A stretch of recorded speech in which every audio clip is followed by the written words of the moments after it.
Maggie and Perloff on the Infinity Sports Network. Here comes Wagner up the right side. 3 seconds left. Wagner driving right. Behind his back. Launches a 20-footer for the tie. No! It's over! Texas Tech has won! Texas Tech is going to the Elite Eight! The Red Raiders back from the dead! That's Ryan Radke on the Westwood One NCAA Tournament Network. Welcome to the show, Maggie. Great. Andrew Perloff. Yeah, Texas Tech looked dead. They were down 13 with under 4.5 minutes left to play on John Calipari's Arkansas team, which had kind of been wearing the Cinderella moniker, kind of a little tongue-in-cheek because they were a 10 seed, but they were coming out of the SEC, Perloff. And Texas Tech comes all the way back, forces overtime with some massive threes, a little bit of a heavyweight fight at the end of regulation, and then in overtime. Not like Arkansas St. John's where teams couldn't hit a shot down the stretch. This one was guys just trading body blows and three-pointers and massive dunks. It was a phenomenal game from the Texas Tech side of things and a collapse, really, from the Arkansas side of things. But, you know, I'm curious here where you're standing on. We'll get to Cooper Flagg's big night in a minute for Duke, but where you're standing on John Calipari, who took over at Arkansas, got them to the Sweet 16, but you're up 13. Yeah. And you let it go. Do you see this more of a Arkansas collapse, or you look at the bigger picture and saying, man, Calipari did something at Arkansas this year that not many people were expecting? Oh, that's so funny. My my honest reaction was, oh, right. Calipari's not great in the tournament. Like, Texas Tech is not an awesome team. I don't think anyone's looking at that team and being like they beat a powerhouse. You look on paper, obviously, I thought Arkansas was the better team. A lot of experts are like, oh, this is an easy ride for Arkansas to the at least the Elite Eight. I was reminded John Calipari's shortcomings as a coach. Obviously, great at a lot of different things as a head coach, but not a great game coach. And I actually said, well, it's probably going to be a similar vibe as Kentucky, which ended up being a little bit disappointing unless he has overwhelming talent, which he did not have this year. You know, he had DJ Wagner and some other guys. But no, I didn't come away saying, oh, I'm very excited about Calipari. To me, it was same old Calipari. Yeah, I actually was a lot more bullish on Calipari after watching this run because, again, this is a team that was injured all year, guys in and out of the lineup, guys injured in this tournament. Boogie Fland, we talk about a lot because he's from this area. We've been watching him in high school. But, you know, his hand was never fully, like, reconstituted, if you will. So still playing with injuries. And, you know, a team that started 0-5 in SEC conference play and gets a 10 seed and then beats Rick Pitino, who we think is a very good coach and is a good tournament coach. He is, Pearl. You can't I know, but this that isn't. One. This is not. I mean, it turns out it was not the same Rick Pitino from 2004. Okay, but that's after the fact. They won the Big East tournament. I know. They were 2 seed. Everyone had them going to the Final Four. That was a huge win. I know. I just, again, it doesn't feel like it's been this out of nowhere Cinderella run. Of all the teams on their entire left side of the bracket, they were the highest preseason ranking. You know, they have some names and they have it for, you know what I mean? It doesn't feel like they were McNeese State or whatever. It felt like this is a big boy amongst the other big boys. I was watching the game. The flow of the game, It did feel to me like Arkansas was the underdog in any way. It felt like Arkansas was clearly the team here, and he blew it.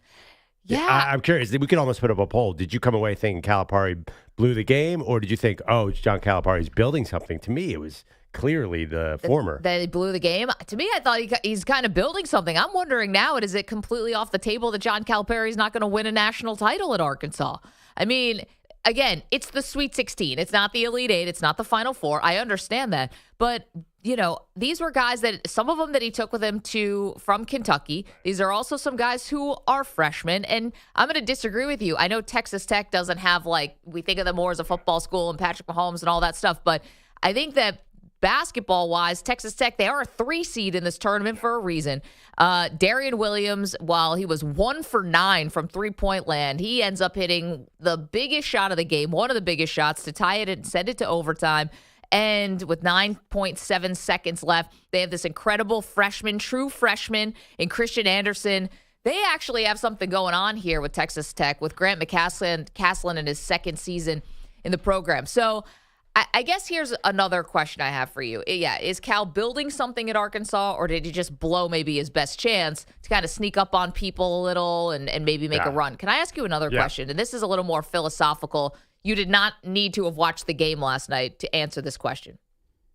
When a team makes mental mistakes, right? When a team makes mental errors, like some of the mental stuff that we saw down the stretch in this game where, tough turnover or a guy gets an offensive rebound, kicks it out, and dude, tries to hit a three right away as opposed to using a little bit more of the shot clock and maybe passing around a little bit. A guy kind of falls asleep. Another guy comes over, grabs the ball. Now you got to tie up. Now you got to jump ball. Possession error goes to the other team. When you are making some mental mistakes like that, do you put that on the coach or do you put that on the players in the moment? When Chris Webber called timeout in the infamous game with the Fab Five, did you honestly, put that college on? Basketball, I just say, they're young. Of course they're going to. It's on the players. I guess so, right. But you know what, though? Connecticut, you don't expect to make those kind of mistakes. Last year, the last 2 years in their run, they made no mistakes. Right. They were a bit older than Arkansas, so I think age has a lot to do with that. But I consider the coach part of that equation. Okay, because I kind of agree with you. And obviously, I don't know how much I blame like a player in a moment who just takes a quick, ill-advised three because they get an offensive rebound and gets kicked out to him. I don't know if that's necessarily the coach. I think it's a kid who's kind of has the adrenaline going. That's the coach. That's the coach. I mean, honestly, I think the Fab Five was outcoached by. They went against Roy Williams and Coach K in their two final games. I mean, they were definitely outcoached. Right. I guess that's the most famous example, right? Is Chris Webber calling timeout when they didn't have a timeout. Do you put that on the coach or do you put that on the player? When there's a mental gaffe, who do you put it on? Yeah, I mean, any program at any level, when the players are taking ill-advised shots, that's definitely on the coaching staff, right? Great coaches get the players to all gel together and play as a team. I just think that's obviously you're hitting on something that's really important. College basketball, that's what wins. Like, why do you think Tom Izzo's winning so many games and is always around in the tournament? Yeah, I think that's mostly coaching now. That the more we talk about it, because, and listen, this is a Rick Pitino thing. If a guy's taking ill-advised shots, he goes to the bench. Well, yeah, and he did that with R.J. Lewis, and put him on the bench for like 4 minutes. Although that decision got second guessed, third guessed, fourth guessed, fifth guessed, all of that stuff. Here's one thing I will put on Calipari, and he's putting it on himself. Manny, let's hear cut 11, please. Good morning, Manny. Cut 11, John Calipari saying, so Arkansas had the last shot in this game. Should he have called timeout to set up a play? In my career, I let that go. Let the guy get to the rim. They're not going to foul you. They're and with that kind of time, just me. You call a timeout, now you got to worry about what he's doing, how he's playing, the inbound, what are you doing? So I usually let that go. Now, because it ended the way it is, I wish I would have called a timeout. Okay. So obviously ends up missing the shot. And Texas Tech goes on to win. So now he's saying after the fact, I wish I would have called timeout. Yeah. What do you think about those situations in general? If you have a timeout, if you're a coach, do you always call it? Because the flip side is you give your opponent a chance to set up their defense. You got to get the inbounds play. Like a lot more things, I guess, can go wrong when you are setting up the play. I'm a call timeout guy. I think most people are. For college, maybe in pros, unless you think you have Cooper Flagg's got a guy or something. If you have a Carmelo Anthony who maybe you trust so much. Right. But back to this big picture with Calipari, you really think he has a chance to win a title? Honestly, you look at the way the SEC is now. If he was at Kentucky still or at Arkansas, it is such a bigger challenge than it was 10 years ago for him. Because look at the league's so deep. Look at the coaches he's going against now. Like, he's got prime Nate Oates. He's got Bruce Pearl still there. Right. He's got Todd this Golden. kid at Florida. Yeah. Honestly, it is a much steeper climb for Calipari. I don't think he's going to be able to do what he did before. He used to just out-recruit everybody and have this young dream team. I don't know that he's going to be able to recreate that formula. And even so, his team, because he's a very good coach, obviously. He's a Hall of Famer. But he's not going to outcoach everybody with an inferior team necessarily. Right. I don't see the path for him to ever get back to title. See, I'm still leaving the door open. Yeah. Now, listen, is it a long shot? It may be, but he's in the best conference in the country, and he's one of the last teams standing here. And again, it's not like when we looked at Arkansas and saw the bracket come out and said, man, look at Cal. He's really going to cruise to the Sweet 16. Nobody thought that. Yeah. A lot of people thought that St. John's was going to win that game. There were some experts who were in on Arkansas. Our guy, Nick Costos, came on right before the tournament and said, look at Arkansas as an easy run. Right. I also think Nick was fading St. John's because there weren't no known for being great shot makers. But I think that you still have if you think there's still a recruiting element to high-level college sports. Right, which there's not. Well, I don't know yet. I'm not willing to say absolutely not yet. I'm not willing to say that because if you were I don't think John Shire's saying no. Well, here's the thing. Because they've had the easiest path on earth. But go ahead. But here's the thing, right? It's like if a guy's going to get blown away by an NIL deal, fine, you're probably going to lose him.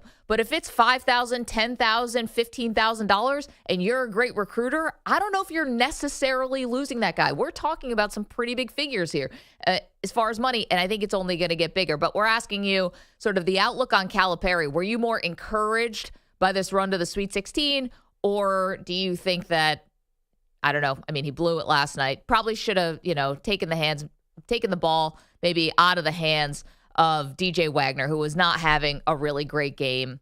And instead, Nelly Davis, who was really good in this game and had 30 points, they should have been running the offense through him more at the end of the game. Of course, I'm going to nitpick Cal. Wagner had a sick play right before that shot, though. I think he was feeling himself.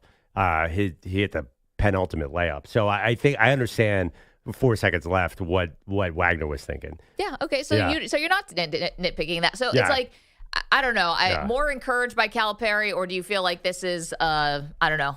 I don't know what they blew the game. Discouraged. And this is the long goodbye. I don't know what you think. But if you actually, in that bigger picture, can you win with freshmen? I understand Duke's got two sensational ones, but you look at the rest of this field, Derek Queen, bye-bye. I generally think there are a lot and he's going to be a lottery pick now. No, I'm saying this. If you look at what the Elite Eight is going to be, it's not going to be a lot of NBA one-and-done freshman type, the old Cal formula. We're not going to see a lot of that. You see, basically, if you took Duke out, I'm not sure. Well, Christian Anderson from last night from Texas Tech was phenomenal. He's a true freshman. If you look at the Elite Eight, you're not going to have a lot of freshman NBA one-and-doners. I was watching the last round. I looked at a lot of these guys. I'm like, oh, let's see where they are in the mock draft. And top 10, except for Cooper Flagg and Con Knipple and Derek Queen. Yeah. They're none of these guys anymore. They're all either gone or they weren't even in the tournament. So I just don't think you're not going to get a team with Anthony Davis and Devin Booker and all these guys. So the Calipari formula is long gone. Yeah, I think there's also another maybe bigger picture conversation we could have about college basketball at some point, which is the NBA scouting and the how guys are picking NBA talent is no longer just who's the best guy in the tournament. But honestly, who's to say that Calipari is going to keep trying to win that way? He might have to try to win a bit of a different way at Arkansas. So he had a real mix on this roster. It was not just one and done guys. Well, I mean, again, I just think it's a different universe than he could just out talent you. I don't think he's going to be able to put together that kind of team. EJ, I know you've been waiting to dunk on Calipari for a long time. He beat your St. John's Red Storm. That was tough. Blow to the ego. And now, are you burying him? I mean, I think this is what Kentucky fans, this is what they've been saying. I think that a lot of them were eating some crow, though they've advanced, so they feel good about what they're doing with Pope. But I think this is what they're talking about is, yes, you may have a nice, decent run. He may give you moments, but you're susceptible to the choke job. You're susceptible to the collapse when you have him on the sidelines. And maybe it seems unfair because I'm sure there are other coaches, great coaches, who have blown leads. Yeah. But how many times is this guy... at Villanova. Right. But how many times is this guy in these situations where his team is up big or it seems like they should be able to put a game away? Right. His coaching decisions and his team's lack of composure doesn't allow them to win the games. And is it whether it's recruiting because maybe he's getting too many young guys or whether it's him? I think the reason why he didn't want to call timeout is I don't think he had anything good to draw up. Come on. I think that is why he doesn't like calling Coach timeouts for in 30 those years. plays. He doesn't have a play out of bounds. He's not an X and O's guy. He's a recruit guy. He's a great defensive coach. He has aspects that I respect. Yeah. But I don't think he really thought he could draw up something so great that was going to get them an easy shot. So he said, all right, go ahead, DJ Wagner. Go play hero ball, which is what he does, and that's a problem. Like, I just think that if you're talking about winning a championship, you got to beat 6 good teams in a row to do that. There are too many flaws in him as a coach for that to happen. Well, let's not forget, also beat Kansas in the first round. That's not a good team. I know it's not a good team, but it's a good coach. Sure. Yeah, I like Bill We Self. think Bill I Self talk is a about good Self a coach. lot. Yeah. So it's like Calipari beat Bill Self, then he beat Pitino. It's like You could put it. It's not nothing.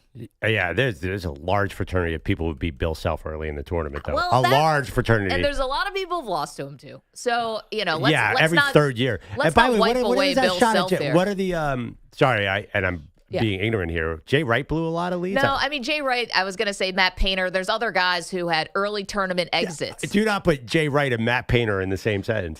Wait, what did Jay Wright? Jay Wright, well, I'm not going to get caught in the weeds here on this. But Jay Wright's the opposite. His team always did the right thing in my mind. He had old guys who were all in sync, and I picture Jay Wright's the right way to do it. Every coach has had their games in the tournament where you lose. You're just remembering the Jay Wright tournament runs now. You're not remembering Jay Wright exits in the first weekend. You're not remembering missing the tournament. Missing the tournament when they're 1 seed and a 2 seed and disappointing. Listen, it's fine because the victor, history remembers the winners. But there were many seasons where Jay Wright had early exits. I mean, he's not thought of as a tournament choker because I think there's he's won. a fraternity of great tournament coaches with Jay Wright and Tom Izzo and Roy Williams and Coach K. And then there's the below the 1 seed. I mean, Purdue, obviously, Matt Painter. Famously. Yeah. I know Matt Painter got to the title game, but generally, those are the kind of coaches who have great regular seasons and you worry about. Jay Wright is definitely not one you worry about to me.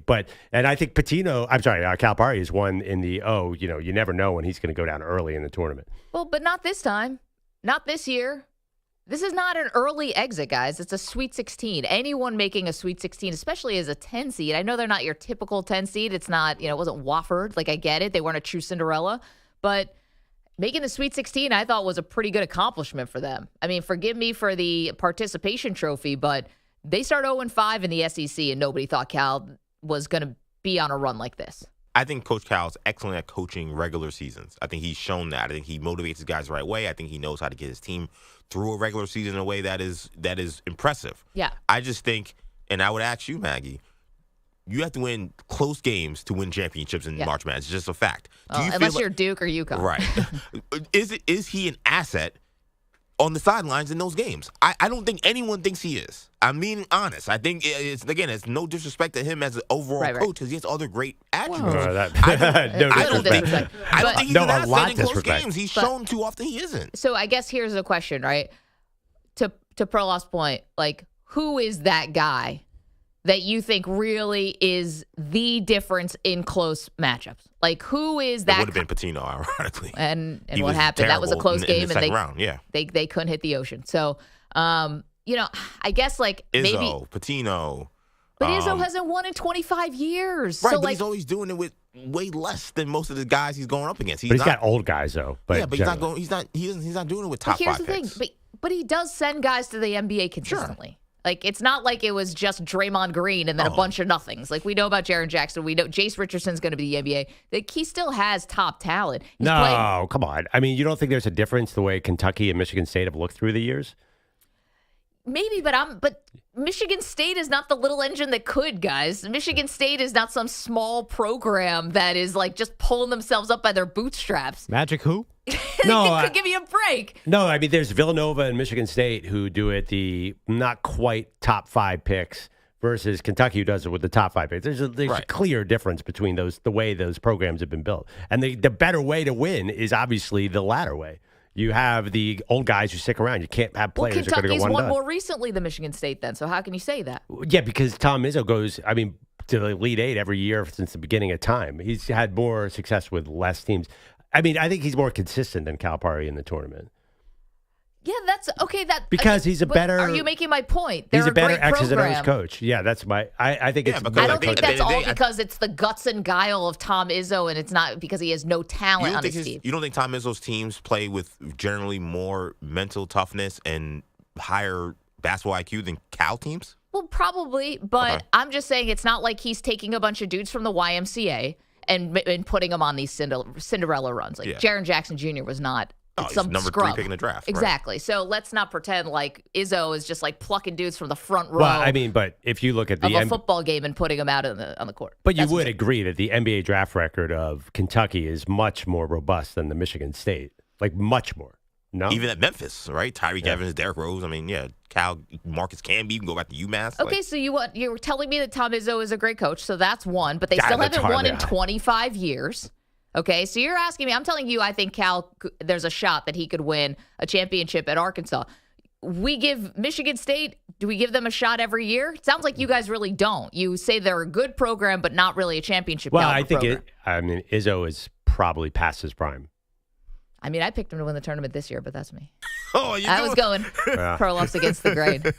But again, I guess I'll just say this. Yeah, I mean, they have a shot. I think for college football and college basketball, I think there are coaches you can outfox the other coach, but does it ultimately really come down to how your team is made up? No. Like Jimmy's and Joe's more than X's and O's, I think, is in college basketball the same way it is in college football. I think when you get to the NFL, that's when you really are outfoxing coaches on coach, chess matches, all that. When it's college hoops and college football, I generally think the talent sort of wins out. And the chemistry of your team and how you put them together in that. I think the exact opposite. Coaching is definitely more important at lower levels than higher levels. You think so? Oh, my God.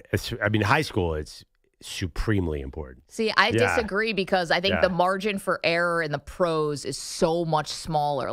How many times has Nick Saban gone into a game where the spread on the game is 30, 25, these crazy spreads. Bill Belichick probably went into how many games with spreads more than 6.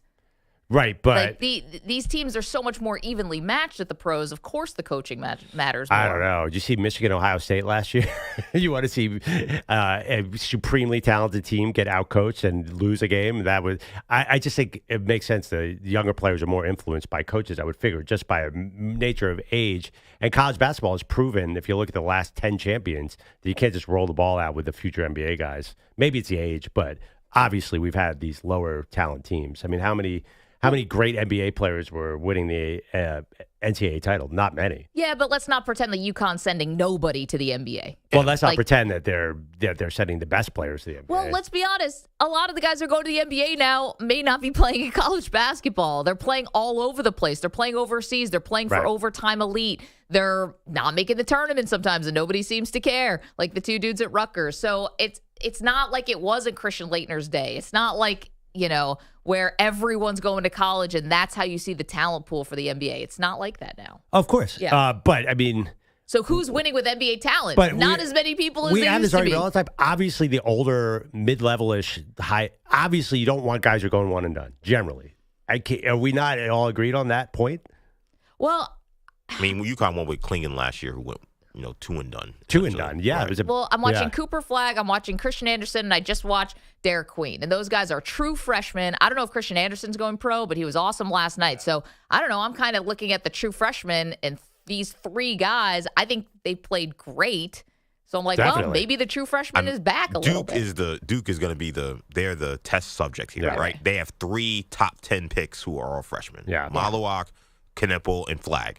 If they can win a title, then you say, all right, well, maybe true freshmen are back. Maybe you can build a team around true freshmen. But again, to Perloff's point, I think that's a testament to coaching. I keep talking about how great a job Shire has done this year. Yeah, but because it's so hard to do that with young players. I know, but don't you think Cooper Flagg would be amazing anywhere?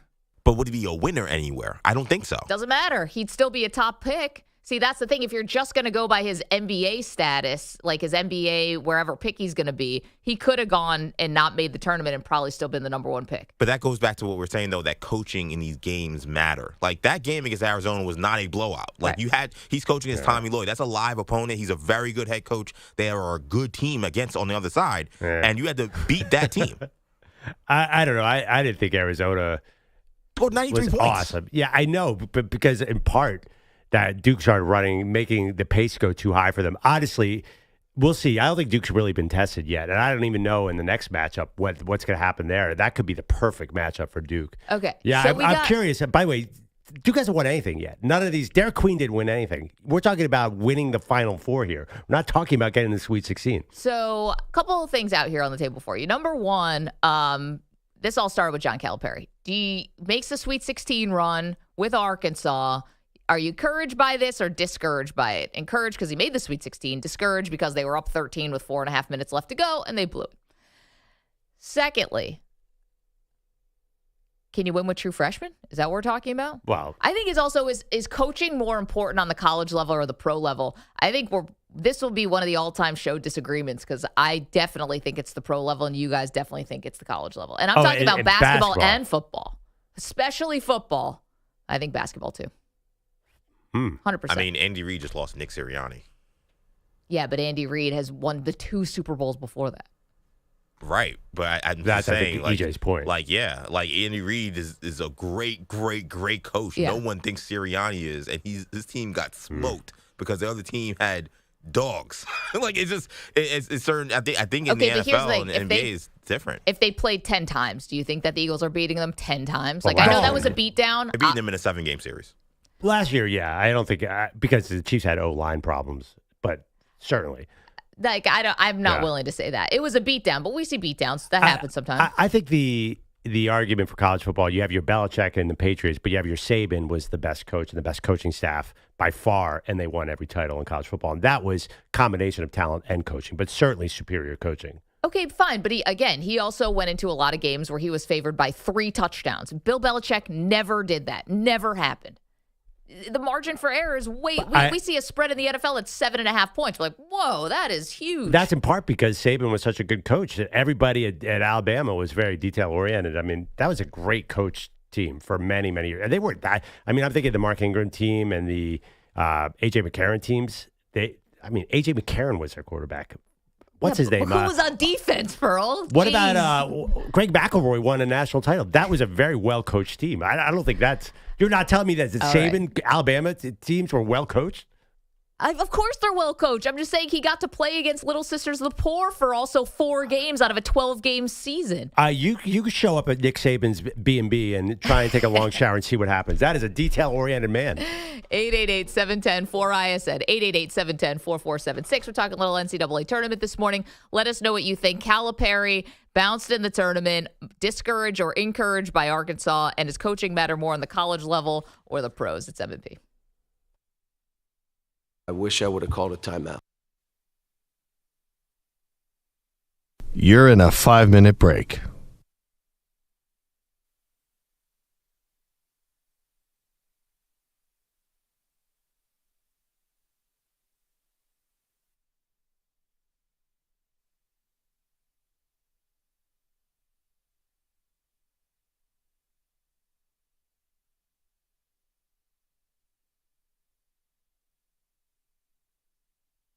Four minutes, 30 seconds remaining.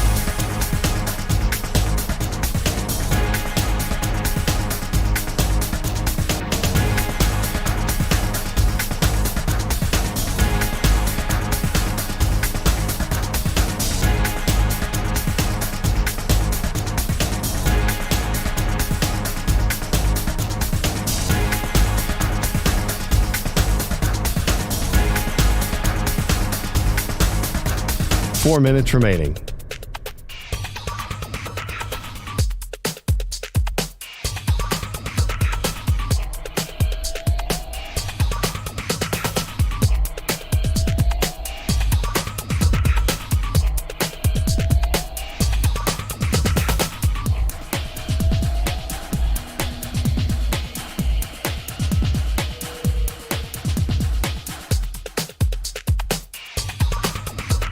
Three minutes, 30 seconds remaining.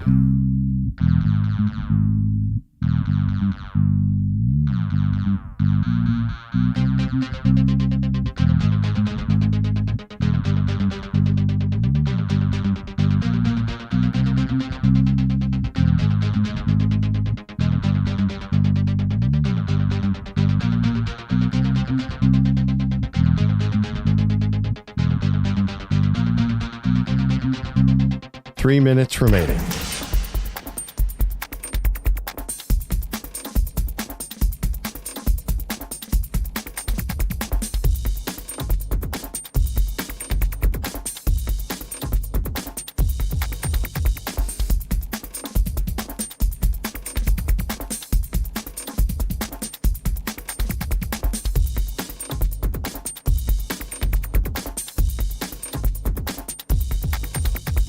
Two minutes, 30 seconds remaining.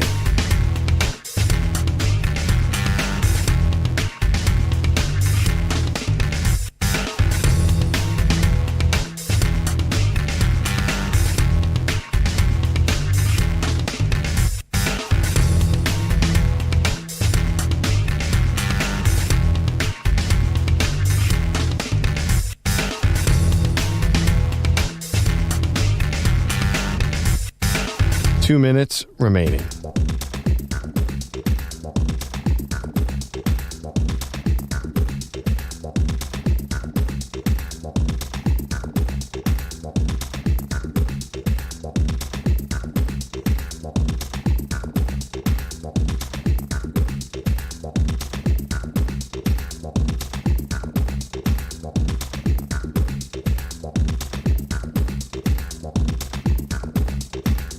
One minute, 30 seconds remaining.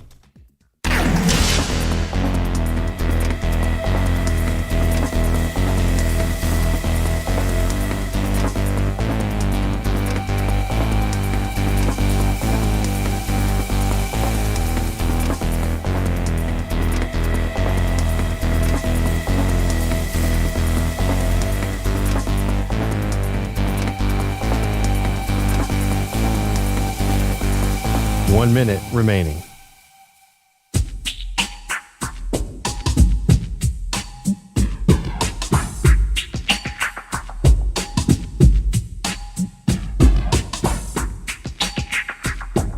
.45 seconds remaining.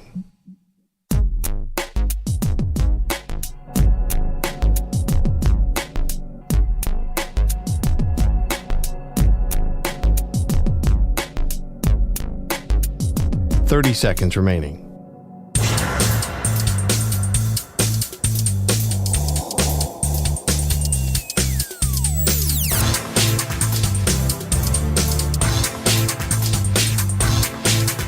.15 seconds.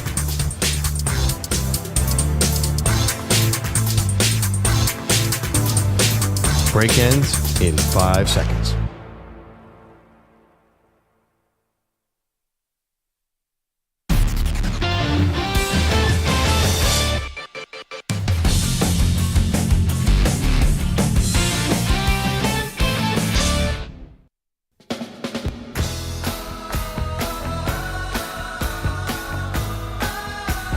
Welcome back, Maggie and Perloff Show. Maggie, if I ever am reincarnated as a good basketball player, I'll tell you where I'm going to college. Where? I am an Alabama Crimson Tide, and I am firing away from three. How can you not love what's going on there? Did you see the team that they set the all-time three-point record for the tournament? The team that they beat was a team that we talked about last week, the 91 Loyola Marymount. Yeah. Hank Gathers passes away, and Paul Westhead just runs and guns. I love a run and gun team. This Duke-Alabama game, the total is 174 points. This is amazing. I had to do some math. That means 87-87 at minimum, right? Anybody could check me on that one? That means 88-86, right? Like 87-87 wouldn't be the projected final score. Right, and then it would go over. And I think everyone's going to bet over on that total. It's incredible. This is for shoot. EJ, I'm sure you are a three-point shooter. This is heaven on earth. Oh, I love watching Alabama play. That's why whenever people say college basketball is boring, I'm like, do you watch Alabama? Like, do you watch the SEC? Like, that is fun basketball. 25 for 51 from three. They could have beat the Lakers last night. There was just, they couldn't miss. The rim was huge. It was like a movie. Yeah. Like throwing up the ball backwards, eyes closed. It just off the back, off the top of the arena. It just didn't matter. Dude, Mark Sears doing the step back threes, 10 feet behind the line. Unbelievable. The question is that sustainable to have, what was you said, 25 for 51? Yeah, almost 50%. That is not a normal. Mark Sears was 10 for 16. Yeah, not a normal three-point shooting percentage, but it's sure fun for now. 888-710-4ISN. Let's sneak in a quick phone call here before we get to Bogusch's update. Stephen is in Birmingham, Alabama. We've been talking about John Calipari in Arkansas. Stephen, are you more encouraged or discouraged by Cal's run? I'm really encouraged. I mean, to go to Arkansas and to do what he's done in 1 year, Arkansas has, been pretty decent. Yeah. Over Hello? program. Yeah. But, to have Cal come in and do that in the first year is amazing. And, I'm an Alabama fan, and we had, it's like Mark Sears blacked out last night. And had, I'm glad that we won that ball game. But every single time we have a ball game, we play flat as a board the next game, and that's what scares me so much. Oh, interesting. Okay, so especially against us. You're looking against Duke. that this could be a little bit of a letdown, and you got Duke in the Elite Eight. in Newark. Steven, thanks for that. Yeah. Duke, who also put up a 100-burger. Yeah. That is, I mean, this is a perfect matchup for Duke. They're not going to get any resistance just coming. I could play Duke. That's the other thing. I want to come back and reincarnate because, I generally am anti-Duke. Do not let Colin Knippel just float out alone on the 3-point line. For God's sake, somebody cover that man. I want to be fair to Arkansas, and Eric Musselman did have a pretty good run here where he made back-to-back Elite Eights and then made a Sweet 16. Then they didn't make the tournament, and then he was gone, and Cal was in. Bogusch is here with the latest. What do you got? Guys, good morning. Your headlines are sponsored by Progressive Insurance. Your small business keeps you on the go. Progressive Commercial Insurance keeps your policy within reach with our easy-to-use mobile app. Learn more at progressivecommercial.com. Her barely covered upper chest area. Let's go right back to those Alabama threes. That offense looking as good as Sidney Sweeney last night. Here's the head coach, Nate Oates. Part of the reason we coach the way we coach, it's a little more fun that way. So I didn't know that they had the record in the tournament. So, I guess it's nice to beat that record. It's nice to make history in the Sweet 16. A turning record, 25 threes, 10 of them from Mark Sears. He scored 34 total in a 113-88 knockout of BYU. Were those live? I was confused by them. That's a Sidney Sweeney reaction. Okay. It was from that original drop. Yep. I gotcha. Yeah. I was a little worried that Sidney Sweeney, I hope she doesn't catch wind of this. She's I know not. Manny I hope hopes she she does. does. Sidney Sweeney's going to get. I don't By the know. way, It's I like thought you there's were this gonna say- radio show that's obsessed with you. Like I'd be a little Which embarrassed one? by that. Narrow it Yeah, down. you really think Maggie, you're number one on that list? Have you On that been in power a rankings? coma? We're like- What are you talking about? Every single she radio was show, actually for every 36 podcast hours. is obsessed with Sidney Sweeney. Okay, sorry, my bad.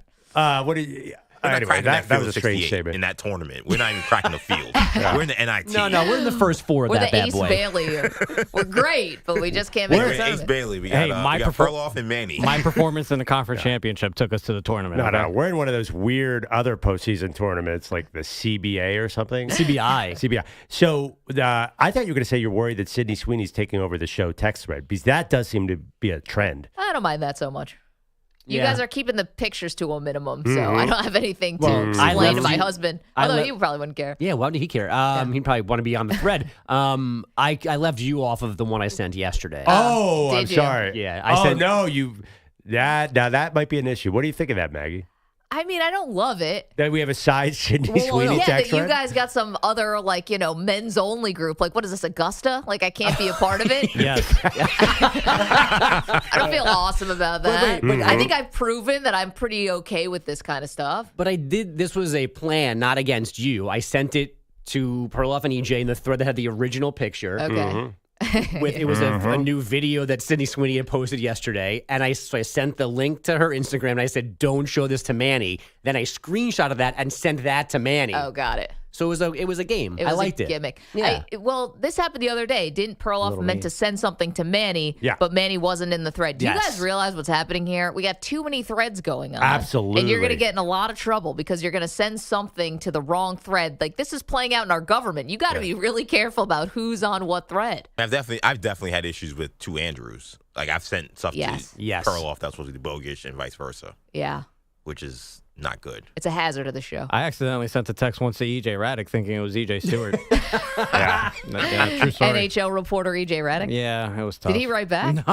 No, and I think I've lost that contact. You're like, EJ, you want to come on Jody Mack this weekend? You're like, what? EJ Raddick, actually my oldest media friend.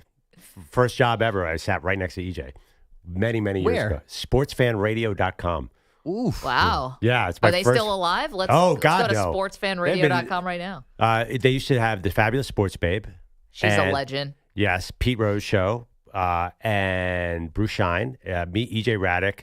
Yeah, it was a good time. He was awesome. Sportsfanradio.com site does not exist anymore. Has not existed in 18 years. We should resurrect it. Well, Sports Fan Radio was actually a very serious. It was probably the third syndicated radio network. It had big shows. JT the Brick had a show. Yeah. He was overnight. You guys had a weird AM signal in New York at one point, didn't you? Yeah, Like- we were on in New York. Yeah. remember that. This was late 90s, early 2000s. Yeah. Manny, you were maybe when you were in the crib, you heard it a little bit. That was my first job in sports. That's how I got into this ball game. And yeah, it was pretty talented. But you remember back then it was a different ball game. The Pete Rose show, no one's going to even remember this. It was actually awesome. He was an incredible sports talk Pete radio is great host. at media. Remember, we got the Fox job and people were blown away. Yeah. He and A-Rod could have been like the next huge thing, but Absolutely. Pete's past came back to haunt him. And Yeah. he got I fired. gave Joe DiMaggio a shower. Yeah. That's a real clip if you're just hearing it for the first time. Dave, I'm so glad Everyone you remember believes it. you knew the Fabulous Sports Babe Of because she hasn't been course. on air in a while. She was great. Yeah, no, she was a pioneer. I mean, to have a woman solo hosting like that. Al Dukes was, I think, her producer from next door. No. Yeah, they worked together. Wow, that's Yeah. cool. No, I actually have a funny story that I remember my Uncle Wayne, who's like the reason I'm a huge sports fan, called the Fabulous Sports Babe. And like it was one of the highlights of his life. Yeah, I mean, this was a sports talk radio. You had Mike and the Mad Dog were in New York, but Jim Rome was like creating a market. And you had Sports Fan and Pete Rose coming in on that. And Dan. And Dan Dan Patrick. then in 2000, Dan and ESPN Radio got really going. Yep. Because Dan, I don't know how they convinced Dan to do radio. The guy was on TV 24 hours a day. He said it was like a huge lift, but then that changed the game too. And then Maggie Perloff eventually was born out of all this. And took over. And Manny and Sydney Sweeney's relationship, the backstory. The sports babe had no idea what she was doing back then, but here we are. Oh, Manny. You know, I know her. I know the name. I know her, but I don't know if she walked in the room right now. I don't know what I would recognize her. I have no idea what she looks Sydney like. Sweeney? No, the Fabulous Sports Babe. Oh, It'd be funny. It's like, well, the Fabulous Sports Babe actually Sydney Sweeney's mother. No. You know, I don't actually know what she looks like either. And it was just a different time. But she was. Yeah, you were just voice. Yeah. No one thought about a simulcast. I mean, Rome did it. And Yeah.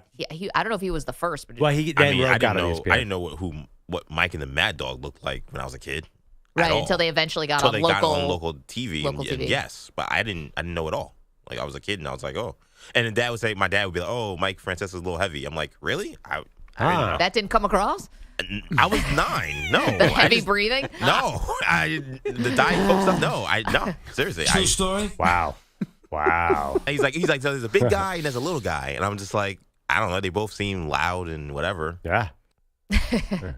That's true. I had no idea. I grew up listening to Jody Mack. I had no Yeah. idea what Jody Mack looked like. Do you want to know what people look like? Yeah, I 'Cause mean, now you have we no have like choice. our live streams, and I get makeup every day. Like radio is very, very different. Yeah. Did you like it better when you didn't know what people look like? I kind of did. No, I like it better now. I like to, because I think I ascribed a look to them in my head Yeah. about what they looked like. I do. I definitely did. and it's fun when it doesn't match. I like Yeah. it when you see somebody like, oh, that person sounds like that. Like when it doesn't connect, the voice to the face. They spoof that actually very well in Wayne's World, if you guys remember that, where they have like Handsome Dan, That's and it's right. and Oh. it's Harry Shearer, and then they have Mr. yes. Scream, and it's the guy Yes. from Married with Children, the hot guy from That's Revenge great. of the Nerds. What's that guy's name? Oh, that's in Shrinking now Sure, on Apple TV. That's a great show. Ted something? Ted McGinley, are we Ted talking about? McGinley. Yeah. Yeah. He was in Awesome. Wayne's World? Yeah, Yeah. he just has this. They go in to do a radio interview, Uh-huh. and it's like, "Where's Handsome Dan?" And they go over to this guy, and it turns out it's Harry Shearer. It's Handsome Dan. Yeah, He's just been lying to everybody. Love it. That was a little bit of a deep cut. Nah, I'm with you, though. Yeah. Okay. Other basketball scores from last night. Florida got their win over Excuse me. Maryland. Hey, Jody, 87-71. Duke is 1 win away from its 18th Final Four after holding off Arizona 193. Cooper Flagg with 30 points, 6 rebounds, 7 assists, and 3 steals. And back to Texas Tech, storming back to oust Arkansas 85-83 in the first overtime game in this tourney. The Razorback lead as large as 16. It was 13 with 4.5 minutes left. Tonight's schedule begins with Michigan State Ole Miss in Atlanta, 7:09 Eastern. Back to you. I guys. wish I would have called a timeout. Drunkle Sam says Bogusch sounds exactly like he looks. That's Yeah. not true. I don't think to everybody, because somebody called in, I forgot who it was a while ago, who thought Bogusch was like 70. Oh No. yeah, it's L.A. Jimmy, George. James? No, George? with George in L.A. and there was another guy. Somebody. That one hurts too. Bogus looks exactly like Quinn Ewers, and he Yeah. sounds like Quinn Throw it Ewers. like him too. Yeah, like, honestly, you're basically listening to Quinn Ewers right now. Yep. You're I can a spin it. high third-round pick, Thank deeper. 4th round? maybe. Deeper. Stop Fifth? dropping. Speaking of, there actually is college football news. I'm going to spin away from that drop. there is college football news that I think is a big deal that Perloff is poo-pooing. 888-710-4ISN, 888-710-4476. Don't move. Mm-hmm. You're in a 5-minute break.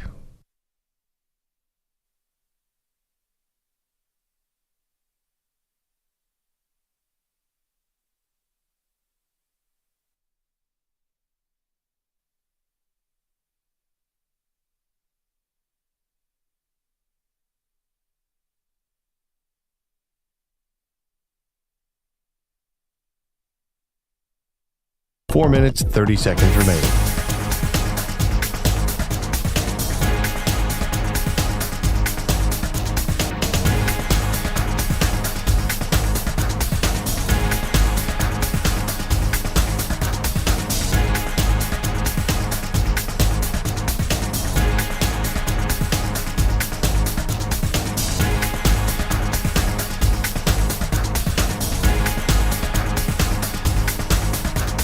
Four minutes remaining.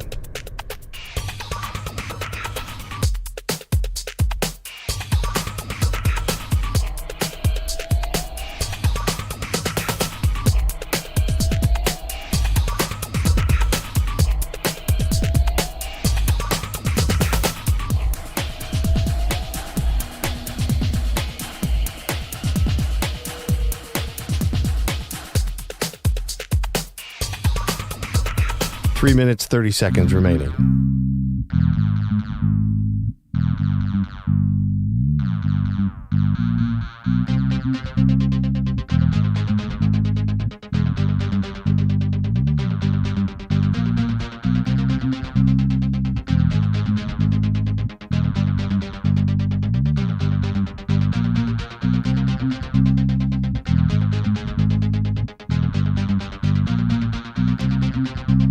Three minutes remaining.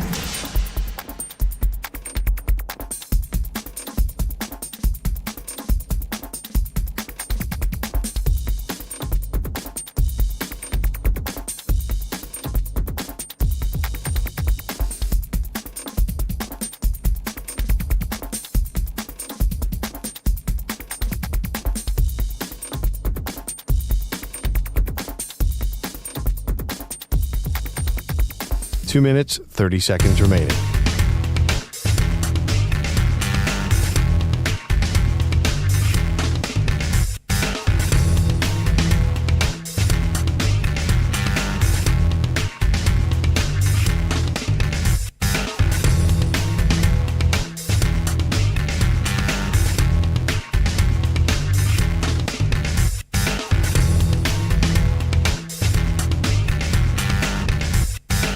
Two minutes remaining.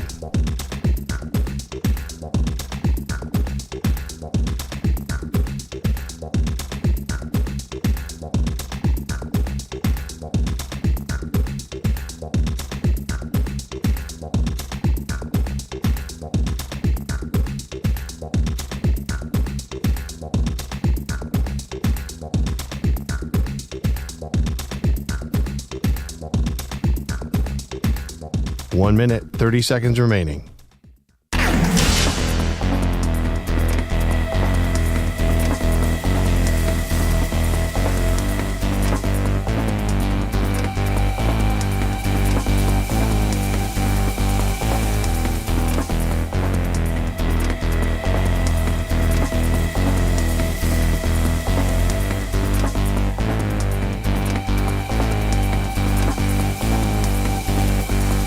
One minute remaining.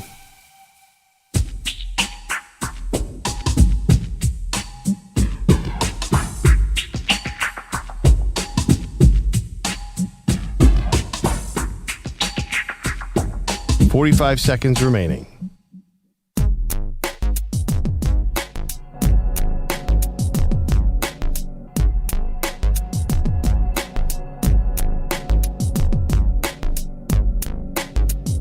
$30 seconds remaining.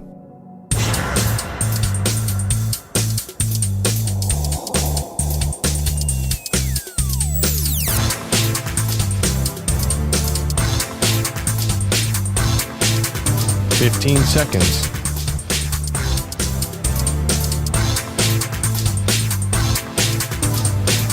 Break ends in 5 seconds.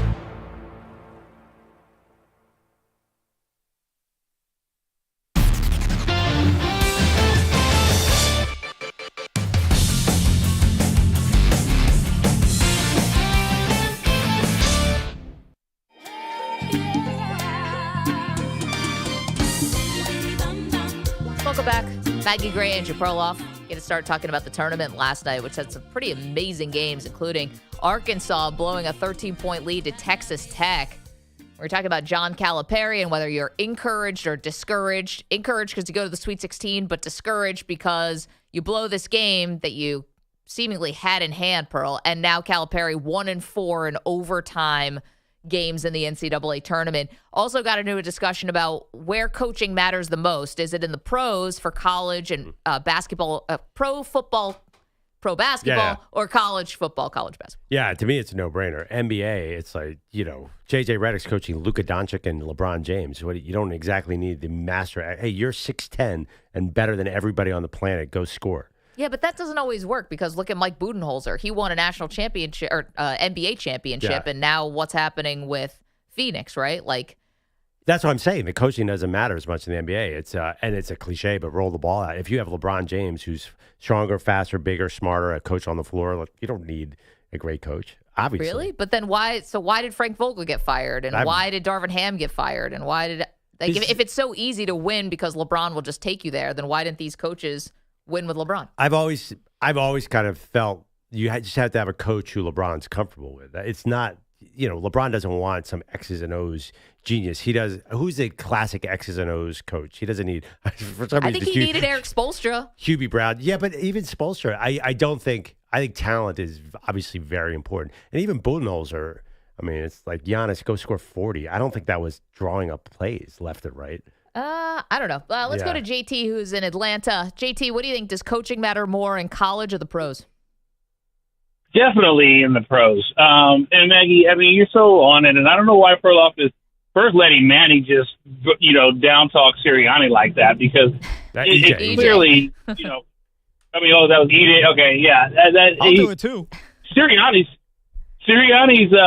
coaching tree is growing exponentially every year. So let's be clear. He loses a coordinator, if not two, every other year. So I don't know. He must be doing something. And in that Super Bowl, Spag got out coached, and you could say maybe it was Kellen Moore or whatever, but they were out coached in that game. It wasn't just a better team. The scheme that they played against their run stopping defense, or their attempt to stop the run defense, was masterful if you go back and break the game down. However, you're saying that anybody can coach in the NBA? Tell that to everybody before Phil Jackson. It's not. That's it's a not classic example. Oh my God, Phil Jackson, the greatest coach of all time. Yeah, he's had the greatest players. He coached Michael Jordan. Well, what was Kobe and Shaq and even Eddie Jones and Nick Van Exel be doing before Phil? It Kobe was matters. 17 they years had old. A great team. They had 4 All-Stars. Again, Phil's the classic example. Like, to me, Phil's greatest coaching attribute was to know when to leave and go with another superstar. Come on. If it was so easy to just coach Michael Jordan and you're going to win championships, then why doesn't Doug Collins win one with him? Because JT, thank you for the call. Because Jordan got tired of him. If he'd been able to hang around, then he definitely would have won a bunch of titles. I don't know. Doug Collins actually. Magic coach. got Paul Westhead fired. I think that I think actually coaching does matter. I think if it was just any old Tom, Dick, and Harry out there, and you could win with your superstars, then what would be the need to get anyone fired? What would be the need? Why do certain guys win? Like why was Pat Riley the guy? How come Pat Riley has won multiple places? You can't say coaching doesn't matter in the pros. It matters, but I think to me in college it's way more important because, and especially too, because optics. In college, the coaches are the big stars because the players churn out. The NBA, the coaches, to me, take a backseat to the stars. Obviously, with Phil Jackson be the classic example. He just said Kobe and Shaq. Honestly, I think the 4 of us could sit on the sideline and have them win a title. It's Kobe and Shaq. If anyone could have done it, anyone would have done it. Right? Yes, anyone would have done it. It just happened to be Phil gets along great with superstars, so he got to hang around. 888-710-4ISN, 888-710-4476. You can answer that question. Coaching matter more in college or the pros? Coming up, we got to check in our favorite college coach.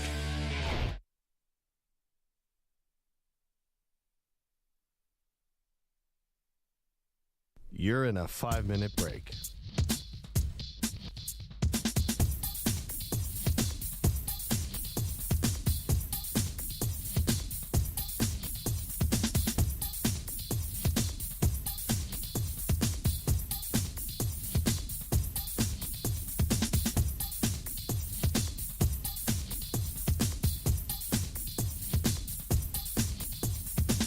Four minutes, 30 seconds remaining.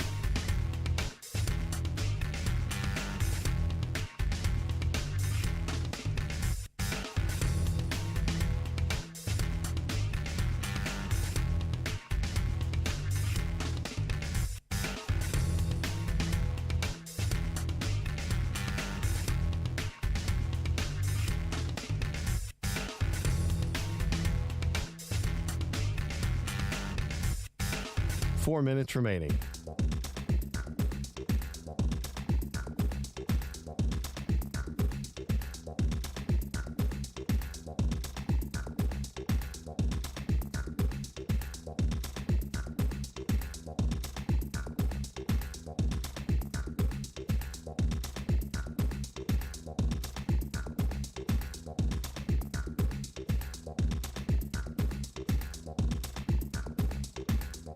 Three minutes, 30 seconds remaining.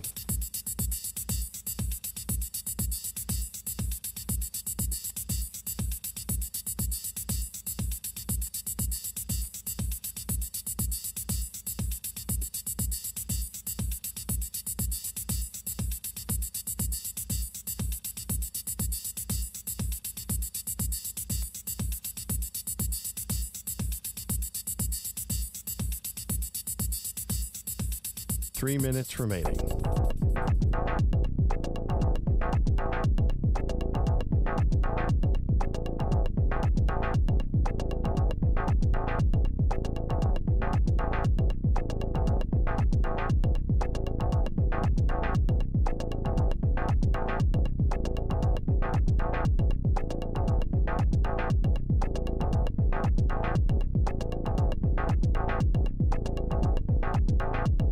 Two minutes, 30 seconds remaining.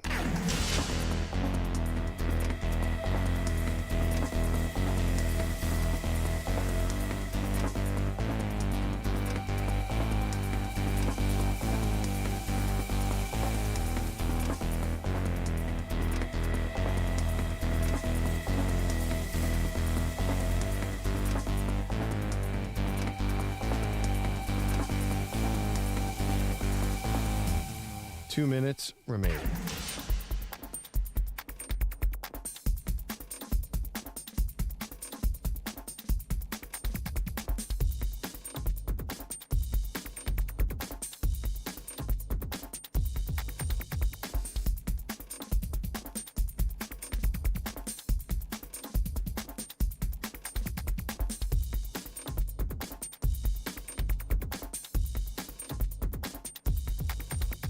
One minute, 30 seconds remaining.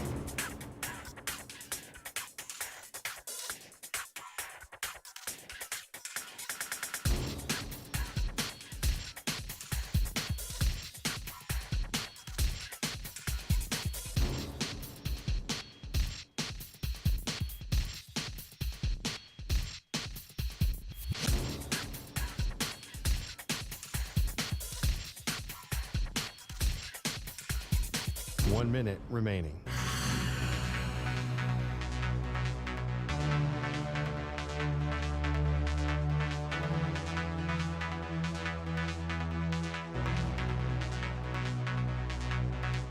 Forty-five seconds remaining.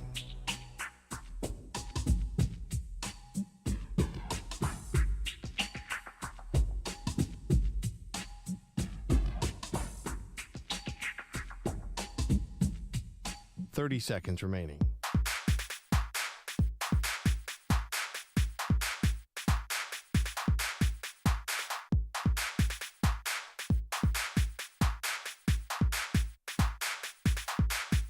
15 seconds.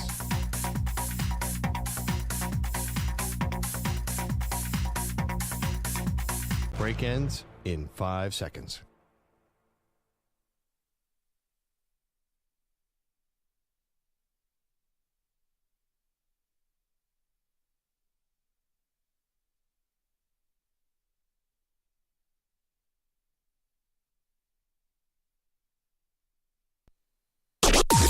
Maggie and Perloff on the Infinity Sports Network.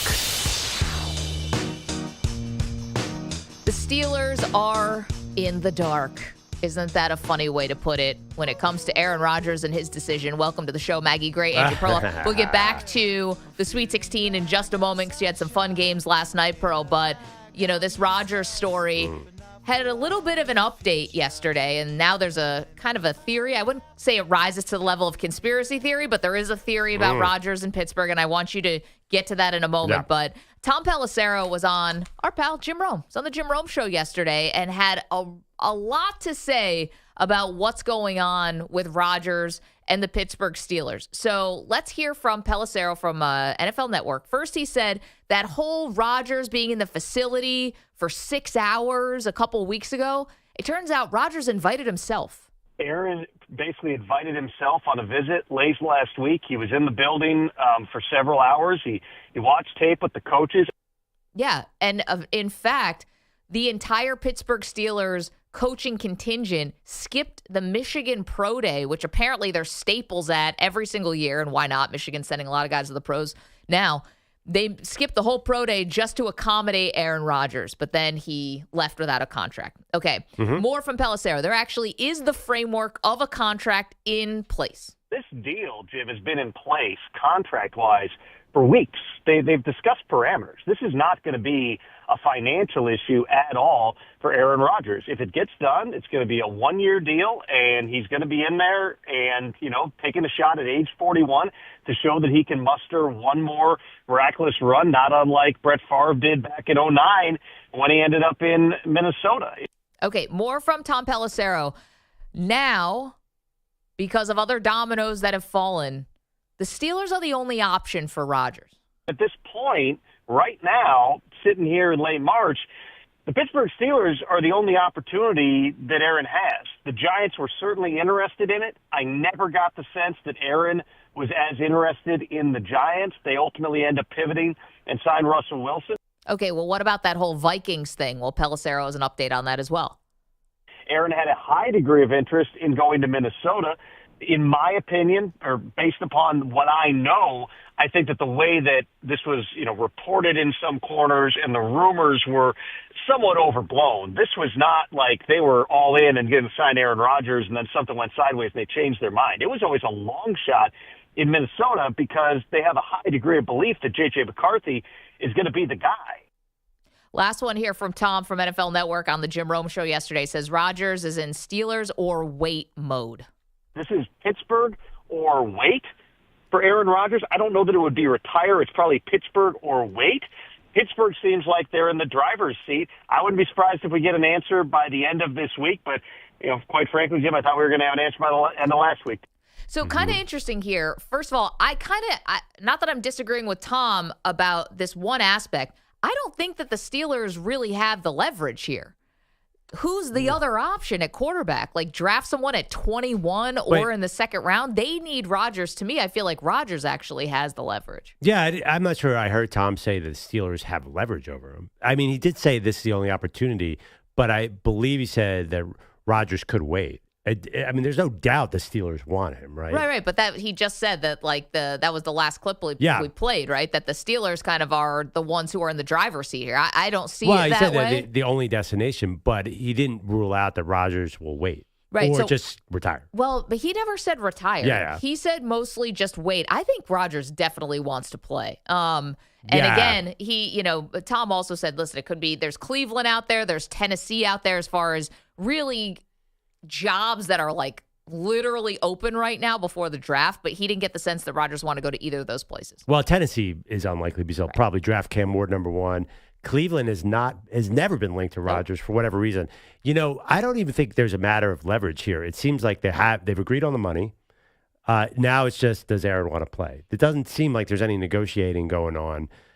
And I agree with you. I don't think he wants to wait. I think he wants to play. I think he's signing with the Steelers. So I guess the question is then, why the wait, right? Like even Cam Hayward was like, what are we waiting for? What are we waiting for?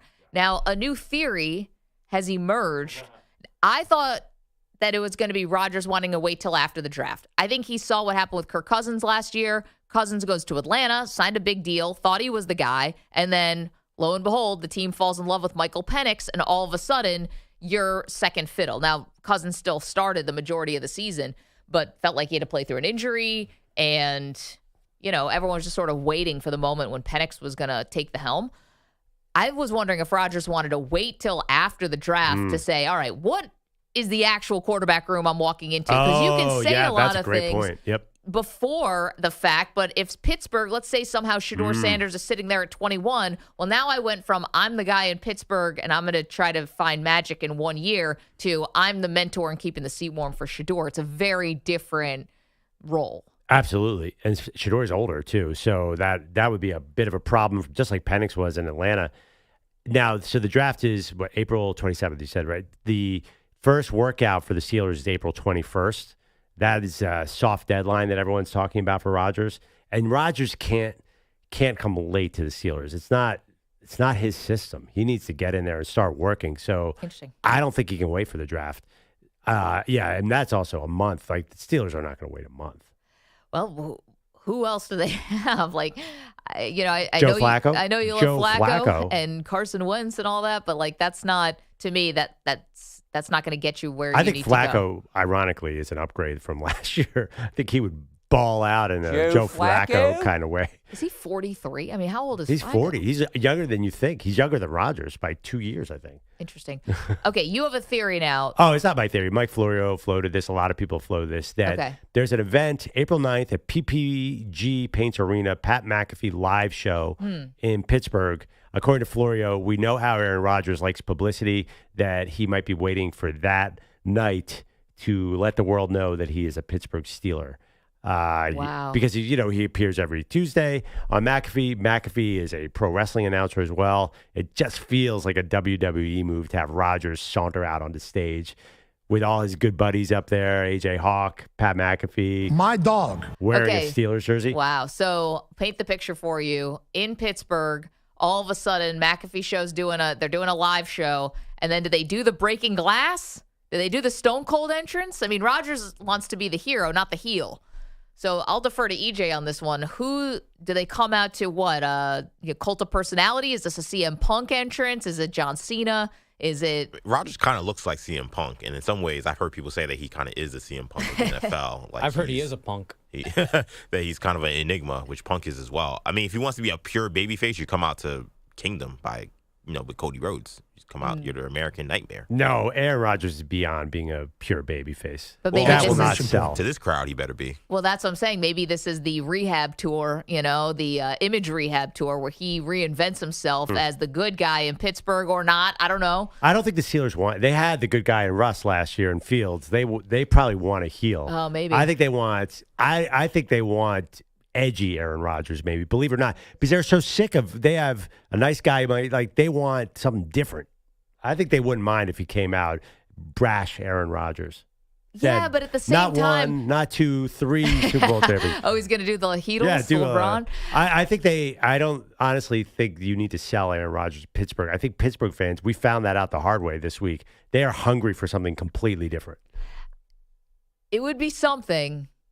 All of a sudden, McAfee and his cohorts talking in Pittsburgh, and then you just hear this. Do you get JR? By God, it's Aaron Rodgers music. Do you do the whole thing and he comes out wearing what? Austin 316. Is he gonna wear 8? Probably 12. I don't know what's available. What number he would wear? Well, he should wear 16. He's gonna do Stone Cold Steve Austin. But by the way, what do we know about Aaron Rodgers and music? What is the concert that we always see? Terry Bradshaw wears 12. He can't. Oh yeah, Taylor Swift. That's what you're trying to say. Yeah, I mean, is he gonna have some song about an ex-boyfriend come up? I don't know what's a Taylor Swift song. Oh, you think he's going to come out to a Taylor? He loves Taylor Swift. He's always like, that's the only time I've ever seen him at a music concert. That's so fast. That's so fascinating. He's so I don't know. He's weird. But you know, honestly, the big entrance could be good because I bet, and I'd love to hear from Steeler fans at 888-710-4ISN, 888-710-4776. You might need a little showmanship to get people really excited because he's kind of been toying around with them a little bit, making people wait. He doesn't seem like he's so gung-ho, like running to. Now, he did ask for the tour of the facility, and he, according to Tom Pelissero, he's the one who invited himself to the facility, so that's good. Talking about me. But maybe they want a big entrance to kind of get people really excited because I bet there's a lot of people in Pittsburgh who are thinking to themselves, we're doing 40-year-old Rodgers now? I've seen that. I feel like the fan base that... Split, right? Yeah, they definitely don't seem all gung-ho about this. That's weird. I would be if I was a Steelers fan, after what we had last year, I would be thrilled about Aaron Rodgers. I mean, they watched the Jets go in there and just get destroyed by the Steelers, led by Aaron Rodgers. I keep going back to that. If it was my team and we beat that guy on the Jets, and then now you're going to say he's going to be our quarterback. I know I had Russ and Fields, but I would be like, we just destroyed them. Why did we need him? Yeah, because Aaron Rodgers was a different guy later in the season. I think that's what everyone's thinking. Like, he was hurt. And you're also telling yourself our team's better than that Jets team. Like, we were a more complete team, and their coach sucked, and our coach is great, and, all of that. Well, that is a stretch. If they think that this is a better offensive coach, I mean, I'm worried about the Arthur Smith of it all. That is going to be a tough marriage. Did you see, by the way, I don't know if in Friday the drop, but I think it was Schefter or somebody was saying that Rodgers actually is very fond of Arthur Smith. Oh, it's actually, I think it was Connor Hughes who said that. Well, you better knuckle up. Because Arthur Smith was one of the guys that the Jets wanted to be the offensive coordinator. Yeah. And apparently Rodgers was very in favor of that. Even with Nathaniel Hackett, his bro? Yes, apparently. This was a report I read yesterday. Yeah. So that the Jets were going to bring him in. Rodgers had signed off on that. And now, obviously, that never happened, but we say, why would Arthur Smith and Aaron Rodgers be a mix? But according to a Jets reporter, that Rodgers actually thinks highly of him. And why would you want an offensive coordinator that Aaron Rodgers liked, by the way? Great point. I don't think he should play anywhere. I agree. But also, Rodgers loves Tomlin, right? That's a bromance for the ages, is what everyone keeps saying. I know, but Rodgers loved Bill Belichick and Tomlin. They played against each other in a Super Bowl. I get that. I think that there's one thing about respecting and loving a guy from afar, and then it's different to work with him every day. I think they're going to be fine when this eventually does happen. Tomlin's fine with everybody. There's no chance of that. Has Tomlin blown up with a player like that? Not probably a quarterback, but definitely some skill position players. He put up with AB for 8 years. And then told them to hit the bricks. But I get that. After who knows what insanity for almost a decade. He no-showed a playoff game. I know. I'm just saying, that correctly. Tomlin is very patient. If he could deal with Antonio Brown and Le'Veon Bell for as long as he did, Aaron Rodgers is not a concern. 888-710-4ISN, 888-710-4476. I don't fear sudden death. So you've got the Rodgers, a theory that he's going to make some big grand entrance at a Pat McAfee live show on what was the date? April 9th. Also, here's a question about that. I get the theater of it all and the WWE-ification of our life and all of that, and everything's about the show and the show and the show. Exclamation point. 41-year-old Rodgers worth that? It's kind of like going big on like your third marriage. When you get to the third marriage, do you really wear the big white dress? Do you do the big wedding? Do you do the garter belt? Are we doing the big cake? Like, you get to the third wedding, sometimes it's like a little more understated, right? Like maybe you're just kind of destination. Maybe you're going down to the courthouse. Maybe it's a couple friends and family or at a nice restaurant. This kind of feels like your third wedding, and all of a sudden you're going bigger than before. Smoke machine, DJ. Yeah, we understand what you're saying. Okay. Can I drive the point home anymore? Yes. By the way, anti-wedding garter. Let's just ban that. I think that's old. I don't think people are doing that anymore. Let's not do that anymore. I'm not doing that. We didn't do that. I think you're dead wrong. Aaron Rodgers goes to a high-profile team like the Steelers. Boom. 5 primetime games immediately. I think they're the team. They're the single most interesting team in the NFL. If Aaron Rodgers is there, does anyone disagree with that? But would you have said that about the Vikings? Is that just anywhere that Rodgers lands? No. Particularly this. The Steelers are wildly popular. They're probably I would say probably the third or fourth most popular team in the NFL. I think you could say second. I think they're right behind the Dallas Cowboys. I think the Packers are in that mix. There's a lot of Packers fans. Yeah, they might be second. So, no, if you put Aaron Rodgers there, just like the the Jets became incredibly interesting when Aaron Rodgers was there, and now the Jets are going back to nationally not very interesting. Well, that's true. 888-710-4ISN. Probably better for the Jets to be a little under the radar, to be honest. 888-710-4476. When they got all the spotlight on them, it generally doesn't work well. Yeah, I bet you they get maybe one primetime game this year, where with Rodgers, I'm sure they were 5. They'll get a Thursday game. Probably against Buffalo or New England. Well, you know who I heard people saying? Why not the Jets? What? Fields go back. Fields versus the Steelers. Oh, that could be a fun primetime. Rodgers versus the Jets. Could you have Monday night? I don't know. Our friend Ani Bose, who helped set the schedule, is Rodgers going to sign before the schedule, which is in early May? That's the question. You don't want to have a Mason Rudolph, Justin Fields primetime battle. That's the problem. Yeah. You got to flex that immediately. You mean Roger Goodell wouldn't want that? I know Al Michaels wouldn't want that. I was going to say, can they put it in Spain? 888-710-4ISN. Here we go. 888-710-4476. All right, Aaron Rodgers, Steeler. Do you like if he's going to do some big theatrical entrance? I don't know. At this age, What is that? a little tacky. By the way, I think actually another interesting question. Do you think he signs with the Steelers? I think everybody thinks it's happening. Does anyone not think he's going to play in Pittsburgh? Yeah, I have a theory about this, and it goes back to our friend Andrea in the Bay Area, who's an astrologer. I think Aaron is into numerology. I think he's into some hippity-dippity stuff, and Mercury is in retrograde until April 7th. Andrea told us. It said, and what did she say about Mercury in retrograde? If you're into this kind of thing, you don't negotiate contracts or sign contracts. She also said something about travel, but don't negotiate contracts when Mercury is in retrograde. And I think Rodgers believes that crap. I mean stuff. Yeah, crap, man. I'm sorry. Oh, man. I believe it too. I'm sorry. I'll believe anything. He's going to sign April 9th, and Maggie's going to swear till the end of the time that he did it for this. Even if he says 100 times that had nothing to do with it, you will not. Yeah, I don't think he's going to say it has Once nothing you to get do a with it. hold of a theory like this, you will not let it go. Well, some of us ride or die with these things, and others don't. Andrea, Maggie, probably Aaron Rodgers. I think that's good company. 888-710-4ISN. Okay, so much more to do. We've got Deion Sanders stuff for you. He was talking yesterday. Perloff goes against the grain today. And we have still more fallout of the LeBron James, Stephen A. Smith tete-a-tete. LeBron goes on, again, Pat McAfee show, and Stephen A. responded and looked like a fool. 888-710-4ISN. Really? You're in a 5-minute break.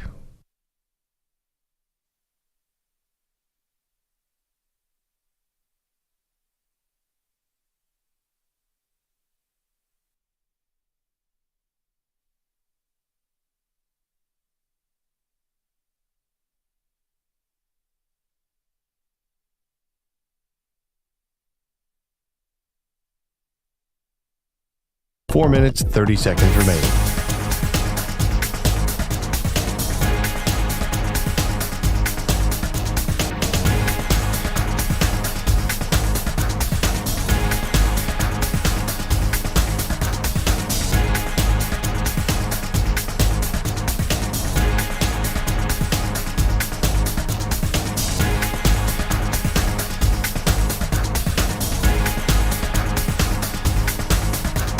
Four minutes remaining.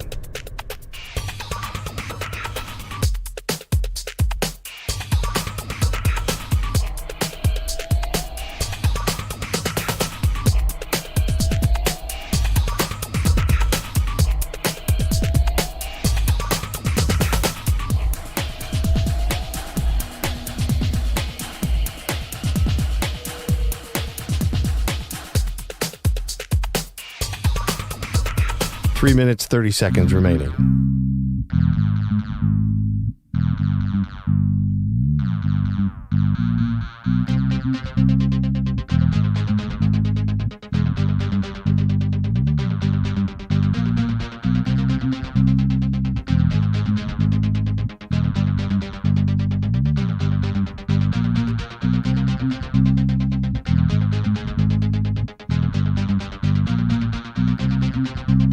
Three minutes remaining.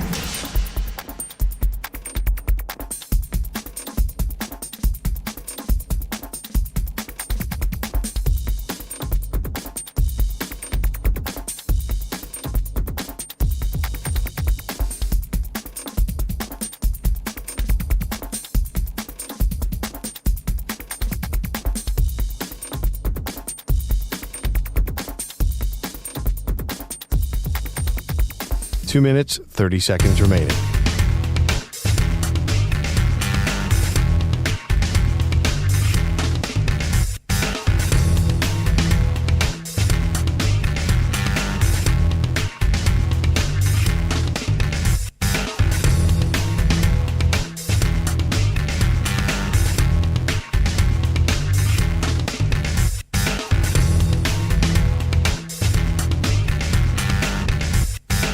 Two minutes remaining.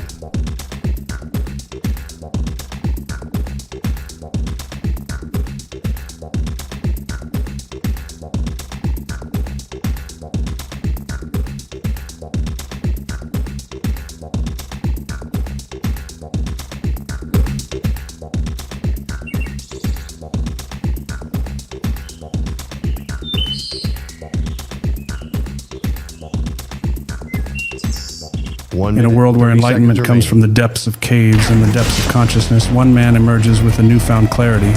It's the one, the only me, Aaron Rodgers. That's right, folks. Aaron Rodgers, the quarterback turned cave-dwelling mystic, has returned from his spiritual journey to shed light on the cosmic truths that elude us.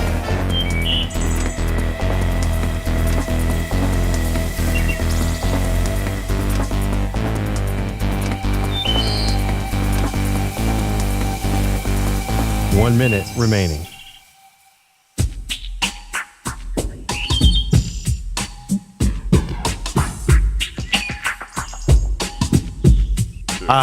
Pete Bellotti, you have any bad luck recently?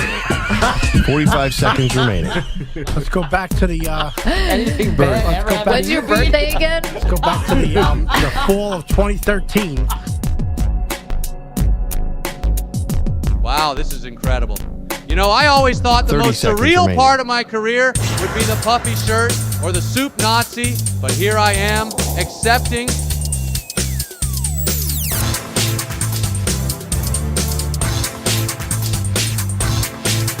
$15 seconds.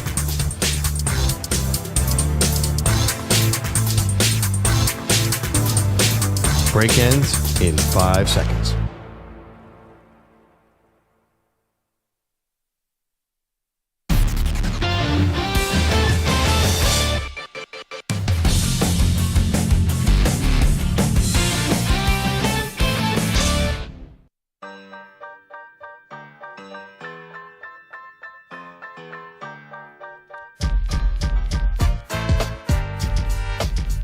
This NASCAR preview is sponsored by WeatherGuard Truck and Van Equipment. They're just as driven as the hardworking pros they serve. All right, Manny, what do we got on tap this weekend? We've got some short track racing, Pearl, for the Cup Series. The circuit is at the Paperclip. It's the Cookout 400 at Martinsville. Some fun racing last weekend at Homestead, Miami. I actually caught the last 60 or so laps.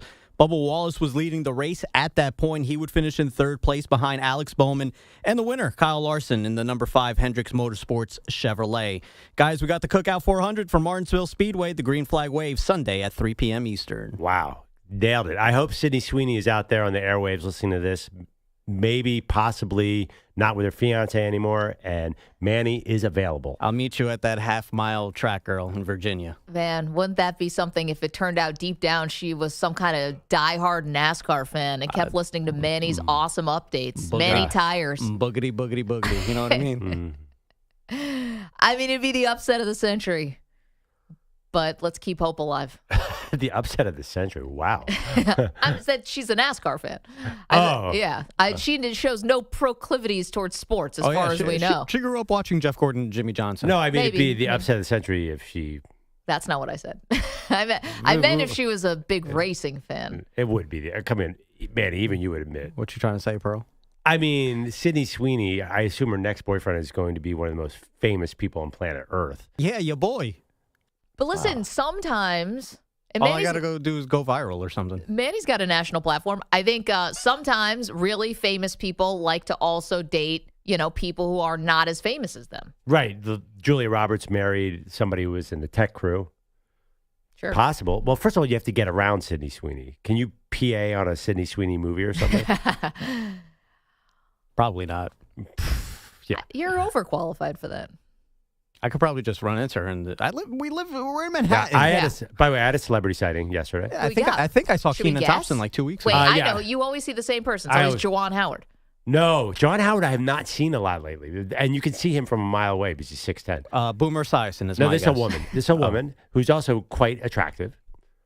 Here or in Brooklyn? In Brooklyn. Not available. She is married to somebody that many of us are fans of. Beyonce. Hey, if I saw Beyonce, I would have called you guys immediately. Oh my God. Yeah. Do people see Beyonce? I don't think that's somebody you see. She's not out of the street. No way. Yeah. She's not just walking around. I could give you. Is she an actor? She's an actress, yes. I'll give you a couple movies and see. Edge of Tomorrow. Never heard of it. Mary Poppins. Never heard of it. Oh, what's her face? Devil Wears Prada. Yeah, Emily Blunt. Emily Blunt on the street. Wow, it's a good one. Yeah. Isn't that Mrs. Jim Halpert? Yes. Oh, would you look at that? Yeah, John Krasinski. Yeah, I guess they live near me, so I saw them on the street. Yeah. I saw her. I think it's Anne Hathaway. I was about to say. You saw Anne Hathaway. Well, didn't tell me. Anne Hathaway lived across the street. My wife had, when Lucy was a baby, got stuck waiting for an elevator with Anne Hathaway. She said, "Call me Annie." Sweetest neighbor ever. Wow. Of course, she's a perfect person. Yeah, she's trying to tell you guys. She's all over New York City. You can run. Anne Hathaway is a person of the people. I thought she'd be in Philadelphia because she's such a big Eagles fan. That was a good catch for the Eagles fans. You can see her in the city. Oh yeah, like this is such a small place that I'm going to run into Annie. Yeah, I'm just going to hang out, where Wu-Tang hung out in Staten Island. Yeah, the Shaolin Projects. Yeah, I don't think you're going to see Annie there. I'm sure Annie's going to pull up at some point. I said New York City, not Staten Island. Yeah, different world over there. Anyway, that's our New York Minute for you. Mike is in Texas, more importantly. Mike, you're a Steeler fan in Texas. You do not want Aaron Rodgers. I do not want Aaron Rodgers. With the way things have developed, we've played ourselves trying to be cute. I would feel better going off with Mason Rudolph, and the reason I say that is, he was a debacle in Tennessee, but who hasn't been a debacle in Tennessee? He's familiar with the system. Mm-hmm. He's never really had a chance to be a starter. When he did come in and mop up roles at Pittsburgh his first round, he was a very serviceable quarterback. If anything, the Steelers need to focus on getting their line together offensively and defensively and get some type of running back that don't want to be cute like Najee was, and just get back to the basics, man, and let Aaron go to Twilight Zone or wherever he wants to be. He's already there, Mike. He's already in the Twilight Zone. It's whether you're going to go to the Twilight Zone with him when he's your quarterback. Well, we're already there because we're entertaining this garbage, and it's just foolishness. It's not anything. It just lets me know, as much as I appreciate what Tomlin has brought to the table, he's at the point of desperation. Yep. And anything that he wants to put up with, and it's almost being like what I call a pilgrim mentality. You just settle for the first piece of land that you hit and say, "This is our guy." Wait, but Mike, That's hilarious. What would you have done going back? Go back to sort of the late Ben Roethlisberger. Where were they supposed to find this quarterback? If you're never going to be bad, how do you get a quarterback? Well, the first thing, you held on to Ben 2 years too long. Okay. Okay. Hey, Ben, we appreciate you. And Ben was getting into it with every offensive coordinator. He wanted to change the identity of the Steeler way. He wanted to throw the ball all over the place. And they accommodated that. And once they did that, you started losing a piece of your identity. This team has been built, while I've been a Steelers fan since 1973, is a blue-collar approach. This is not a blue-collar approach. This is you want to keep up with the Joneses and be what's trending and fad, and that's what brought those Lombardi trophies to the case. So, but here's the thing, Mike, and I agree with you, and it's a great call on the Pilgrim thing and the Twilight Zone. Like, you're all over it. But can I give you a little, I hate to do this, a little dose of harsh reality here, which is I don't think the Steelers occupy this rarefied air anymore. Yeah, you got the 6 Lombardis. No one's ever taken that away. But when Cam Hayward said the recruiting pitch to Rodgers is either you want to be a Steeler or you don't, I don't think the Steelers are there right now. I think Rodgers, you'd be lucky to have him. And this is the thing about Mason Rudolph. He's fine as a backup, but you're not winning a playoff game with him. Well, we're not winning a playoff game with any of the Fair. Okay. But so at least if I'm going to tank, let me tank with an up and coming than a has been. This is ridiculous. Well, Mason man. Rudolph's 30. He's not an up and comer anymore. Well, no, he's an up and coming compared to what Aaron Rodgers has done. Well, I mean, if you compare what Aaron Rodgers has done and the opportunities he's been given, Mason Rudolph has not been given that opportunity. Well, maybe there's a reason, Mike. Maybe behind the scenes he's not a starter, you know? Well, behind the scenes, he might not be a starter, okay? And they said when they drafted him in the third round, he had first-round attributes. But you get this love affair with Kenny Pickett because you had buyer's remorse because you didn't pick Dan Marino, and then you go back and pick this kid, and this dude showed he was a coward. He quit when competition came in town, and he'd rather go sit behind Hurts, and now he's back in Cleveland. I hope they bliss him to death if he ever plays in Cleveland. Mike, it's an all-time call. Thank you so much for making it. You and I are going to disagree about where the Steelers are, but you're making a lot of really good points. Can I just point out one thing? Like, you're asking, and you asked a good question. What should the Steelers have done? Like, where could they have been looking for a quarterback? Can I just give you a few of the names of starting quarterbacks in this league who were not top picks? Dak Prescott, Jalen Hurts, Lamar Jackson, Jordan Love, Brock Purdy, Geno Smith, Derek Carr. You don't have to be picking. I'm not saying these guys, some of these guys on the list are phenomenal. Lamar's a 2-time MVP, but you don't always, I think it's a cop-out to say, oh, we were never picking in the top 5, so we can never have a franchise quarterback. That's a cop-out. That's letting the front office off the hook. I think you're naming the 6 guys who were picked after the 25th spot who made it. You're not mentioning the 100 other guys.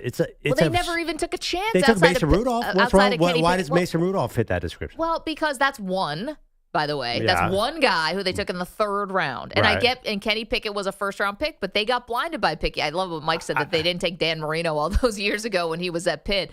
I think they got too comfortable. They saw a guy in their own facility. I think that's playing Monday morning quarterback because Kenny Pickett had an incredible year at Pitt. He was obviously a first-round, second-round prospect. By the way, and the other thing, late career at Big Ben, I don't think it was bad, as you and Mike say. They were 2 years before he retired. They were 12-3, and you know the playoff game he lost against Cleveland. He threw for 500 yards in that game, and you also have to remember he had Deontay Johnson, who got the yips and cost him about another 1,000 yards. He was not that bad, and I understand they won a ton of games with him at the end. Okay, Tom Brady wasn't bad when Bill Belichick drafted Jimmy Garoppolo, and Aaron Rodgers wasn't bad when they drafted Jordan Love. Jimmy Garoppolo and Mason Rudolph were the same exact thing. Well, Garoppolo was second round. Yeah, I don't know about that. But again, and now Mason Rudolph's 30. Like, we're really saying you're going to battle with Rudolph? I don't know. Or he's going to be 30 this year. But you have this fantasy to me about look at all the other second round and third round quarterbacks who bombed, most of them. Don't people say that the smart thing to do is to continue to draft quarterbacks? Like when Ben Roethlisberger is 34, that's not an insult to him if you're going to start taking quarterbacks now every year. But okay, they drafted Kenny Pickett. They drafted Mason. Like it didn't work. They got the wrong guys. That happens way more often than you think. Yeah, I mean, you took 2 bites at the apple to try to replace a legend. Sometimes it's not that easy. The Titans drafted Will Levis. How'd that work out? Terribly. That is the more common path with a non-first-round quarterback. Most of these guys are not going to hit. Yeah, but I just gave you some really good names here of guys who are major factors and who will have a say. One just won the Super Bowl in Jalen Hurts. Everyone loves Jordan Love, Lamar, well, let me ask Brock Purdy, Geno. We can have actually our research team. What do you think the hit rate on second-round quarterbacks is?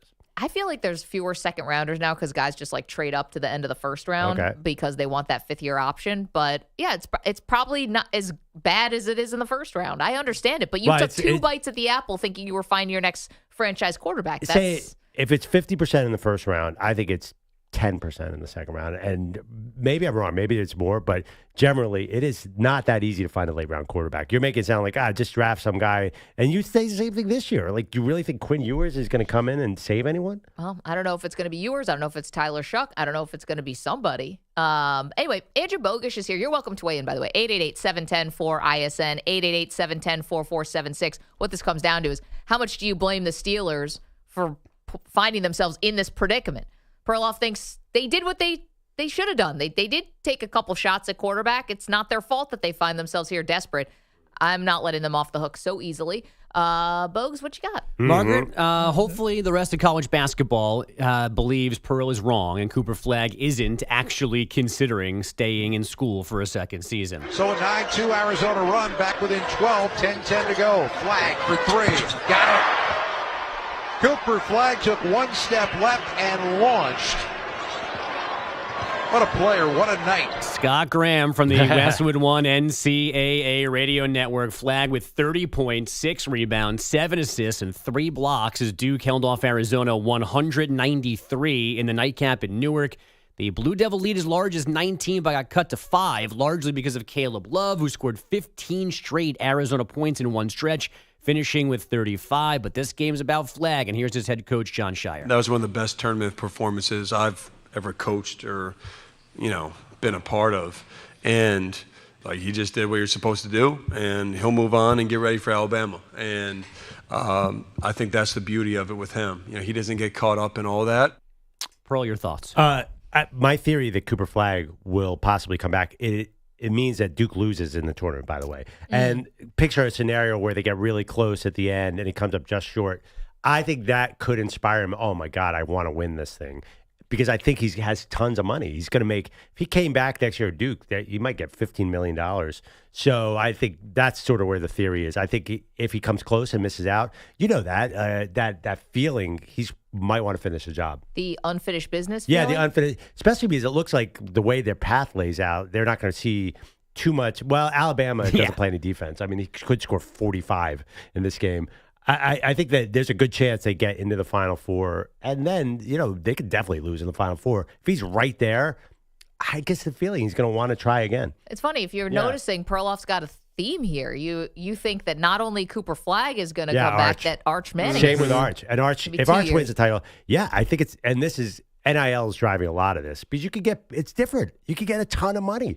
If you get, Arch Manning already makes $6 million a year, and he's never started a game. I know, but if he's a first I started 2 games, but if he's the first overall pick, that's $20 million landing in your bank account in a day. Peyton Manning went back, and he didn't even have that NIL money. Yeah, that's true. That's what I'm going for here. No, I understand it is against the grain, but these guys, for some reason, they just look very interested in college sports. It feels like Cooper Flagg wants to win this title really badly. It just feels like that. It feels like the football thing is more likely than the basketball thing. Like I was trying to think of a last example. Last guy I could think of was Joakim Noah, who was kind of a shock that he went on this crazy tournament run and kind of took over and was seen as a top 3, maybe number 1 pick, and then came back. But he was a player that wasn't projected to be a Cooper Flagg. Cooper Flagg was the number 1 pick in this draft when he was 16 years old. Right. Like, we knew he was going to be this guy. So, to get to all this point and then say, I'm going to go back to college another year, it just doesn't happen very often. Well, Armando Bacot, but he wasn't a top pick. But he was not. But that was Bacot's actually not an NBA player. Yeah, he's not even an NBA right. player. But it was a bit of a surprise when he went back to North Carolina after he won a title. Right? I remember we were but it was more because of why would you go back there? Just start your professional life. Come on, dude. You've been in school for 4 years, 5 years, right? That was a different calculus. No. Yeah, no, it's different. But I do think that would you guys expect some guys to stay in college hoops, or not someone like Flagg? No, right. Like Ace Bailey and Dylan Harper are not going, oh, man, we got to come back and do good for Rutgers next year. They're gone. It's why Rutgers is not playing any postseason tournaments, because they're gone. I think it's more but they didn't go to a basketball school. They didn't go to a place that has a rich history. But they got cash. Yeah, but they went because of the money and whatever, because of Rutgers. I think Cooper Flagg went to Duke because of the rich basketball tradition. But to be honest, I think you make fun of me all the time when I say that. We just said recruiting didn't matter. You've told me the rich basketball history. Cooper Flagg did not go for the money. He wanted to go to Duke. I agree with that. But is he playing for free? No, he's getting a ton of money. He wasn't going to play free You just anyway, said that he would come back and make $15 million, and that's the big part but of it helps. But I do think there's a magic of Duke. I think he wanted to be part of that. That you literally tell me the magic's gone on all of this Not stuff. Duke. I said last week. Remember last week I said Duke's the only needle mover, and we did a poll. You did say that. Yeah, I mean, he could have gone wherever Cal is or whatever. He probably had bigger offers. I think Duke is special. You don't go to Duke for the money. You go to Duke for more than that. Is that what Zion told you? Yeah, I think Zion too. But also too, Zion was smart. Duke gets on national TV every night. I could be totally wrong. Why didn't Zion go back? Zion was way different than Cooper Flagg to me. Why? He was the number 1 overall pick. We knew he was going to be the number 1 overall pick all year. He was a little more injury prone. I don't know. I can't exactly explain it. Nobody ever thought Zion was coming back. I'm the only. Just Cooper Flagg just seems to really, really love it. Zion liked Duke, but I never thought that he was part of the tradition of Duke. Interesting. To me, when you brought him on a Baycott, that made more sense to me because I think about Drew Timme, another guy who he was never going to be an NBA star, never going to be a first-round pick, but he kept coming back. It was like, well, I can make a lot of money, more money here probably than I would in the G League, and I can win a national championship. So those guys, I feel like you'll be right. Like maybe a guy who would have just left because like why not? Those guys will come back. But I think the number 1 pick guys, like the top 3 guys, it just doesn't happen. Marcus Smart was the other recent example where he went back, and that was a little bit of a surprise. But otherwise, it's just rare. What about the kid we saw last night, DJ Wagner? Wagner is like a fringe first-round pick. Right. I would feel he'd be smart to go back, right? He could probably make more at Arkansas. I actually heard an interesting rumor on the women's game that you get much more money in the college game than the pro. Well, we know that. So that is another. People were surprised that Caitlin Clark could have gone back to Iowa, that she took a pay cut to be in the WNBA. Possible because you get more eyeballs on the women's tournament than the WNBA. No, the women are definitely making more money in college, but Caitlin's endorsements are going to offset that. Yeah, but she'll get just as many, if not more, in the pros than she will in college. I kind of wonder if she's almost like a Travis Hunter, where she even taken from Iowa's collective. Yeah, she might have just had all that Nike State Travis Farm. Hunter was giving his money to like the Colorado collective, famously. I feel like her money's coming from Gatorade. Yeah, I saw a report that she could have made $20 million this year at Iowa, and I don't think she's made quite that much in the WNBA. No, they have a salary cap. Yeah, no, I mean even with salary, with all her endorsements, I think she could have even made more endorsement money if she'd stayed at Iowa, but for 1 year. Then eventually she has to go. But that's just listen, I could be totally wrong. Cooper Flagg could declare the day after the draft. I just have this little hunch that maybe he wants to win a title. Hopefully it's not the day after the draft. Yeah, that'll be late. Day after the It'd be like tournament. Like Jerry Jones. Yeah, here for the draft. It's like it happened yesterday, buddy. You're a wizard. Maybe you took another O-line. Do they have a day 2 in the NBA draft? They do now. They do, yeah. Ronnie, awful. remember? I hate it. Adam Silver, man, that guy. We should talk about him because I saw a lot yesterday that Adam Silver should get involved with LeBron James, Stephen A. Smith spat. Me, I'm people. You said that. We'll get to that in a minute. Both. Thank you. I thought you were going to talk about his stupid all-star game theory that he just gave up on after one time. Oh, he abandoned ship on that. He's like, sorry about that all-star format. My bad. It sucked. Really?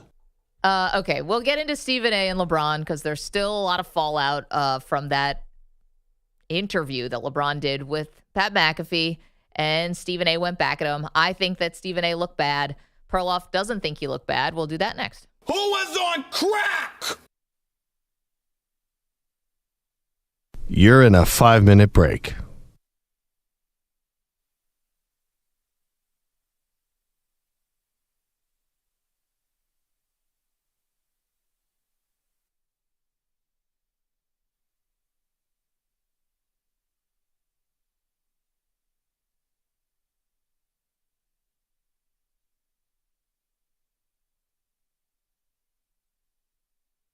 Four minutes, 30 seconds remaining.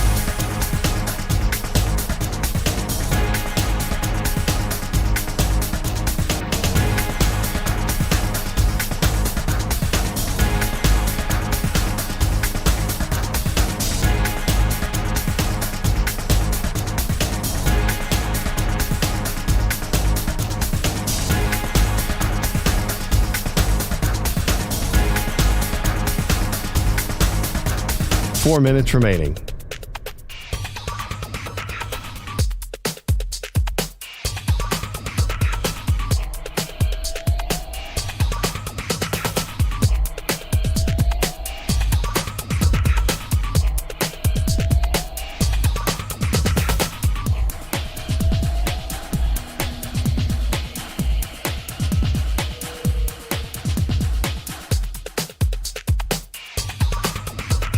Three minutes, 30 seconds remaining.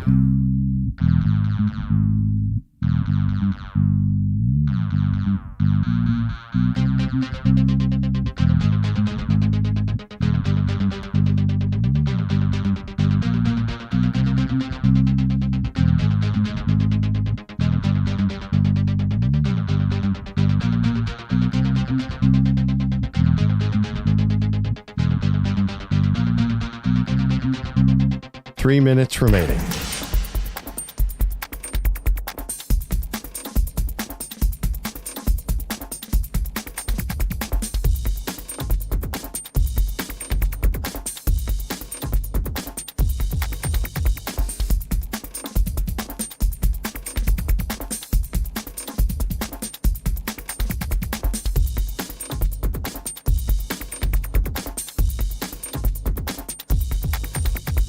Two minutes, 30 seconds remaining.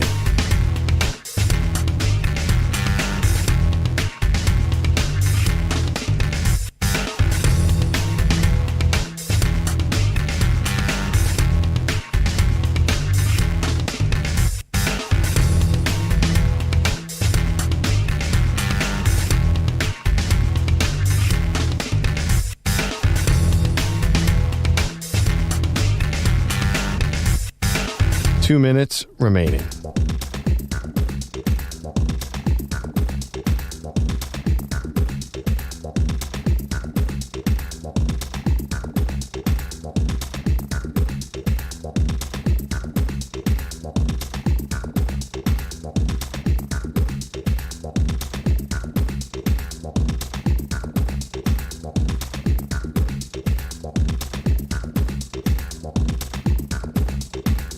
One minute, 30 seconds remaining.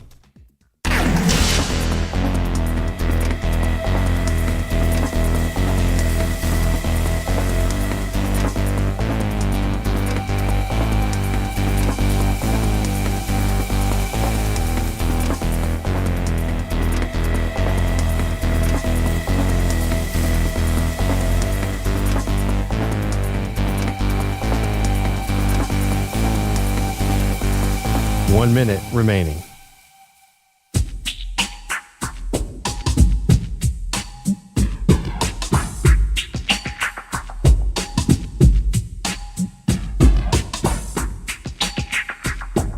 .45 seconds remaining.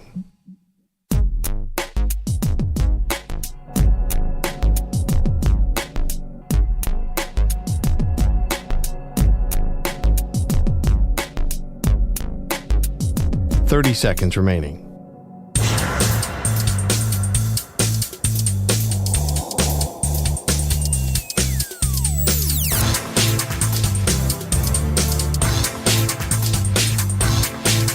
.15 seconds.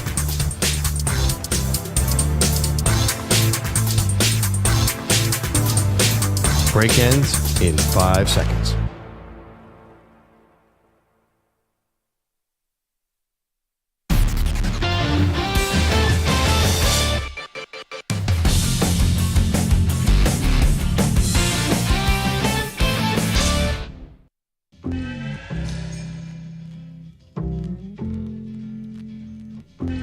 Welcome back. Maggie Gray, Andrew Perloff.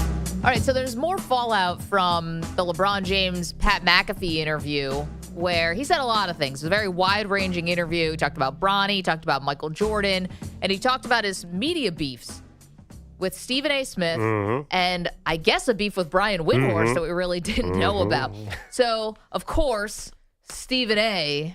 has got to respond because this is how the game works now, guys. So here is Stephen A. Smith on First Take or Stephen A. Smith Show, whatever, saying LeBron James is a liar. Because there's one person in this ordeal that's telling the truth, and it's me. I don't lie to y'all. His ass lies a lot. Okay, well, to be fair. And there's a lot of shady stuff that he does. And one of the things is his passive aggressiveness. A lot of pregnant pauses. And the two-facedness and smile in your face and dig you behind the back. One more. I happen to know that about him, which is why I don't like him. Ooh. I had not heard that. I had not heard that because Stephen A. has always said, I like him. But obviously, stuff went down where Stephen A. called out LeBron for Bronny, said as a father, you got to get Bronny out of the league. He's embarrassing himself. Everyone's laughing at him. And then LeBron confronted Stephen A. in L.A. So maybe they don't like each other now. Yeah, I did not know that he came out and I sensed that he did not like LeBron, but I hadn't heard him say What gave you an indication of that? Now, was that on his podcast? Did he say that on ESPN's airwaves? That was on the Stephen A. Smith show. Yeah, because I don't think he would say that on ESPN. ESPN's an NBA partner. He's much more. He has these. Yeah, remember his podcast with Odyssey? He would say crazy things that very, very honest. This is that and candid. podcast, I believe. Yeah. About Tom Izzo works on it. The other Tom Izzo. Yeah, we talk about women and stuff on that podcast. He would not have said that directly on ESPN, but it's very clear to be true.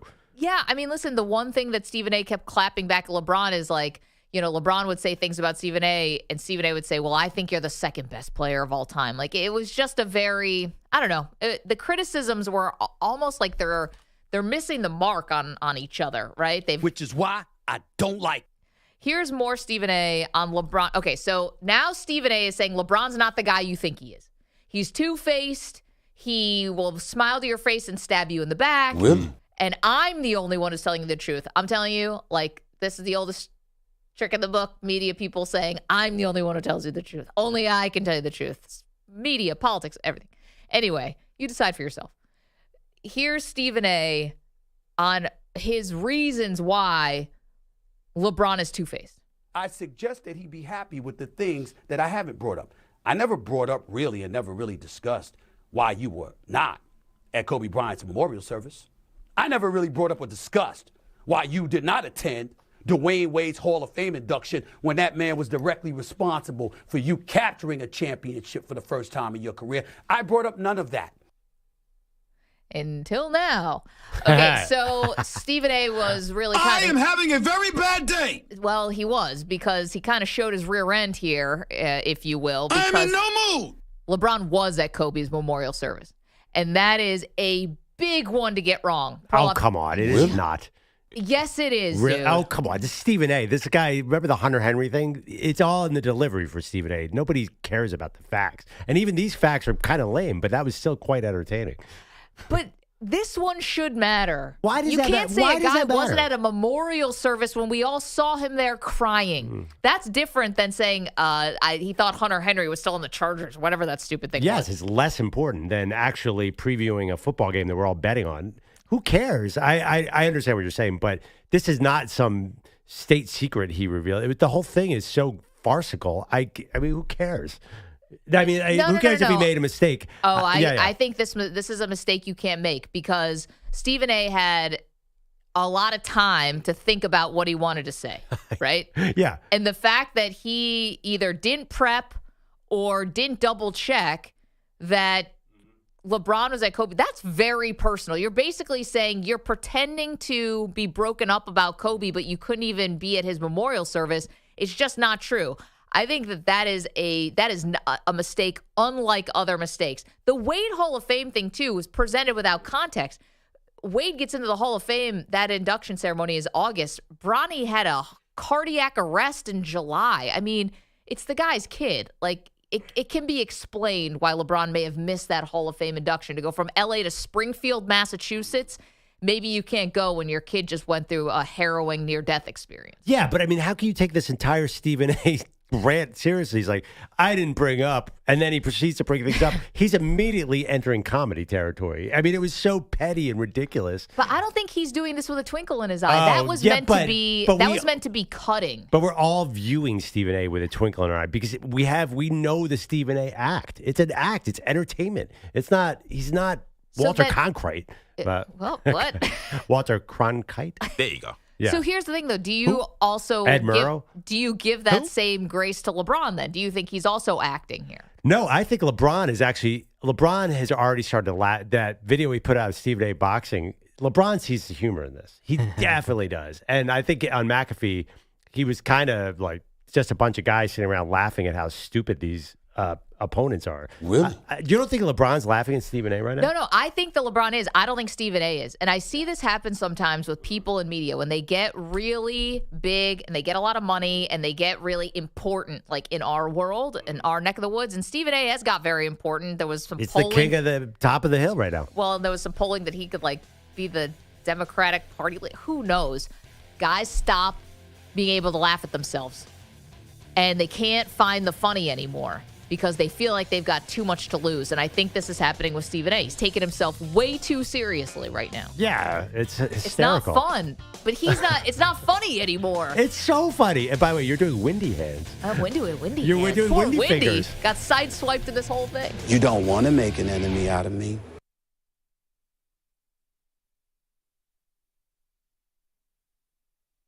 You're in a 5-minute break.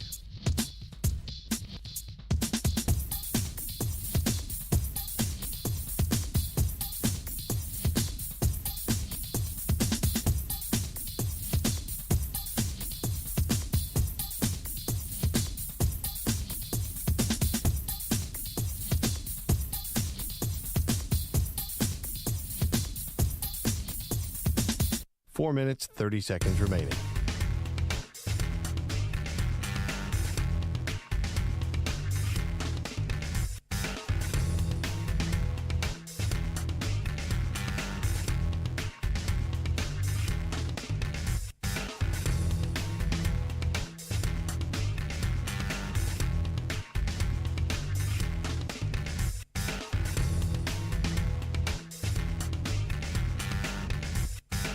Four minutes remaining.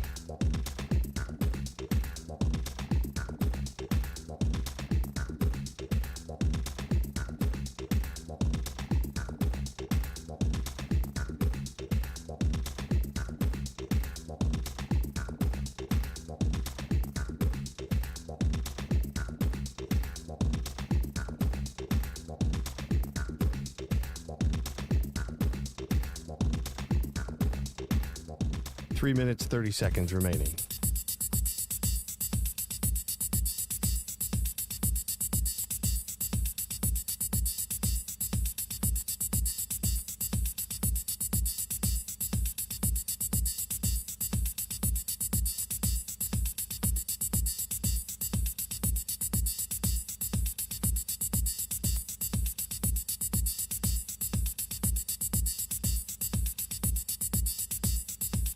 Three minutes remaining.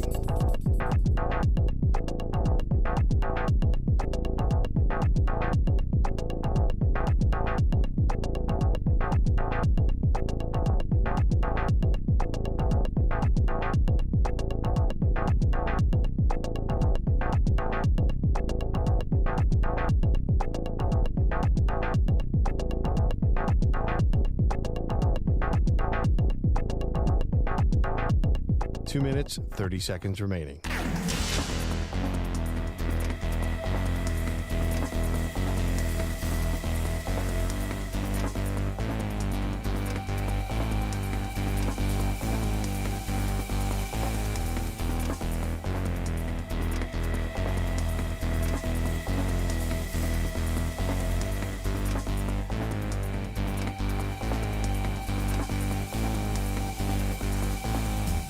Two minutes remaining.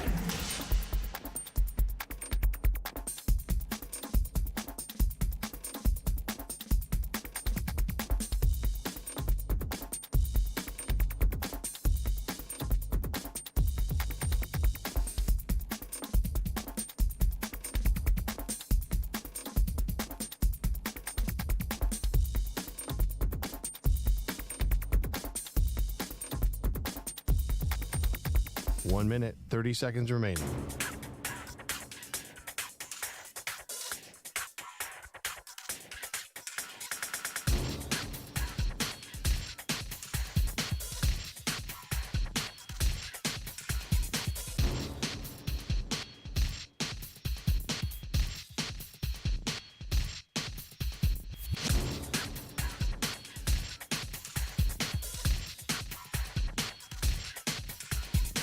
One minute remaining.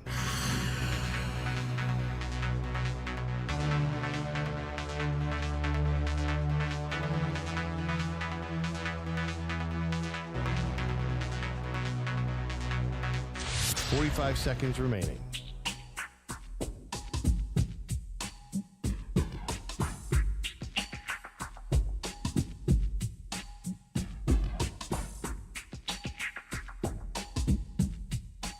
Seconds remaining.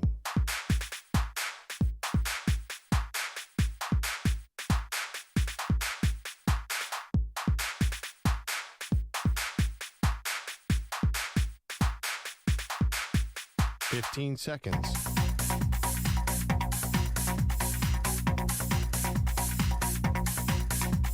Break ends in 5 seconds.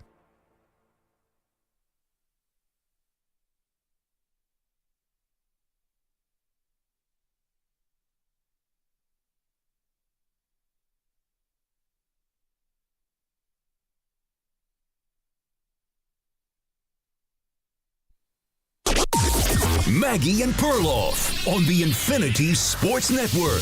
Hawkins with a dribble out near midcourt against Wagner. Shot clock down to 10.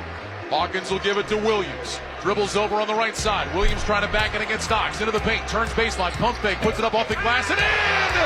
7.3 to go. Texas Tech up 2. And Texas Tech would go on to beat Arkansas. They were down 13 with under 4.5 left to play. They forced overtime with a couple huge three-pointers when they really didn't have a lot going from three-point land. But they come back. They send Arkansas and Coach John Calipari packing after Cal had kind of been the de facto Cinderella in this tournament, which is saying something because he's obviously a Hall of Fame coach. And you know, we'll talk about the Texas Tech side of this. They obviously are very dangerous. But Perloff, for John Calipari, we're asking, are you more encouraged by what you saw with his first year of Arkansas, or are you discouraged because here we are again with John Calipari coming up short in an NCAA tournament, this time blowing a big lead? Yeah, I mean, it's harsh to say discouraged because you're right. They were the Cinderella of this tournament, and making it this far was very impressive in being St. John's. But I don't see them as a potential giant. Even if he does out-recruit everybody else like he did at Kentucky, this sport has changed so much. I just don't see Cal at 66 having another finals run. I'd be surprised. And again, you saw it last night. He's definitely got strengths as a coach. I'm not sure late game X's and O's is where he is superior. 1-4 now in NCAA tournament overtime games. So obviously that's not a very gaudy record, but you know, to be fair, every situation is different. They faced a lot of different injuries this year. I'm more encouraged, and I think Cal could have another run at him. I think there could be maybe another national championship hiding somewhere in there, because here's the thing. If, you know, John Calipari used to be able to tell guys, come to me and I'll send you to the NBA, right? Well, now there's a million ways to get to the NBA. You don't necessarily have to be one and done. You don't have to play college at all. And now you're making so much money in college, maybe 1 year, you don't want to go right to the NBA. Maybe you want to stay. So I think that there's a world where Arkansas is competitive with NIL. They're in the SEC, for goodness sakes. That's not a good thing. I mean, but yeah, go ahead. Because that's such brutal competition. No, but competitive with NIL. So you're going to be swimming in those deep waters where you want to get great talent. It's not like he's cobbling together these no-names. Like, that's just not true. And that's not how Arkansas was this year. So I think Cal still has the cachet pedigree in this tournament alone. He took out Bill Self and he took out Rick Pitino. Like, that's still big time stuff. And we're saying he did it with a roster that wasn't even as good as those. Let's not forget, Kansas had a terrible year. They were the preseason #1. Okay. That was a clearly talented team. And every one of their mom thought St. John's was making a Final Four. But I mean, I don't think anyone looked at St. John's and said, this is an overwhelmingly talented team. I think they said they were a well-coached team. I mean, NBA talent-wise. And Cal beat them. Yeah, obviously NBA talent-wise, I think Arkansas is a little bit above some, St. John's. I don't think Arkansas is loaded with pros, but certainly they have huge, huge names on there. So the thing about Cal is he did not win titles with some of the greatest assemblages. Is that a word? Help me out here. Yeah, I think we're close assemblage. Enough. Yeah. If you look back at those Kentucky rosters that he did not win a title with, you have to wonder, like, how did this team get beat? So he's never going to even get that superior of a roster again. I think that's impossible in this day and age. So if he couldn't win all those times with the Karl Anthony Townses of the world, how is he going to win here? That's, I think, the logic. Well, it might not be about one and dones anymore, And I think that there could be a situation where Cal is having teams like he has this year, which is a combination of freshmen and then guys who have a little bit more experience. I mean, the portal is there for everybody, and it's not like he's not Dabo Swinney. It's not like he's not using it. They're going to be competitive, and I think this Sweet 16 run probably put enough juice back into Calipari where maybe that, I don't want to say good old-fashioned recruiting, but I'm just saying, along with NIL, maybe Cal finds a little bit of magic there, and maybe you're not automatically, going to play somewhere else. And Cal, and to be fair, Eric Musselman kind of, had something going at Arkansas too. So now Cal is, kind of taking that mantle. Right, but something going, are we talking about being a potential Elite Eight team, or are we talking about a national title contender, a true national title contender? It's a long way to get there. I know, but I saw FAU and I saw San Diego State, and that was only, was that 2 years ago?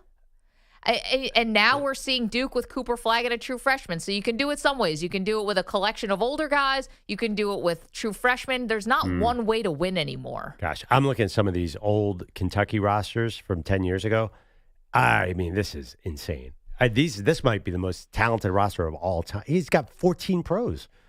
He's got 10 lottery picks and he didn't win, but they were all freshmen and sophomores. So I understand. The greatest college football roster of all time, of course, 2001 Miami Hurricanes. Yep. I think 2015 Kentucky Wildcats is right there. But college basketball, my point is the old guys win. The Villanovas. Well, Duke the might Michigan win States. this year with 3 freshmen. They so might win. That might not be true. That might not be true, but Duke hasn't won anything yet. They beat an okay Arizona team. If they do, it'll buck the trend. Will you admit that the trend is towards the older teams? That's fine, but I watched Christian Anderson yesterday from Texas Tech as a true freshman be one of the biggest reasons why Tech overcame that 13-point deficit and beat Arkansas. Okay. Like, true freshmen are still making an impact. Yeah, they're making an impact, but would you rather have a Villanova team that does not have that lottery pick and has guys who are going to stay till their senior year? If you had to choose, which model would you go with? I mean, probably the older guys because make my life a little easier, I guess. I don't know, than having to coach freshmen. But that, I guess. But, that Villanova team was also the outlier of that era. No. That was the rule of the era. Again, we disagree about UConn a little bit, but UConn is similar. I think that Baylor team that I know they had some big-time NBA talent, but they had some older guys too. I have to look at that roster. Virginia, obviously, the year that Kyle Guy and they were older. Well, I mean, they suffered. They probably had the best motivation of any team ever on earth the year before losing to a 16 seed. Right, but if they were Kentucky, all those guys would have left. Well, they burned NBA talent, though. Yeah, that's what I'm saying. You need guys who are going to go 28th in the draft and stay till their senior year. That is the formula. Okay, but maybe Cooper Flagg and Duke is an exception, but that's not done yet. So here's the difference, though. Maybe where this is where we're getting hung up on this. Even if guys are staying in college for multiple years, they're not staying at the same school. Right, but they're older. Yes. But it's a pipe dream to think you're going to Auburn and you're staying there from freshman year all the way to senior. It's not happening. So I guess when you're saying like that old Villanova team, when I say that's the exception, they wouldn't have kept Jalen Brunson and Josh Hart and whoever else was on those Villanova teams, so I'm getting them all correct, because they probably would have gotten more NIL money somewhere else and would have left. So, but I do think that goes to the point, you're not going to win by recruiting high school players anymore. That actually confirms what Bruce Pearl and everybody else has been saying, that it's much more important to recruit the portal. I don't want to say that when Cooper Flagg and Duke are alive right now, and how good they are, because I think this is going to be different. I think you're going to see freshmen win it all. I think there's a reason Duke was the odds-on favorite. Are they still the favorite to win it all? They were before the tournament even started. And I'm not willing to say two things about. I'm not willing to say Cinderella's dead, and I'm not willing to say you can't win with freshmen. No way. Or at least get to the title game. Can we say if you get to the title game, that is just as good? Yeah, I mean, listen. It's just as that's the accomplishment, is making it to the national championship. Duke is still favored to be the champion, right. plus 225. Thank you, AJ. But we saw last night, Mark Sears, 23 years old. Had a game. There are a lot of old guys. I mean, I don't know if Sears is only because of the COVID year that he's even still there. He's not alone. There are a lot of older stars in this tournament still alive. Derek Queen going home. A lot of the young guys, a lot of the lottery guys are not in this tournament. But is it more of a mix you need, though, right? Because, I mean, you talk about UConn. I mean, yes, we talk about all the transfers and old guys they had. They had Klingon and they had Stephon Castle, 2 guys that were drafted in the top 10. Castle, top 4. Some of the teams you mentioned, you mentioned Baylor, you mentioned some of these teams. Like, these teams had NBA guys. DeAndre Hunter, even on the Virginia team. DeAndre Hunter was a number 4 pick in the draft. It might not be a can't-miss prospect superstar, but he was a top pick. But So what was the average age of their starters? I mean, they're older. Juniors That's what I'm trying to and say, seniors. though, is it more that you need a mix rather than one or the other? And that's why I think Cal still has a chance here. If we're taking this back to where we started the conversation, which is John Calipari, are you more encouraged or discouraged by what you saw? Because they made it to the Sweet 16, but then they had an epic collapse last night. They blow a 13-point lead to Texas Tech. You know, can you win with the combination? Because that's what this Cal team is. I think this tournament is a test. Give me the Houston Cougars. I mean, they're the formula, right? They're. I know they do have a couple big time recruit, but LJ Cryer, he's been playing college basketball for a long They time. beat my Zags in the national championship. Yeah, that was how many years ago? 4 years ago now? Exactly. So I just think it does seem to me like the old guys have an edge. We'll see. When we get to the Elite Eight over the weekend, we should do an average age of the teams. Duke will obviously be the youngest because they have so many freshmen. But there's a chance Alabama and Houston and some of these old guys have. Auburn is ancient. Basically, I mean, most of the guys at Auburn look like they're middle-aged. Well, that's every team. Everyone's got a receding hairline. Yeah. The headband's trying to cover it up. Or they've got, I'll tell you, the floppy hair. You guys would know this better than I would, young guys. This trend is not going away. That long hair. It is just, I thought we'd kind of, we're back to short shorts a little bit more. Fashion's all cyclical. I thought at some point guys would go back to buzz cuts. We are not doing that. Young people. Let it rock. Like Lil Wayne said, long hair, don't care. I know. It's just I always thought we'd eventually go back to like the Fab Five. I thought it would come back around. We're doing the baggy shorts and we're doing the buzz cuts and all that. Baggy will come back. It has to. It has already, just not in basketball. Right. You ever walk around in Brooklyn? I mean, Women's jeans now. It's like you could fit a family of 5 in there. it's crazy. It's a different time. I feel like I'm living in the 90s. I feel like I should be doing the Harlem Shake in Harlem somewhere with a big white tee on. We got a poll question out there. Are you more encouraged by John Calipari taking Arkansas to the Sweet 16 or discouraged that they blew a double-digit lead to Texas Tech? Very close. 52% discouraged, 48% encouraged.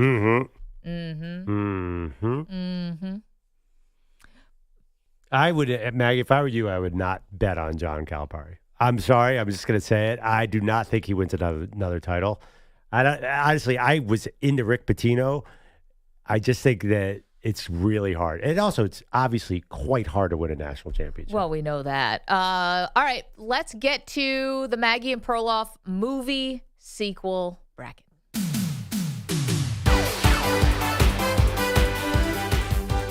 We've got updates. We've got results that we got to get to you ASAP. We are in the Los Angeles region of the Maggie and Perloff movie sequel bracket. We've got second round results for you and some wild upsets in this one.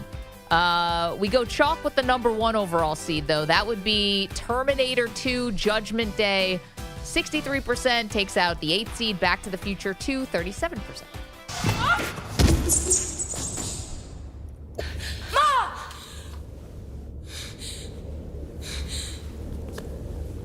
Come with me if you want to live.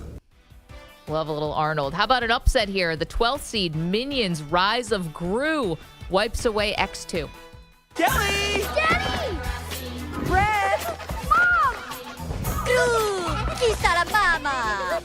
Oh, my favorite tiny relatives! No, guys, come on! So, Perloff, the 12th seed advances in this region, and so does our Cinderella, the 14 seed. An unbelievable run through the second round and on to the Sweet 16. It's the 14 seed, Naked Gun 2.5. Savage is holed up in that house over there. Says he's got hostages. Could be bluffing. Anything else? Yeah, that red van, it's registered to one Quentin Capsburg. No donuts today, Vern? Club sandwich? Well, looks like the cows have come home to roost. And Naked Gun 2.5, easy victory over the 6 seed Mission Impossible 2. Yeah, Mission Impossible 2 was vulnerable. We knew it. They were leaking oil coming into this round. I've heard that movie sucks. I haven't seen it. Well, it's okay. They had the worst bad guy of any Mission Impossible movie. But every Mission Impossible movie is kind of the same thing. Yeah, it's a Tom Cruise vehicle. And the third upset in this region, the 7 seed Die Hard 2, a very easy victory over the 2nd seed Spider-Man Far From Home. It's a porcelain gun made in Germany. Doesn't show up on your airport x-ray machines here, and it costs more than you make in a month. You'd be surprised what I make in a month. It's more than $1.98. I'd be very McLean, surprised. don't start believing your own press, huh? Yeah, I know all about you and that Nakatomi thing in L.A.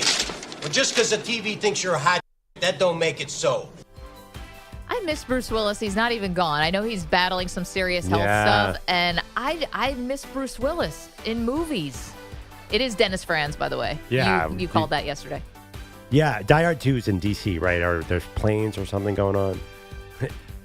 Yeah, EJ, what happened to your Spider-Man movie? This was a rough bracket. This is the bracket I'm most offended by.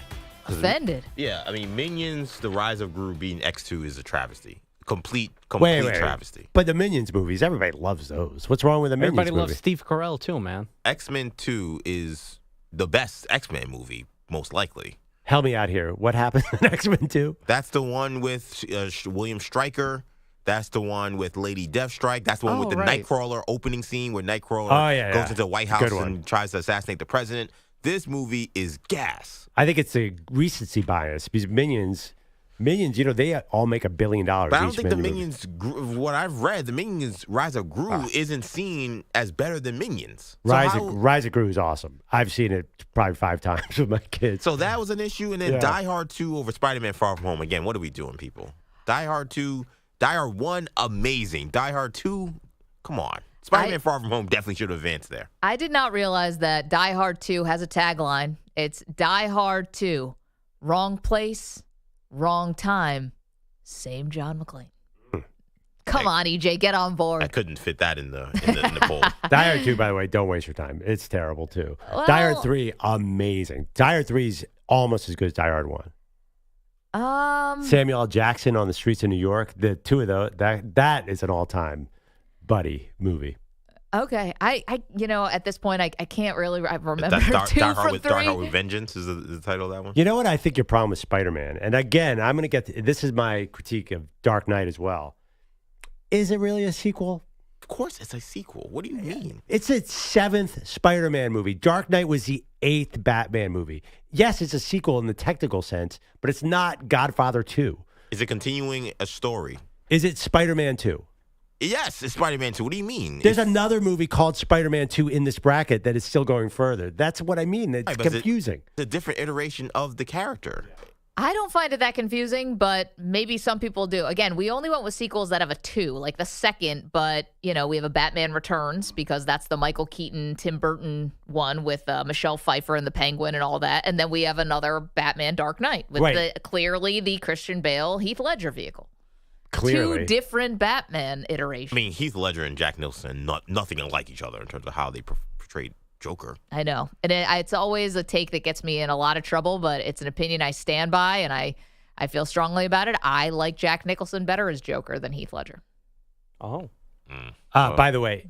You can be wrong, Maggie, but sure. Jack was amazing, though, to be fair. He was great. It was a lot more cartoonish, whereas Heath Ledger was a lot more menacing. Yeah. Local man with strange take. Here's the thing about Spider-Man. Also, you gave me this. This is about the 4th time Tom Holland appeared as Spider-Man in a movie. Because in the Marvel universe, Tom Holland's flying into other movies as well. So it's confusing. I'm telling you, I think people are thinking like me, that they're like, I'm not sure which one this was. I just think people like Die Hard. I think that's what it is, too. Yeah, I think people like Die Hard. I think that, Bruce Willis is a gem, like such a famous movie star too, and to be able to do Die Hard and be John McClane and do Death Becomes Her and be in a Wes Anderson movie and be a guest star on Friends. Shockingly, I think Bruce Willis actually had some range. And by the way, guys, he could do rom-coms and he could do action. He was a crybaby on that one Friends episode he was on.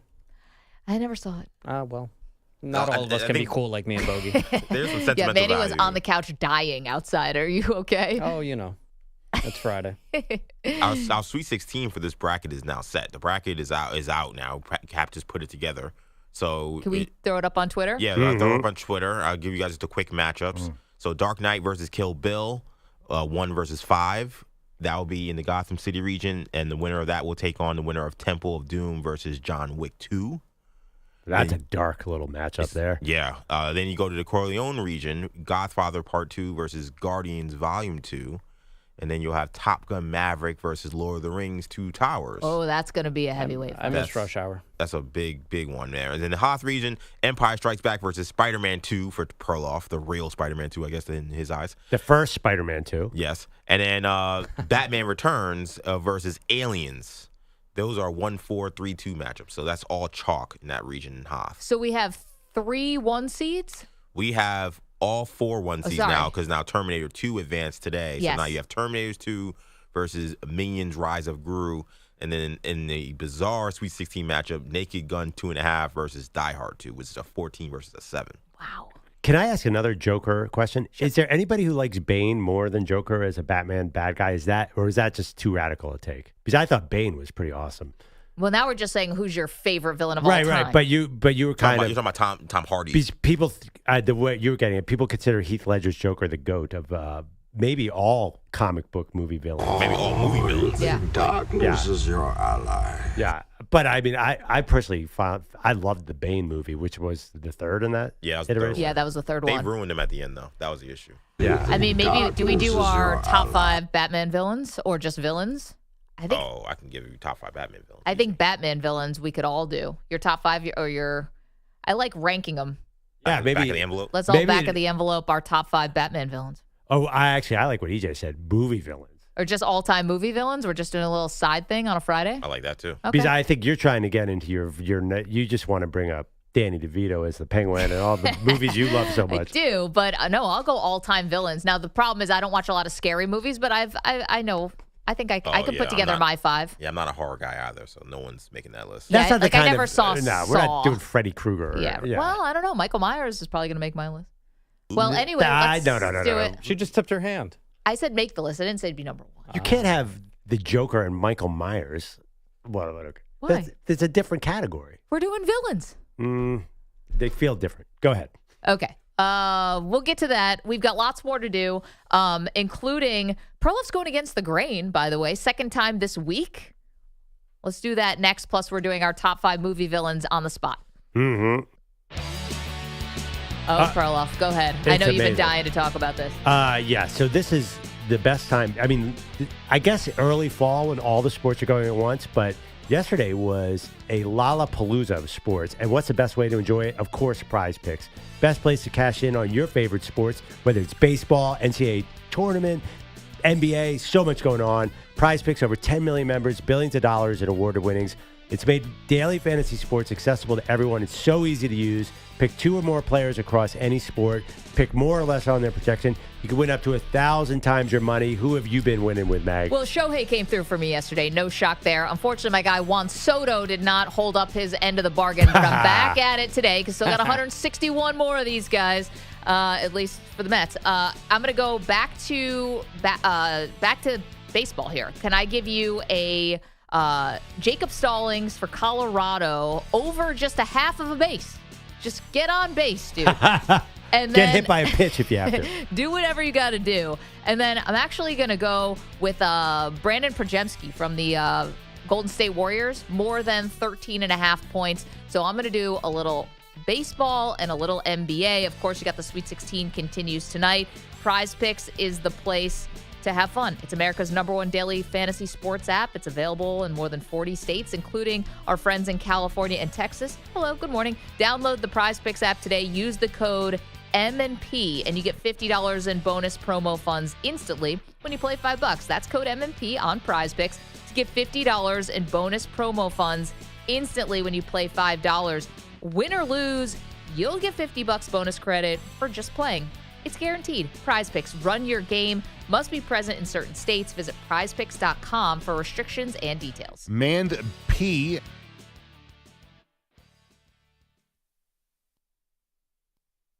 You're in a 4-minute break.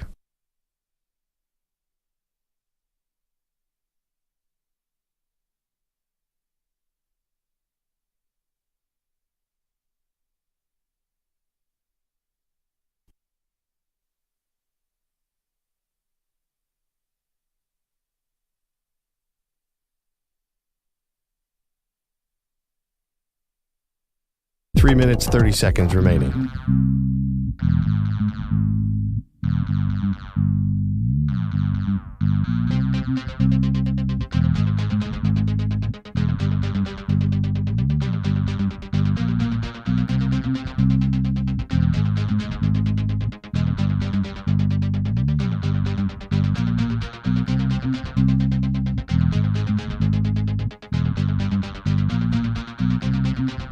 Three minutes remaining.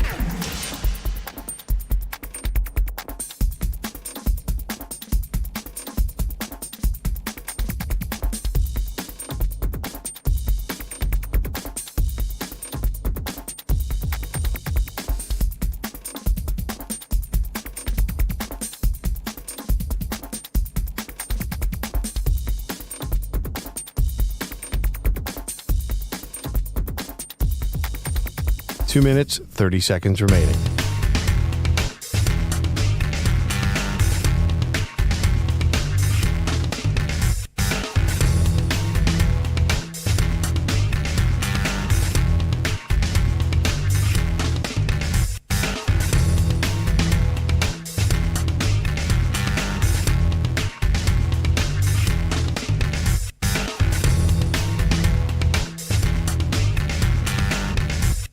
Two minutes remaining.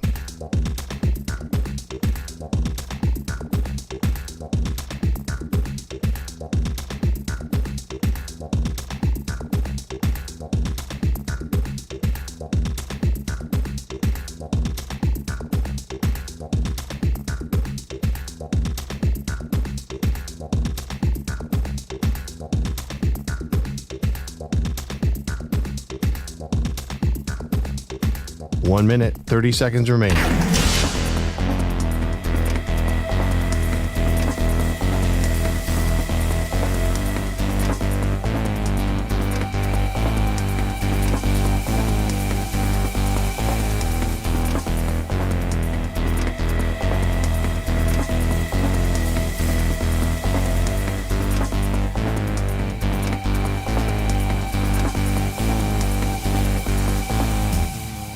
One minute remaining.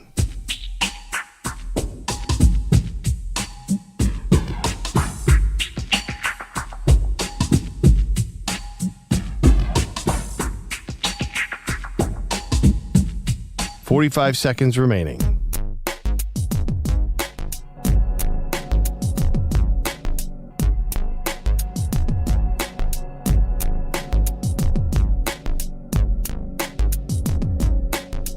$30 seconds remaining.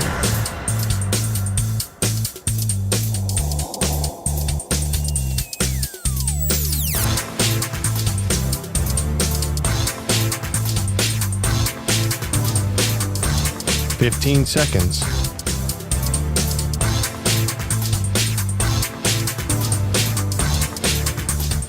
Break ends in 5 seconds.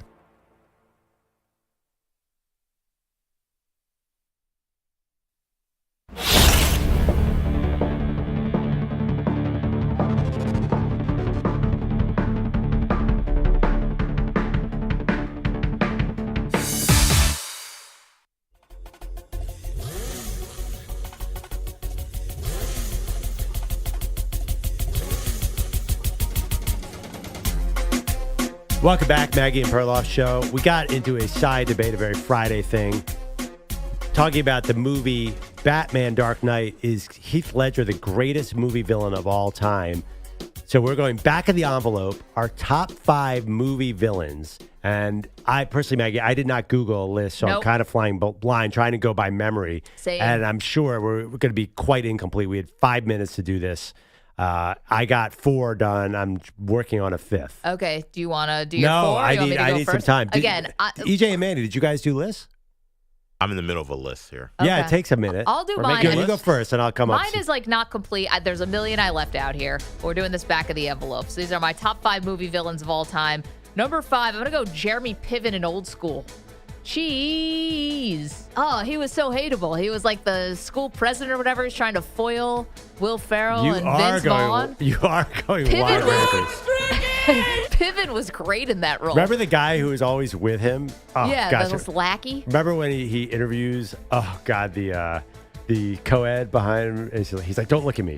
He's great villain. Yeah. In that movie. Number 4 is Kevin Spacey in Seven. I forgot his character name. He's put Gwyneth Paltrow's head in a box.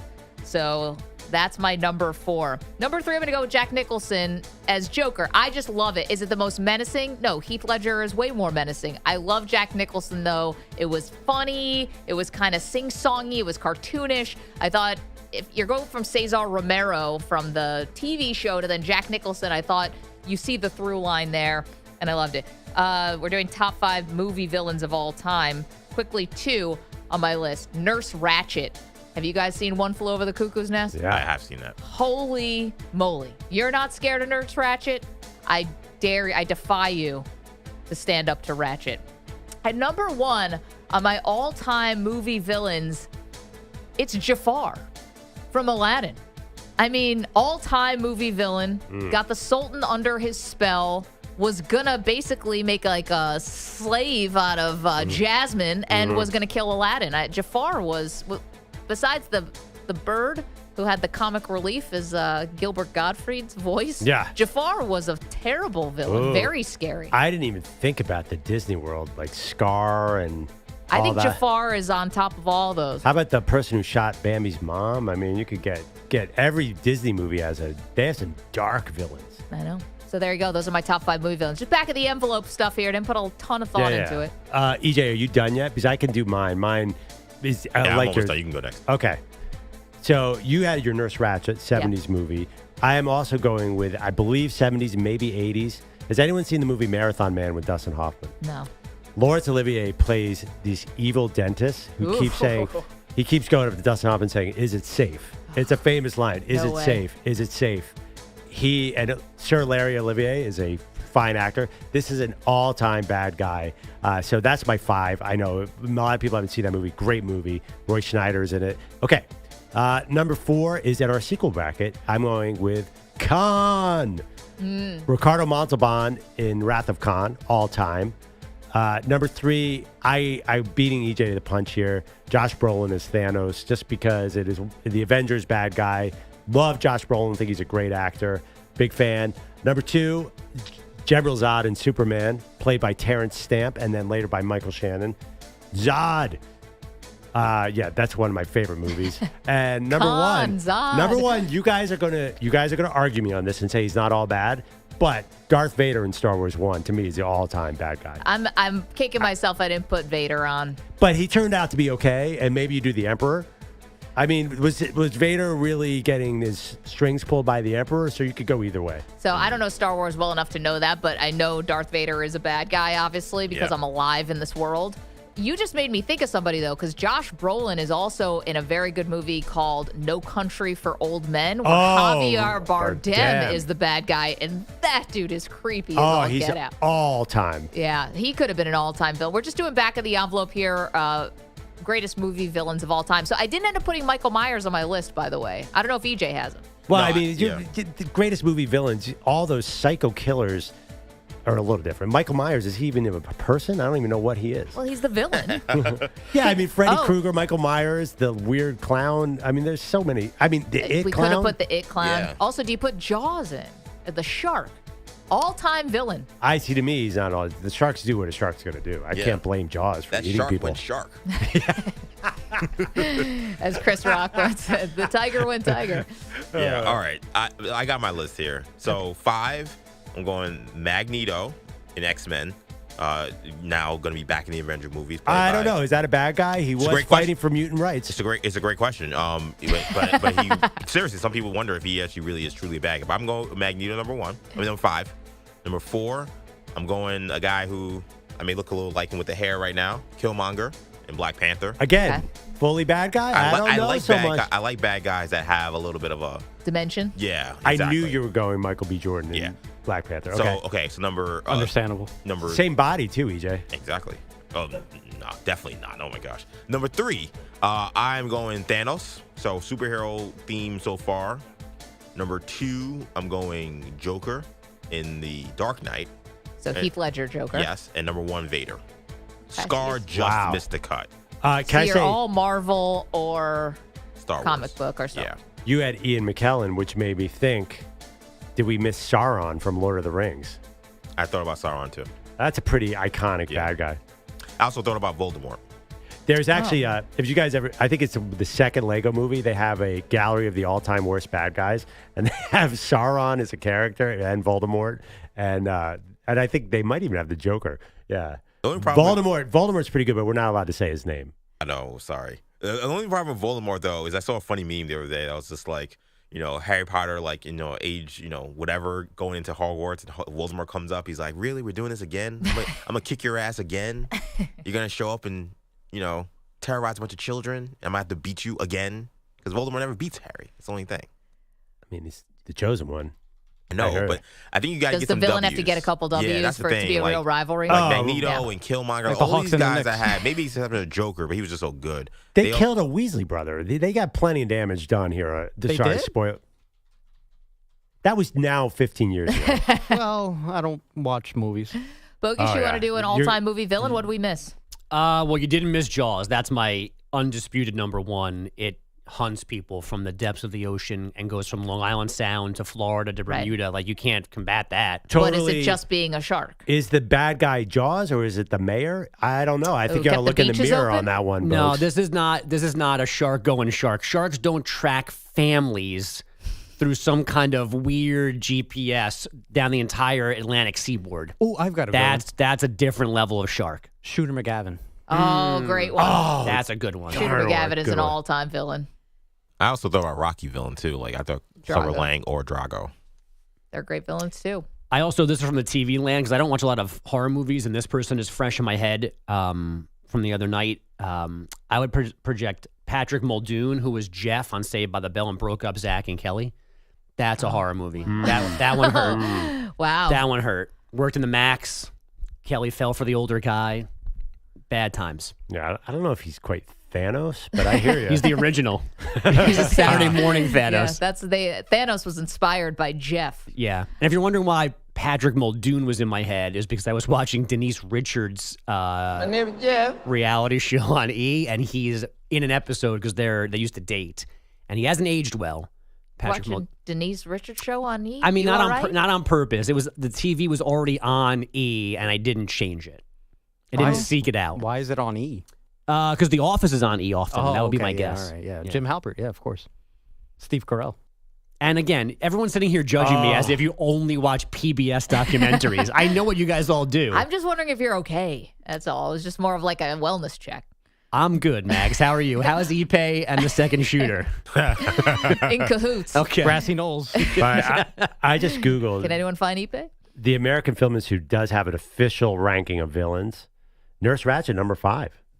She Who is is this? chilling. So Yeah. there's a movie called One Flew No, Over I the mean Cuckoo's the people who made the list, Oh, man. AFI, American Film Institute. I mean, Manny It's definitely fair, was not Maggie. alive when Yeah. the chief was walking around the institute. Darth Vader was number 3.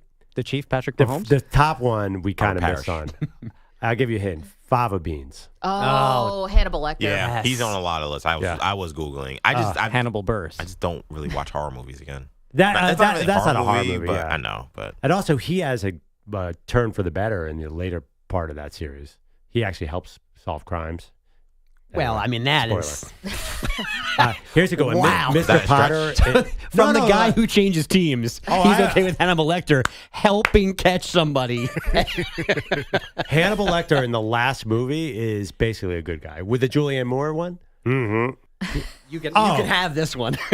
You're telling me Hannibal Lecter didn't stop Buffalo Bob? Was it? I'm telling you, you can't really walk back from being a mass murderer. Well, Yeah, says you never turn really good to that. Anyway. Also, another one, Mr. Potter in It's a Wonderful Life. Oh, yeah. yeah. I mean, he almost pushed George to the brink. Bogues has headlines. And at the moment, guys, and this might have changed since I walked in the room, Kevin Willard is still Maryland's head coach, but maybe he'll soon be at Villanova. Those the rumors, with Willard voicing his displeasure with the Maryland athletic department recently. I don't know what I'm doing. I'll just be honest with you. I haven't talked to my agent. I haven't talked to my wife. I made a promise to this team that I was going to just focus on this team, and that's all I've done. So I haven't talked to anybody. The good old internet has resurfaced video of Willard's comments after his last game at Seton Hall when he was being linked to the Maryland job, and he said basically the same exact thing. Those words coming out last night after the Terps season ended with an 87-71 loss to Florida. I don't know what I'm doing. I'll just be honest with you. Pulling away in the second half behind 15 points from Will Richard and 13 from Walter Clayton Jr. The nightcap in San Francisco was the best game of the night. Texas Tech erasing a 13-point hole with 4.5 minutes left, then beating Arkansas 85-83 in the first overtime game of this tourney. Darian Williams hit the three that forced extra time, then scored the winning points with 7 seconds to go. In Newark last night, Alabama made 25 threes, just 10 twos to thump BYU 113-88. Those 25 triples, a single game tourney record. Duke followed by outscoring Arizona 193. Cooper Flagg 30 points, 6 rebounds, 7 assists, and 3 blocks. While all of that was going on, we had mayhem in Chicago between the Bulls and the Lakers. Bulls are out of timeouts. 2 seconds left. Giddy for the win! Go! My God! Exclamation I cannot believe this! Elizabeth! I'm coming, baby! Oh, Lord! Improbable! Unbelievable! Impossible! Magic Giddy! Good day, mate!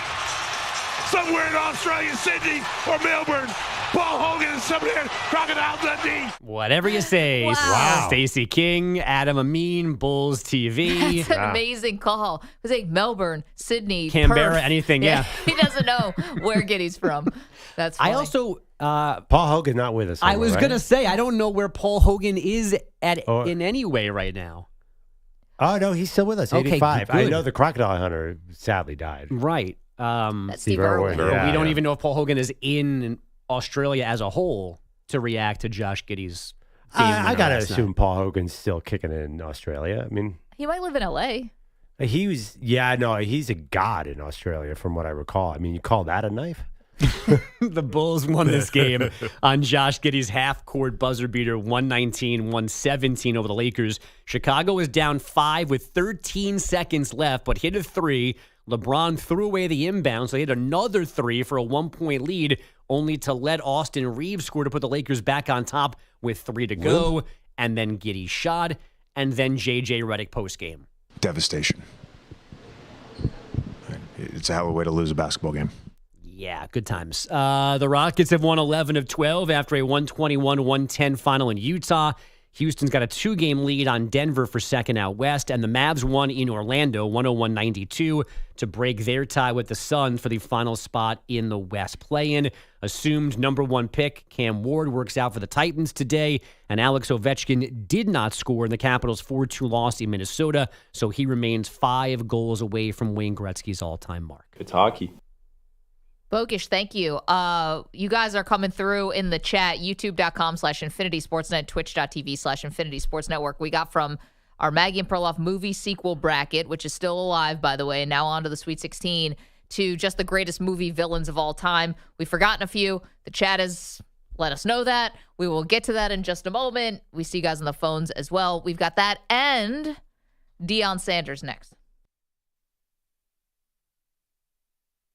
You're in a 5-minute break.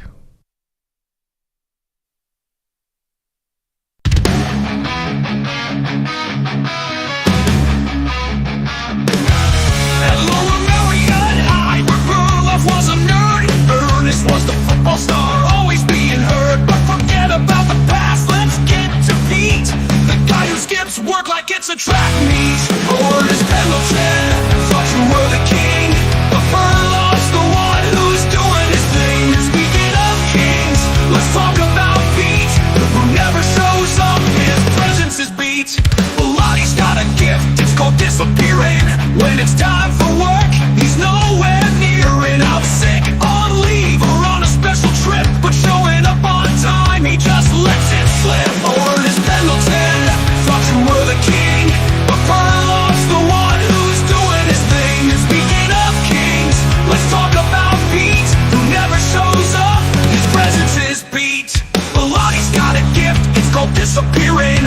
When it's time for work, he's nowhere near it. Out sick, on leave, or on a special trip, but show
1 minute, 30 seconds remaining.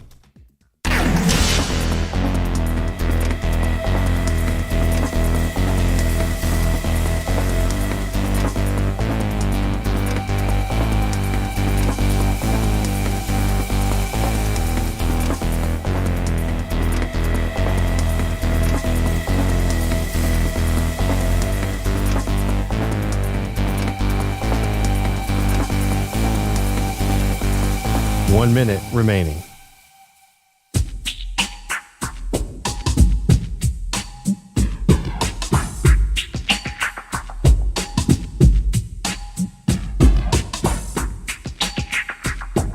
$45 seconds remaining.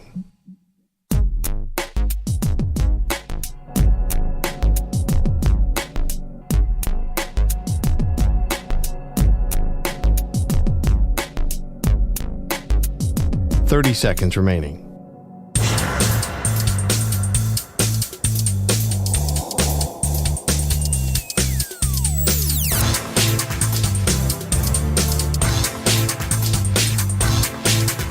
$15 seconds.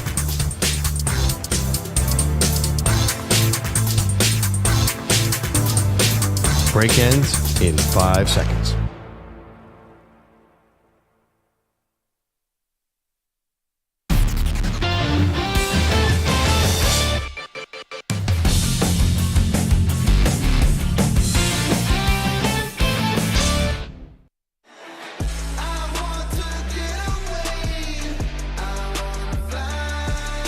Welcome back. Maggie Gray, Andrew Perloff. Got a lot going on this Friday, including amazing game last night between Arkansas and Texas Tech. Texas Tech comes back, and they are on to the Sweet 16. Duke's on to the Sweet 16. Alabama broke a record last night for all-time three-pointers made. They're on to the Sweet 16, and we get more games tonight. We also had the real opening day for Major League Baseball yesterday, and as a show, we all picked 3 different players, and whoever's collective 3 players hit the most home runs this year is the winner. And Manny picked Mike Trout because he was on the spot. Mike Trout got hit by a pitch on his first at-bat yesterday. My goodness. I thought his hand was broken for sure, but it was fine. He stayed in the game, and he ended up playing pretty well. And my second pick, Juan Soto, deciding to swing at something that was about to land in Arizona in the top of the 9th inning with the game-tying, whatever. I digress. I know. Well, it would have been the game Bunch winner of bums. if he had the won. Mets. This is what I get for betting on the Mets. I'm an idiot. That was a tough one for Juan. That would have been an all-time moment for him to win the game like that. Swung at something 2 feet out the zone. But continue, Maggie. Yeah. I think, the worst part about that for Juan, after just signing a $765 million deal with the Mets, is that he's known for having this great eye.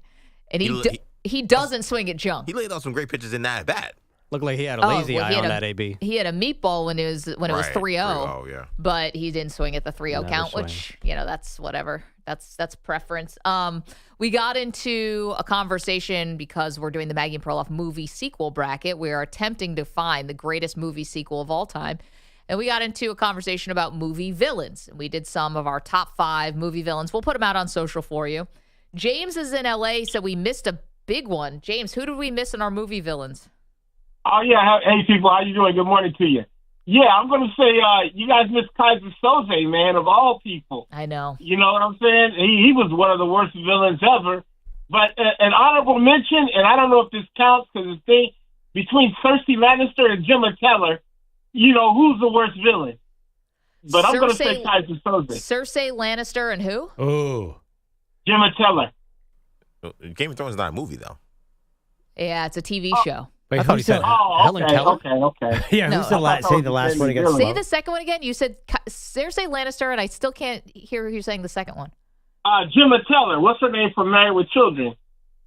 From Married with Children? There's a villain? Oh, is she in The Walking Dead or something? No, she's in Sons of Anarchy. Sons of Anarchy. Right. I'm sorry. Yeah, Sons of Anarchy. Yeah. I heard that she is really good in that show, but I never watched Seagal? it. Yeah, Katie Seagal. She's a bad guy in Married with Children? No, in Married with Children, she's the wife, but she's a bad person. Just because she's annoyed because Al won't have sex with her? That makes her a bad guy? Hey. Anytime you put a needle in a Bible just to get the girl high, you know you're a bad person. Oh, you're talking about Sons of Anarchy. Yeah, Got it. I think her husband wrote it, right? And she ends up getting Yeah. cast in it, and she's the bad guy. James, thank you for that. Yeah. I thought he was saying that she's a bad guy and married with children, but she was annoying or something. Can you imagine begging Al Bundy to make love to you every night? Talking about a one joke, a one joke show that worked for years. Love Married with Children. Yeah, we missed some Okay. big ones. Kaiser Sose is on a lot of these lists. So the chat is giving us a little bit of guff because we forgot De Niro and Cape Fear, Oh, it's such a good one. Simon Phoenix from Demolition Man. That's Wesley Snipes. Bill Murray and Kingpin, Big Earn. Oh, that's an all-timer. He is a great villain. So, yeah, we missed it. We missed a few. Keep them coming. Yeah, those are all very good. And if you could get a comedy character in, extra points. Shooter McGavin, Big Earn, those are great. I said Jeremy Piven in Old School. Yeah. He was 5th on my list because he's just, if you're really good at playing that, you're very believable in the role you're in of the, whatever it is, the golfer for Shooter McGavin or the, school president. Shooter. It's great. Yeah. By the way, this list I went off the AFI list had your Joker ahead of Heath Ledger's Joker. I put Jack Nicholson in. Yeah, because that I think depends when you came up watching movies. But Jack Nicholson was an all-timer. Yeah, I mean, listen, I like him as the better Joker, but let's be fair. I mean, Heath Ledger was the more menacing Joker. Right. Hey, by the way, the first Joker movie with Joaquin Phoenix, that's no joke either. He was great. I the never second saw one it. apparently is the worst movie ever made. I still haven't seen it, but we'll get to it at some point. Did not make the movie sequel bracket. Folly Ado or whatever it was called. Yeah, I think you'll like the first one. Really? I think so. Yeah, it's not superhero-y at all. It's disturbing. Hell yeah. Some people don't think it's safe for people to watch. I think it's in the spirit of Taxi Driver. That's the movie. I mean, it's almost an homage to Taxi Driver. The Alien and Aliens, pretty good. Yeah, we didn't do any. Well, we asked about the shark and Jaws. Yeah. Do you give it to something that's not human? The Predator, does he count? It's not human. The dog from The Sandlot. But that turned out to be kind of nice. Yeah. You watched the end of the movie, right? I watched the entire movie. Okay, good. Come on now. I wasn't sure. Come on. I mean, there are some people who they do have a turn. Like I was telling Perloff, if you watch the original Willy Wonka, Slugworth is the villain, but then at the end you realize he's working for Wonka. Are we sure Wonka isn't the villain in the Wonka movies? Some people think he is. Well, It's totally unhinged. That dude, something's wrong with that dude. You want to talk about institutionalized? Willy Wonka, he needs to be institutionalized. Have you seen the Gene Wilder one or just the Gene Wilder one where they're all hanging out in the same bed? Ugh. Probably stinky. I actually would institutionalize Gene Wilder. He looks so crazy in that movie. He was so good at Wonka. I agree. Wonka's creepy. Maggie and I were just talking about it. I find it scary to this day. How about Wilson in California? Wilson, who do we miss as far as great movie villains? Well, good morning. I think you missed a good one here, and I'm talking about the Joaquin Phoenix character, Commodus from Gladiator. Yeah, the worst. Ruthless. I wanted that guy dead the whole movie. You really did want him dead. And he killed off his family, and he tried to kill off, of course, Maximus. I mean, and there were just some classic lines between him and Maximus in that movie, too. Wilson, phenomenal call. Thank you for making it. Who was the bad guy in The Revenant with Leonardo DiCaprio? He was bad, too. I thought it was the bear. Well, the bear. The bear went bear.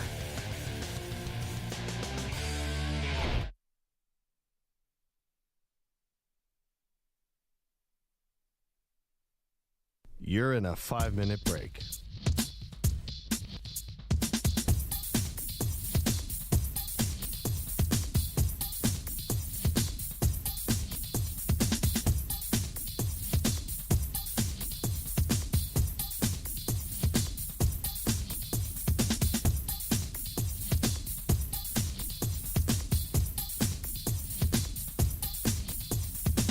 Four minutes, 30 seconds remaining.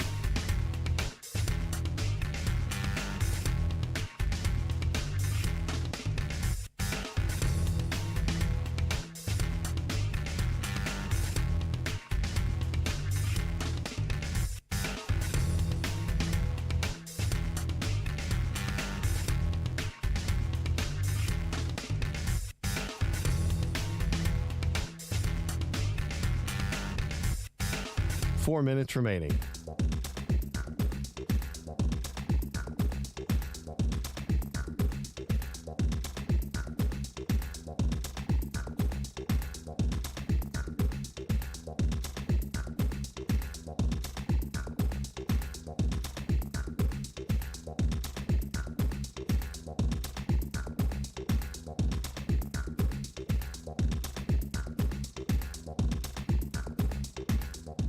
3 minutes, 30 seconds remaining.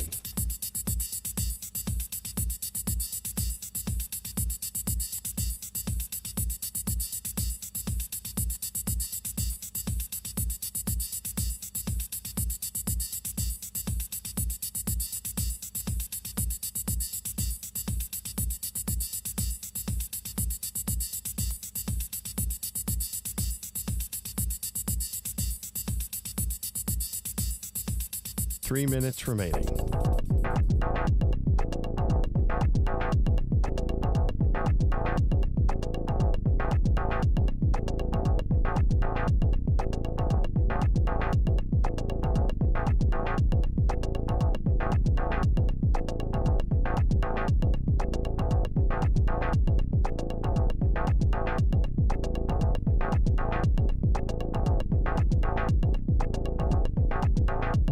Two minutes, 30 seconds remaining.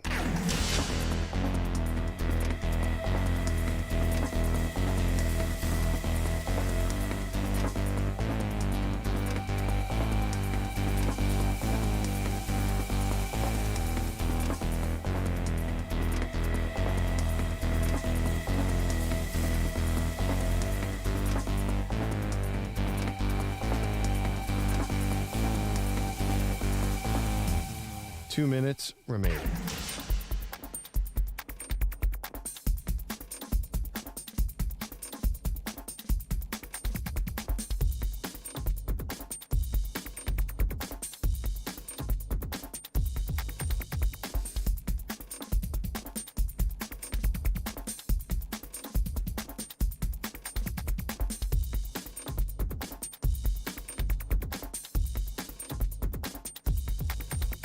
One minute, 30 seconds remaining.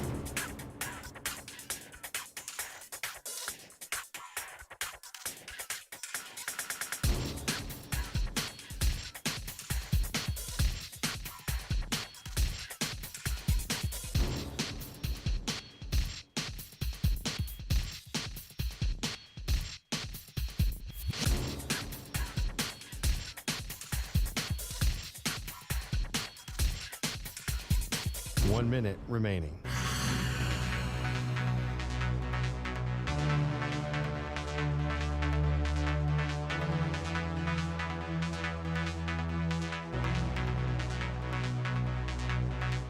Forty-five seconds remaining.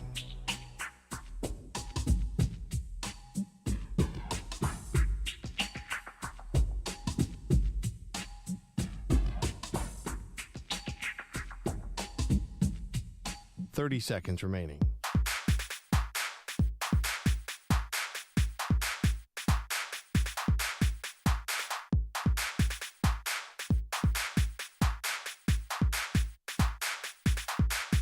Fifteen seconds.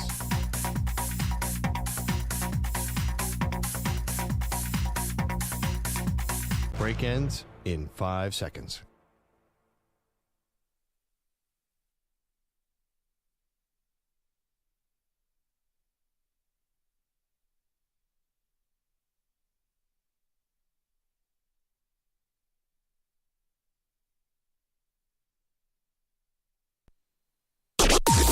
Maggie and Perloff on the Infinity Sports Network. Well, so much for Deion Sanders throwing his weight around in this draft process. Welcome to the show, Maggie Gray, Andrew Perloff. We get back to the Sweet 16 in just a moment. We'll update you on all the results from last night and get you set for tonight. But, Pearl, we were told by Deion that he was definitely going to get involved. He was going to steer Shedeur and Travis Hunter, who's like a son to him, away from certain NFL teams, and they were going to manipulate this process, and they were pretty open about it. And, well, it looks like that's all going by the wayside. Let's hear a little from Deion, who was talking to Skip Bayless yesterday. Skip's still around. Skip. That Deion Sanders, let's hear cut 8, please, man. He says Shedeur has told him where he wants to go, and ultimately they're fine wherever. Shedeur has told me, he's talked to me intently about all the visits he's had with all the teams, so I know where his heart is. I know where he wants to go. If it's New York, it's New York. If it's Tennessee, if it's Cleveland, if it's still the Raiders, if it's New Orleans, if it's any of those teams that are seeking a quarterback, I'm happy with it, man, because I know what he's going to do to the organization. I know what he's going to do. Okay, so Pearl, markedly different from Deion from a couple months ago, saying we're going where we want to go here. Now it's everything's open, the world's our oyster. Well, it's true. He did say I was going to get involved, but he also said nice things about Cleveland. To me, was a signal. I don't think Deion is going to make his son fall in the draft. I heard, Shedeur, we want him to go high. That's our number one priority. We don't necessarily care as much. All those scenarios, by the way, you can squint and see them all about equal. The Raiders and Saints are indoors. Cleveland's got Kevin Stefanski. The Giants is New York. So honestly, to me, that makes sense too from a football standpoint. Is any one of those situations far worse or far better than the other? They're all top 10 in the lottery. They're all struggling teams. So I think if there was one really bad one, I think you think Cleveland is that team. But still, it's not that different than the other three teams we described. Yeah, the only thing about Cleveland and why I thought Deion would get involved if Cleveland was really telegraphing like, hey, we are going to take Shedeur, is because you've got this whole Deshaun Watson mess that now, by no fault of your own, Shedeur, no fault of your own, you have nothing to do with this, but now you're asked to be the palate cleanser and the distraction from what may go down as the worst trade in the history of the NFL. Add to it, this is the factory of sadness for a reason. They don't have no coach has a great history of developing quarterbacks in that organization. It's one of those, the fish stinks from the head. I do think it has to do with ownership. And so I could see Cleveland. Now, he didn't mention the New York Jets. I don't know if the Jets are one of those teams he might want to steer him away from. But the way that Deion's talking, it's like, all right, whoever wants to take my son, take my son. I mean, honestly, the Giants just gave Saquon away last year. I mean, they're not. What is so great about that organization? Fair, but they might like the market. Maybe they like being in New York. And the Raiders are just as bad as Cleveland. The Raiders have been a disaster. Yeah, but Tom Brady is there now. So what? I mean, if they did one move that's any different than what the Raiders would have done if Tom Brady wasn't there? I like the trade for Geno Smith. You and I are different on that but, one. I mean, still, it's a move that Mark Davis certainly would have made. I mean, it's not out of character. And then New Orleans has nothing. They have nothing to be. Well, Kellen Moore now. It depends if you really think that he's a great offensive coordinator. We have no idea what kind of head coach he's going to be. But yeah, to me, Kellen Moore is there's no positives about New Orleans except that it's indoors and they have Kellen Moore. I think Stefanski's probably the best coach of that whole list. X's and O's. Well, Pete Carroll is a Super Bowl winning head coach. No, I mean for a quarterback to put up big numbers. Oh, got it. Yeah, no, not winning games. I think Shedeur is going to look at Stefanski and say, "Ooh, I want part of that offense." So anyway, I think they're all the same. I don't think any of these are great situations for Shedeur. Now I think Deion's looking at the situation and saying, "I don't want my son to fall. I don't want him to be embarrassed. So I'm definitely not going to disincentivize any of these teams from taking him." So with Deion yesterday saying on Skip Bayless's podcast, I guess, that he's not going to stand in the way. Where he knows where Shedeur wants to go, and it seems like they keep connecting these dots between New York, so the Giants, I guess. But he's not going to stand in the way, and he's happy wherever he goes. It made me think two things. Either one, they already know where he's going, right? Like back channel. I'm not saying like everything's rigged. I'm just saying they have a thought of where he's going, and they might feel confident about the information that they have. And two, Deion saw that not everyone has a first-round grade on Shedeur. And now it's like a beggars can't be choosers kind of thing, to your point. Like, you just don't want him to fall and have like an Aaron Rodgers situation where this would not happen because Shedeur's not going to Green Bay for the draft, but where the camera keeps going on you, like a Will Levis a couple of years ago. Camera's on you, teams keep coming and going, and now that you're the narrative for night one is how far you fell. Do you think Deion knows? I think he might. Well, I was actually thinking Geno Smith, when he fell in the draft, he was positive he was going to the, I think then Oakland Raiders in the first round. It was a done deal in his head. Usually when a guy thinks he knows, the draft is wild. So that can backfire. But Deion is more connected than most normal NFL dads. Well, the other part, too, and again, we're talking about Deion Sanders saying he's not going to step in wherever Shedeur lands, he lands, and not going to try to manipulate this like Archie Manning did for Eli or anything like that. But here's the other part. You know how we always hear these stories after the draft from guys where they're like, yeah, so-and-so said, if you fall to here, we're taking you. Yeah. And then it turns out not to be true. All the time. All the time. All the time. You can do that to the offensive lineman from North Dakota. You can't do that to Deion. I don't think that teams would lie to Shedeur, right? Like if they're telling him if the Raiders are saying if it's 6, you're not getting past 6. If you're still there at 6, we're taking you.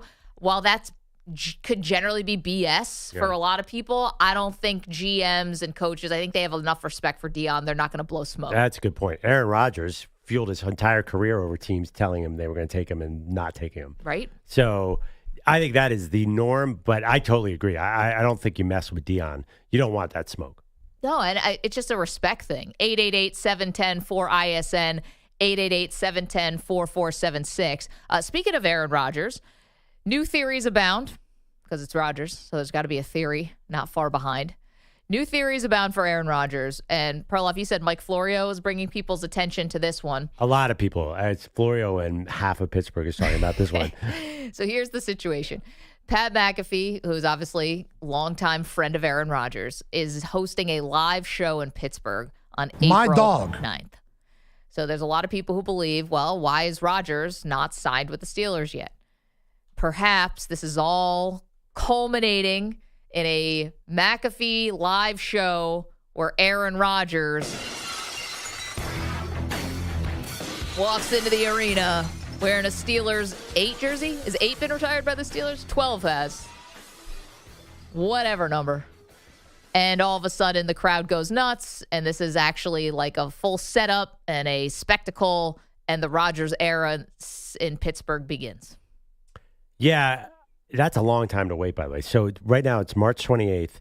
The Steelers are probably a little anxious. Wouldn't you imagine? Because the Giants eventually just gave up and signed Russell Wilson. I know they're saying the Giants are out on Rodgers, I assume, right? Rodgers, yes, but not Shedeur. Not Shedeur. So I think at a certain point the Steelers are going to get very nervous. If they have to wait till April 9th, their first practice is April 21st. So it is definitely not ideal. So here's the thing, though. Yeah, I get it. I'd be nervous, too. But except for what? Minnesota suddenly coming back out of the woodwork? Who are you really worried about? It doesn't look like Rodgers has any other options except for Pittsburgh. I think if it was retirement, he'd retire. I think he would have done that already. Okay, so you are the Pittsburgh GM, Omar Khan. You are not tempted to pick up the phone and say, Joe Flacco, come on board. You're not yet. Not yet. So you're waiting for Rodgers. You got to poker hand this thing, poker face. April 9th. That's a long time. That's 12 more days without a QB1. Or pull the trigger and bring Kirk Cousins there, which had steam last offseason. Yeah, but that's 2 to tango. Like, you got to wait for the Falcons to be ready to do that, too. And I don't know when they are. I got a third one. Yeah. Carson Wentz, because he can be a backup to Rodgers, and him and Kenny Pickett can battle for number 2. And if you get stuck, then you have Wentz and Pickett going for Cleveland, you're talking about? For Pittsburgh. Well, Kenny Pickett's not there. Oh, not Kenny Pickett. Mason Rudolph. Sorry. Mason Rudolph. Carson Wentz can be a backup. You could thread the needle and get a guy who'll be happy being number 2 behind Aaron Rodgers, and then just move Rudolph to 3. Yeah. Just get another body in there. I know. I feel like you have to stop making Carson Wentz a thing. It's not a thing. He's not a thing anymore. Make it like Jameis Winston, 2 years, $8 million. No one's signing Carson Wentz for 2 years. I don't think people want him in the building barely for 1 year. Why didn't Kansas City just keep him as the backup? Like, there's something about this dude that people don't generally like. You don't think he could sign a 1 year he couldn't sign for $4 million guaranteed like Jameis? Oh, no. He definitely can, but I think he's going to be one of the very last people to sign. Yeah. I think it bodes well for him that they didn't bring him back in Kansas City.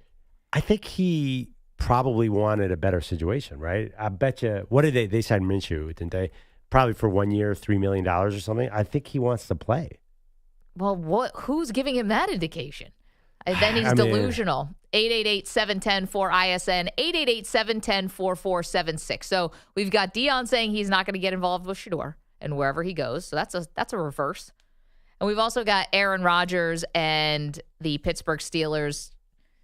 Everyone's in the dark.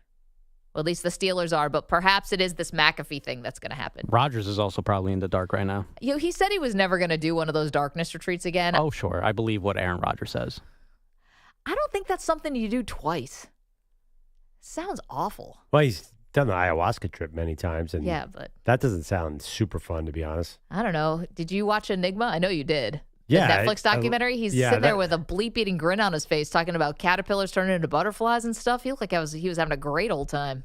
Oh, I don't know. All the more reason to go do it a second time. I think he's done it like 5 times. Go do it a 6th time. I would think that at a certain point that got old. Looks like a lot of work. The drugs or Yeah, the doing darker an ayahuasca trip. Yeah, like, how many psychic breaks do you need? He played for the New York Jets. I think there's an unlimited amount. He's due for a tune-up. I don't know. This is like LeBron James, not 1, not 2, not 3. We have no idea how high this could go.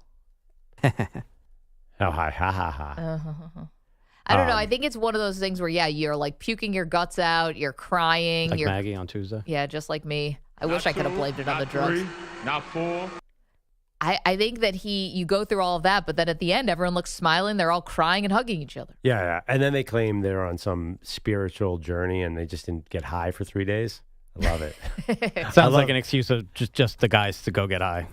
That's like when people try and say marijuana is like a health tool. That cracks me up. Or 1 glass of red wine is good for you. You're getting high. Just admit it. Perloff sees everything very black and white when it comes to this stuff. The studies that 1 glass of red wine is good for you, fueled by the Ernest and Gallo industry.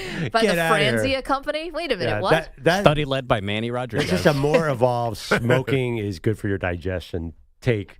I mean, Aaron Rodgers is out there in the jungle. Study led by Stu high. Kovacs. You're telling me that big wine is behind this? No, I just think that, of trying to find a chemical solution to a spiritual problem, as they say, he could do as much ayahuasca as he wants. That is not going to solve all his problems. And he kind of thinks it is. You mean a chemical solution doesn't solve all types of problems? It does for about 2 hours. Then you come down, Manny, like you are right now. Damn it. Yeah, Manny, what got into you last night? Yeah, what happened last night? We got a photo. We got a fun photo. Was that last night? Yes, that was last night. I went out to a Buffalo Wild Wings to consume the college basketball, like a gentleman. Like a gentleman, fun. I may ask. No, that's great. We have no problem with that, but I saw you out on the couch. Looked like you died. Well, no, here's the issue. I can't fall asleep, so I'm on like 3 hours of sleep. I was in bed for like 10 o'clock, but I just couldn't fall asleep, so that's why I'm a little sleepy. But you know what? The caffeine is in my veins right now.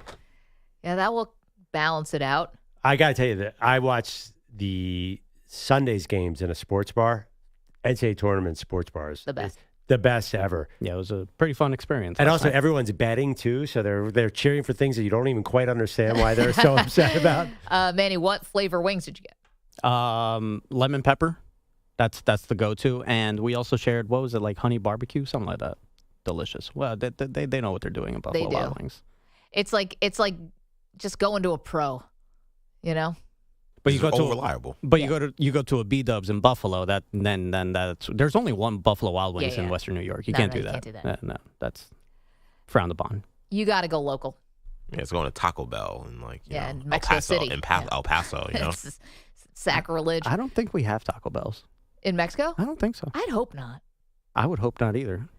888-710-4ISN, 888-710-4476. However, if Taco Bell would like to jump on this show, that is cheesy gordita crunches, please. Distributed right here out of the U.S. of A., then we're happy to have you on board. Extra Chipotle sauce for me, please. Thank you very much. Apparently, Taco Bell tried to, in this article, conquer Mexico. And conquer. Okay, what a concept of words right there. Conquer Mexico. Crazy, right? Yeah, we've heard of that one before. Anyway, they did not go well, and they were out of business by 2008. I was in Rome and I went to a Sbarro.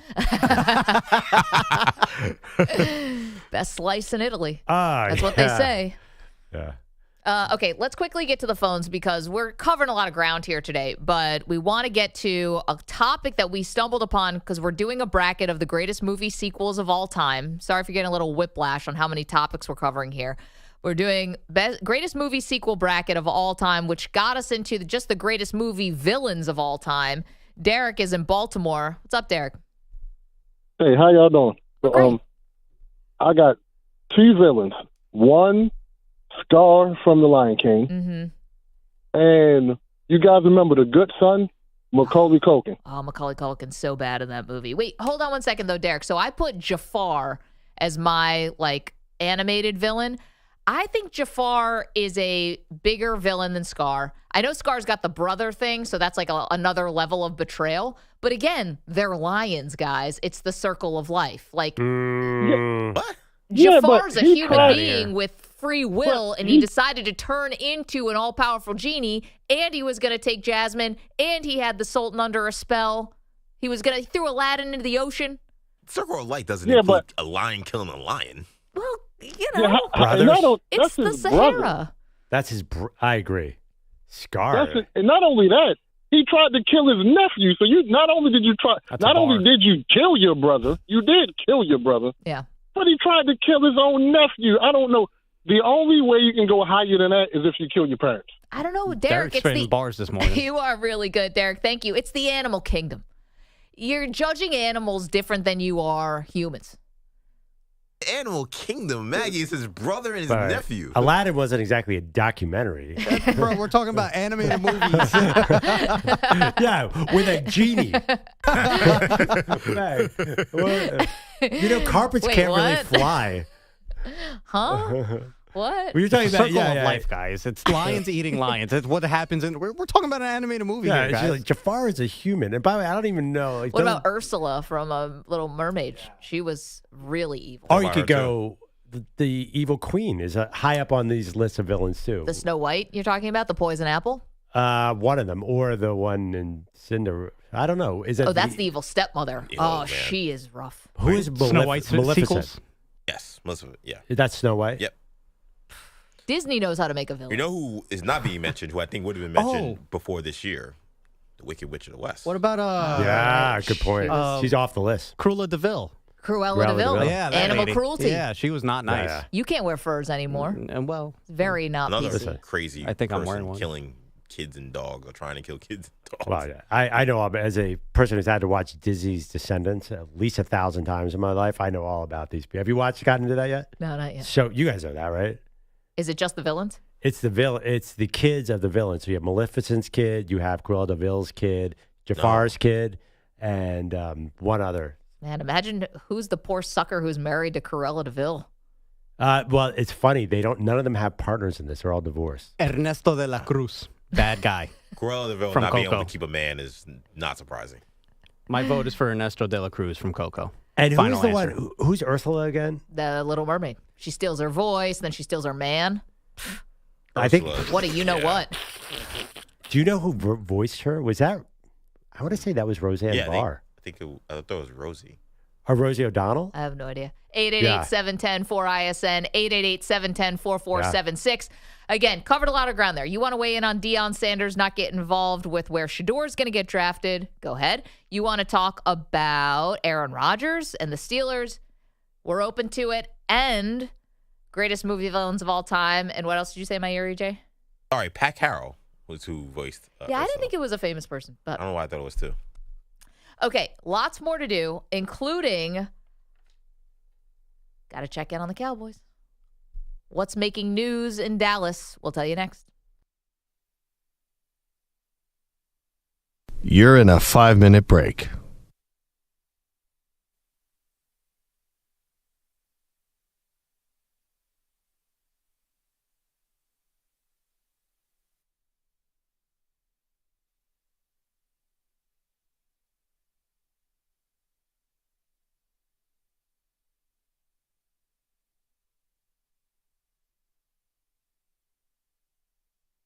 Four minutes, 30 seconds remaining.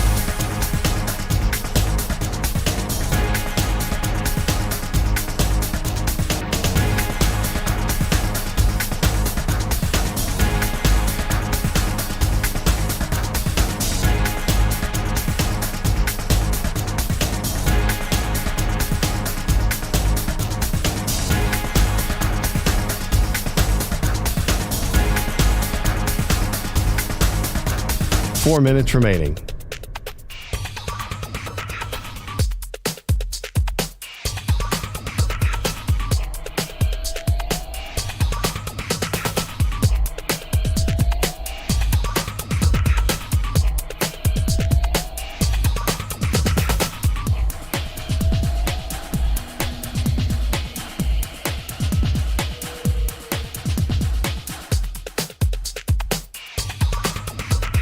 3 minutes, 30 seconds remaining.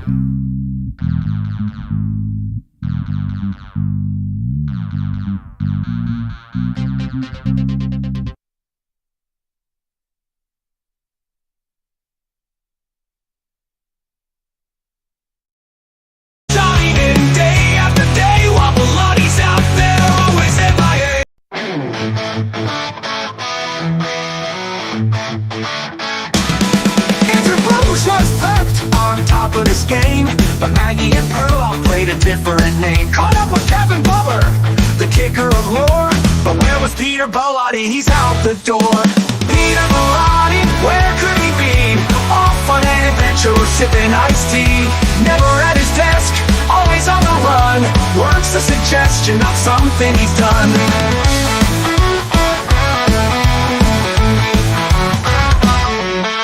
Bogusch is tired, he's done with the show, but Peter Bellotti's got places to go. Is he on a beach or out for a cruise? Peter's always Hell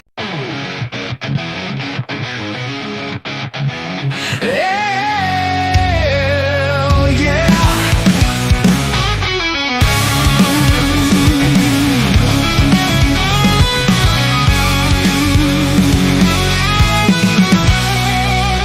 Andrew Perloff is swinging so smooth. Junior varsity tennis, he's got the groove. Lower Marion's pride, a rising star, but Ernest still bullies him from afar. Ernest yells he'll never be great, but Perloff's still winning, sealing his fate. The word is knocks him day and night. There's something else that just ain't right. Where's Peter Bellotti? He's gone again. Didn't show up, it's driving us insane. Missed another day, he's MIA. Peter's ghosting work and it's not okay.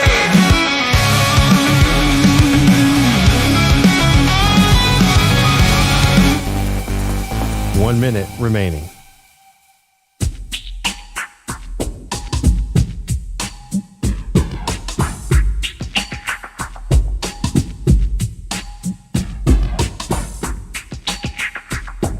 .45 seconds remaining.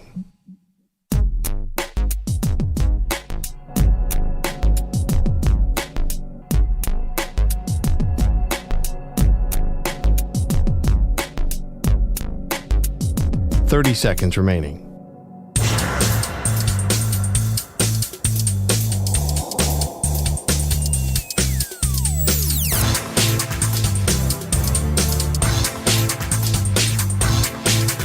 .15 seconds.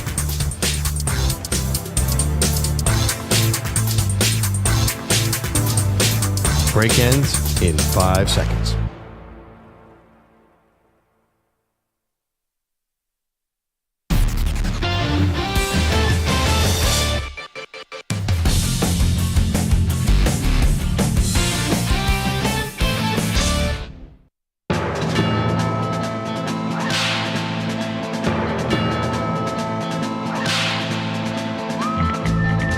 All right, we're back on Maggie and Perloff, and you know what that music means. Actually, I have no idea what that. I know that means our Cowboys Quickie. Mm-hmm. What have those wacky Dallas Cowboys been up to, Mag? Well, we brought you a story yesterday that the NFL is outlawing CeeDee Lamb's signature first down celebration. We botched that story horribly yesterday, is what you meant to say. To be honest, I still don't know what it means. No, we have no idea. The nose wipe celebration is banned. The nose wipe is gone. We don't know what it means. Maybe Bogusch has an update on what it means. But anyway, as he walking in, gave me a look. But the Cowboy Quickie here is the update where CeeDee Lamb is saying, fear not. He says he's got like 6 more celebrations just ready to go in the back pocket. So expect something new and improved from CeeDee Lamb. By the way, did you see the latest out of this competition committee? Diana Rossini, our pal, tweeted today that banning the tush push is gaining major momentum and it looks like it's going to happen. What is going on with this league? Thank the football gods. How soft have they become?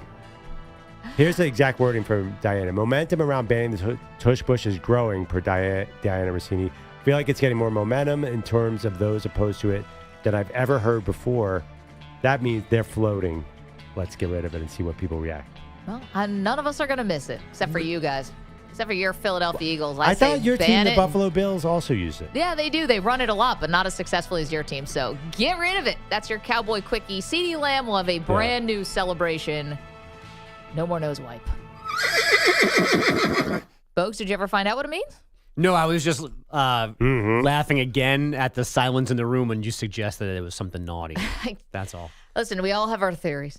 I still see gang sign or related, but I don't know the specifics of anything like that. See, the only thing about it being a potential gang related, first of all, I don't think we've ever heard of anything else CeeDee Lamb has never been gang related, but a lot of other guys started doing it. And if it's a gang thing, like, you got to be in the know about that, don't you? I mean, could it have started in a bad place and then got a little like mainstream and guys didn't realize what they were doing? And now the NFL is coming in and saying, hey, the origins of this are bad. We need to stop it. Oh, wow. Jesus. There's heavy stuff on it being a gang sign. I had no idea. Yeah, but no one's ever linked CeeDee Lamb to that. No. I don't think anyone's saying that CeeDee Lamb is gang related. It's just that he might be doing something unknowingly that has bad connotations. Right. You don't have to be in a gang to pay homage to a gang. I would do it. One of the famous players I would do it. I'm not in the Latin Kings, but. Yeah, well, I mean, if there's a lot of NBA players who've been accused of flashing gang signs. I mean, John Wall, whenever he would hit a three for the Wizards, I mean, he would do a lot of hand movements. Yeah, we'll call it that. And then a lot of people would start copying John Wall, probably not knowing what John Wall was doing. Knowing what John Wall was throwing up. Yeah, but that's I saw a video the other day. It's a kind of a controversial topic. What's actually a gang sign? Right. I have no think we're idea. probably the last show in America to figure that out. Yeah. But anyway, CeeDee Lamb has plenty more in store for us. So I'm excited to see what he comes up with next. I've got another story that I think is a really big deal that Perloff is saying is not a big deal at all. So stop me if you've heard that before. Guys, I think Abdul Carter not working out at the Penn State Pro Day, that to me feels like a big deal. He didn't work out at the Combine. We know he's coming off the shoulder injury. Okay, fine. He basically played a half of football in a college football semifinal without a shoulder and still was dynamite. It's the foot. Guys, it's the feet. Did Dr. Rock Positano teach us nothing when he brings a live foot onto this show?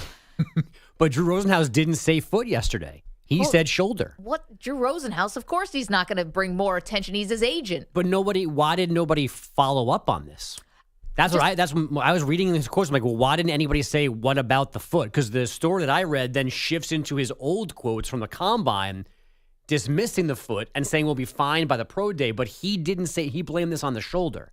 He blamed today on the shoulder. Was it an interview though? Was there anyone there to follow up? It wasn't like I don't think it was a written statement because there was multiple quotes in the story.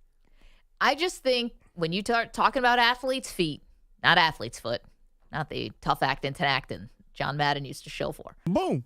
But when you start talking about an athlete's feet, it is a dangerous territory there. And whether or not he needs surgery or doesn't, he's not getting the surgery now. I don't know if his draft stock is going to fall, but it might spook me because he's saying he's 90%, I'm 100%. You can say all you want. Run the 40. Work out at your pro day. When I said there was no story, I'm not saying it's no story. I was saying when he said at the end of February that I'm going to run the 40 on March 28th, everyone's like, you are? That was the comment, like, that seems, and he's like, yes, I'm going to do a Herculean effort. Most of us said that didn't make any sense. Well, again, sorry, Penn State's pro day is today, so I should mention that. So it's today. I feel like I remember that story differently. I feel like at the Combine he said he wasn't going to run, but then at the pro day, like guys who didn't run at the Combine are running at their pro days. But didn't everyone say, wow, that's incredible? I think we all said, that's incredible. He can't run now and he's going to be ready in a month. He keeps saying he's so close. He just is healed. He's this, he's that. But again, you got to be not working out. You got to be close to 100% to run that 40 because you'll get labeled with that number if you're just Xavier Restrepo's been saying that he had a hamstring injury when he ran that 4.8 as a wide receiver. But once you get it, you can never get rid of it. Is he still injured? And what does that mean? Definitely. 1,000% he's still injured. And do you think the title game was the third week in January or second week in January? He definitely still has a shoulder injury. He was doing a Shohei where he was holding one arm and rushing the quarterback. I'm not worried about the shoulder. I'm worried about the feet. I'm worried about the feet. And I guess here's my question. If he gets taken, let's say, second overall by the Browns or whatever it is, and let's say he can't get through training camp. I mean, I know he's like got all the talent in the world and he's got the super high ceiling. The foot thing would worry me as a team. I'm just saying that. I mean, the other side of it, too, is also worrying because if it is his shoulder, and they, again, like as you said, Drew Rosenhaus said at the Combine, they were targeting today, the pro day, to be on the field. Right. So if we believe him, that means now the shoulder is behind schedule in recovering from whatever the actual injury is. So is the shoulder actually a problem or the problem, an additional problem? Like, if I trust him, there's still something wrong that he's not on the field today because they thought he was going to be out there. Yeah. So for some reason, they're off schedule now. Right. Like I don't know. I felt like this was kind of big news. I'm like, oh man, I thought Abdul Carter was going to be doing stuff today. But And I think it's big news, particularly because the Browns seem to be so cavalier about not getting a quarterback. Right. So it's like, well, all right, we're not getting a quarterback. You have a can't miss edge rusher. Then I guess maybe we can kind of squint and see it. Well, if you're telling me that can't miss guy is an injury risk, well, then it's kind of takes the whole calculation to a different conversation about, well, should you be looking at a quarterback then? Because maybe Abdul Carter isn't a guy you just plug in for 10 years and he gets 10 sacks a season. Or what about, is Travis Hunter on the board now to go too? True, too. Exactly. Well, there's also a risk of passing on a guy because you think he's injured. That ends up biting teams all the time as well. I mean, Yeah, Rob Gronkowski Gronk was a jumps famous to one. mind. I mean, or people pass on guys, passing on Warren Sapp because he failed a drug test. Like you get burned. Jalen Carter because he was involved in that terrible stuff. I think a lot of teams want a mulligan on that. So again, I think just because of this, if you pass on Abdul Carter and it turns out that his foot is okay,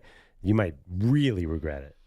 Especially, Cleveland, if they don't hit it big here, they're in trouble. I think you're right. Another one is Miami Dolphins with Drew Brees, thinking that this was not the draft, obviously, but thinking that his shoulder was going to be dead forever, and then he goes on to be a Hall of Famer. They definitely profited off Dan Marino probably reportedly having failed some tests.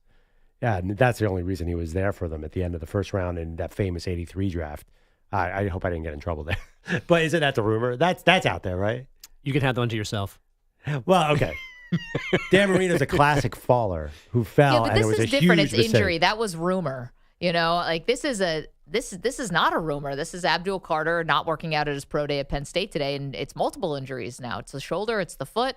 Andrew Bogusch has all the latest for us. And guys, this is my favorite note from night one of the men's Sweet 16. Alabama did not need a 2-pointer to beat BYU in Newark, New Jersey last night. Their single game turning record, 25 threes, plus their 18 free throws were more than enough, but they did hit 10 twos, equaling a 113-88 victory. Guard Mark Sears hit 10 of those triples. Once I seen the first 3 fall in, I felt like the basket was like as big as an ocean. And every time I shot, I felt like it was going in.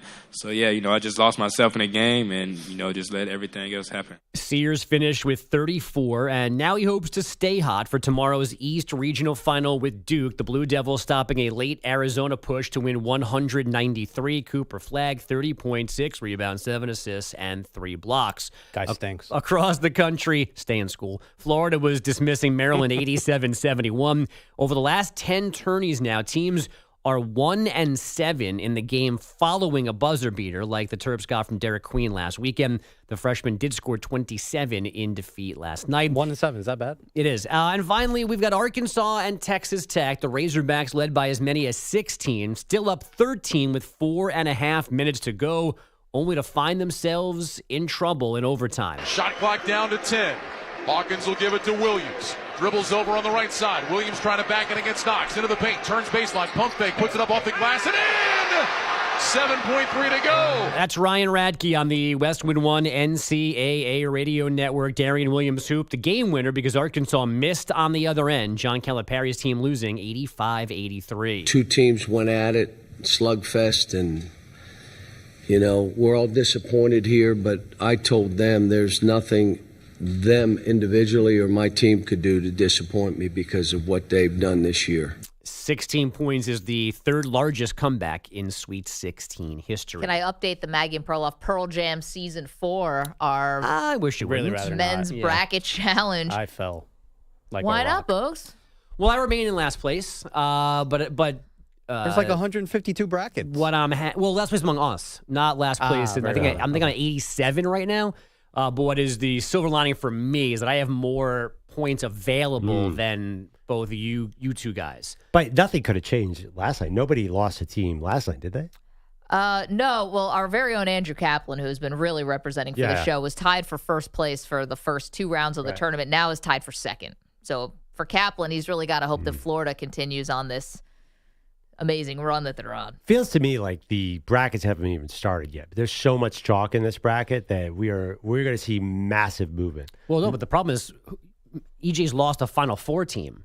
But not as a winner. I've lost 2 He Final lost his Four national teams. championship runner-up. Yep. Right.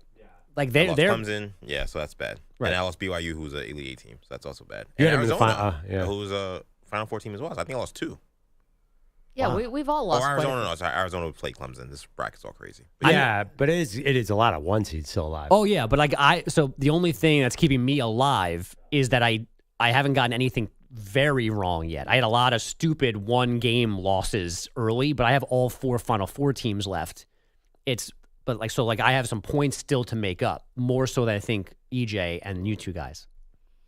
I'm in trouble. I'm in trouble. This would be a Texas Tech-like comeback for you, Bogusch. Yeah, does anyone have Texas Tech in our bracket in the Final Four? I'd be curious to see, or any winners. I think there might be one person who picked them to win. That'd be amazing. I'm looking at the standings right now. I'm not seeing any Texas Tech, at least in the first 50 or so. I just don't want to be last, and that's I think 4th out of our group is the best I can do. There's a Sean Chairs who has Texas Tech winning it all. Yeah, I thought I saw a TT in there. He's 116th though. Got it right where you want him, Sean. Much like his team last night. Just waiting for the sniper The rest move. of us are Arkansas. He's going to have a 13-point comeback. We'll never see it coming. NBA hoops. The Thunder won their 8th in a row last night, 125-104 over the Grizzlies. That is their team record 61st victory overall. Josh Giddey nailed a half-court 3 at the buzzer to get the Bulls a 119-117 win over the Lakers. And the Heat beat the Hawks 122-112. Atlanta losing clinches a playoff spot for the Knicks. Steph Curry and his bruised pelvis practice yesterday. He is questionable now for the Warriors game in New Orleans tonight. And Gonzaga legend Drew Timme just signing a multi-year deal with the Brooklyn Nets. Shut up, really? After averaging nearly 24 points a game for their G League affiliates The Memphis on Hustle. Long Island. The Long Wait a Island minute. Nets. Was that your phone feeding you that because we were just talking about Drew Timme a couple hours ago about guys who came back to college because they didn't have good pro prospects? No, the Nets email came out with that announcement at 9:15 this morning. The Long Island Nets are very aggressive with getting out PR. Yeah, I If know. you're I on their- can't unsubscribe. Yeah, I actually got it from them and from Brooklyn. Yeah. Ay. Shout out to the Long Island Nets though. That's cool. Shout out to Drew Timme, Zag legend. You gonna go to a Back in Nets the game and league. watch him? I might. I love Drew Timme. He's the man. The mustache. You want to talk about a good celebration that's not gang related? Mustache. If Drew Timme was gang related, that would have been wild. That's the biggest upset, maybe the history of the March Madness. That would have happened. Drew Man. Timme being in a gang or me having a MySpace page. Biggest upset. I mean, Timmy's got you by a million. One of the things, by the way, top 5 things that annoy Andre. I talked about the Cam Ward celebration. This was the original Cam Ward. Me doing this. You should grow out a mustache like yours, Drew truly. Timme. She's like, please stop doing that. Yeah, I can see her getting I'm like, but annoyed Drew by Timme that. is 35 against Pepperdine. Against Pepperdine. That Gonzaga schedule, something's got to change. You can't have your only tough team be St. Mary's. Hey, the non-conference is always the toughest. It's a nice campus on Pepperdine. Yeah, he loads them up in the beginning, and then we have the West Coast Conference schedule. But hey, Pac-12 coming soon. So What is the note on, it's them and St. Mary's have been the final of that tournament 22 of the last 23 years? It's ridiculous. They might as well not even play the other rounds. Just go to the final. it's bizarre, especially because BYU then joined the league for 5-6 Right. years, and they still couldn't even crack the top 2. Couldn't name you another team that's in that conference. Don't even know what West Coast Conference? Yeah. Portland? Portland? Yeah, you got Yeah, Portland. all right. Watch Damian some, watch some Lillard. San Diego. Sure. Not UC San Diego, just San Pacific? Diego. Pacific? Just joined. Yeah, there's another one. Yeah, the Tigers. There's NBA Hall of Famer who's doing a podcast with LeBron James that's from a West Coast Conference team. Santa Clara. There you go. Oh, yeah, Steve Nash. Yeah. about Santa There's also an NBA all-time legend who passed away last year, a couple years ago. Oh, San Francisco? Yeah. Bill Russell? Yeah, Oh, you go. they're in that now? Yeah, they've been in the West Coast Conference. I'd rather you guys get back to breaking down yesterday's Mets game than hear about Gonzaga's schedule, by the way. No, more about the Zags. Yeah, I don't know if I want to keep breaking down that game. No, they did a minute on the Mets earlier. I almost threw up Maggie style in my coffee cup. Listen, I appreciate now that's Maggie style. Yeah. Thank you. This is going to be the longest Mets season ever. The intensity, the expectations are so big. We'll spare the audience from that. Yeah, no, it's just baseball. I strongly dislike you. Yeah, baseball's a cruel sport. Oh, you're a Mets fan, Bogusch? I thought you were a Yankees fan. Well, now for those you've done listening it. on radio, Andrew Bogusch is leaving the studio. He's a Mets fan, too? He is now very upset. He just turned off the lights. Wait a minute. I didn't do anything. God, you guys really... Mets fans are sensitive, you guys aren't are they? really gluttons for punishment on this show. That's what happens when their $765 million man swings at a ball that's 17 inches off the plate. All right. You guys have to do what I guys. do. You guys have to be bandwagon jumpers. Just come aboard. It's so much fun to root for my Dodgers. Just don't respect as he it. wears a Phillies hat. I have Literally two wearing teams. those. I have two teams. Both of them in the Whoever NL. two are in first place. That's your two teams. He's First place and that's not second true. place. No, he's got 6 teams, each division leader. Yeah, right. It's easier, guys. Trust me. You don't want to go down with the ship. So here's got a funny story. Is it a feel-good story? I hope not. I know you guys hate those. I love pessimism. Yeah, don't give us any humanitarian. Don't give us any Walter Payton Award stuff. Funny story we look forward to. Feel good? No. All right. It's halfway between a funny and a feel-good. Is anyone embarrassed in this story? Yes. Anybody throw Good. up in their coffee cup? Maybe. Let's hope not. 888-710-4ISN, 888-710-4476. Only if I have a cameo is somebody going to be puking in the coffee cup, because apparently now that's my signature move. Is that something you're not proud of? No, just that you guys shame me because I kept the cup. Not with the puke in it, of course. I remember hope not. there was a cop on the highway. He said, "Who's that lady with big feet throwing up in a cup?" That's our Maggie Gray. Right? Who's that sad clown throwing up into a coffee cup? That's our margarita. Yeah, that's me, guys. What a catch. Maggie Perloff Show. We're back in a minute. You're in a 5-minute break.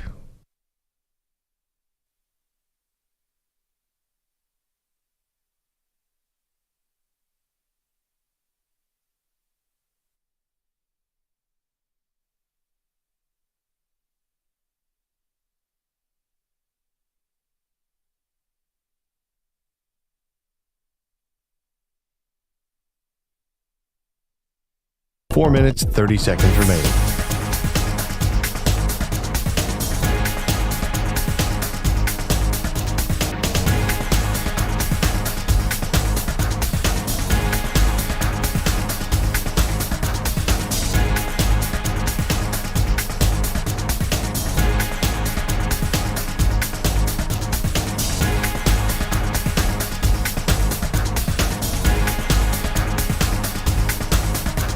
Four minutes remaining.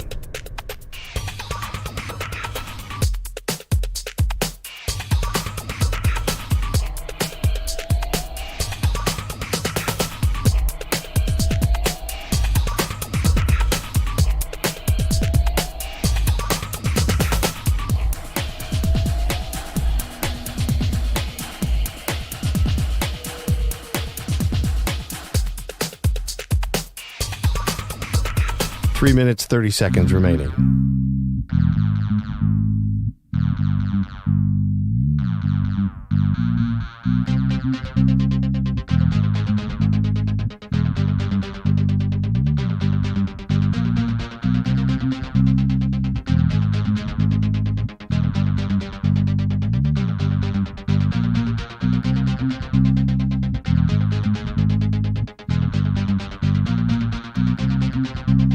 Three minutes remaining.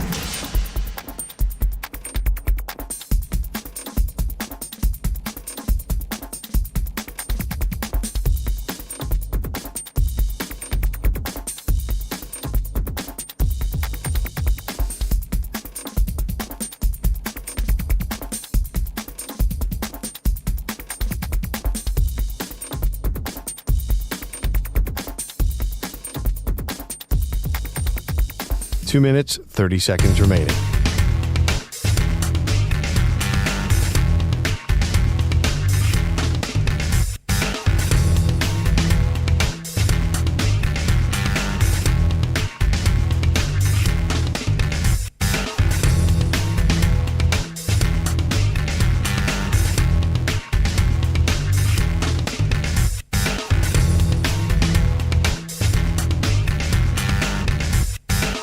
2 minutes remaining.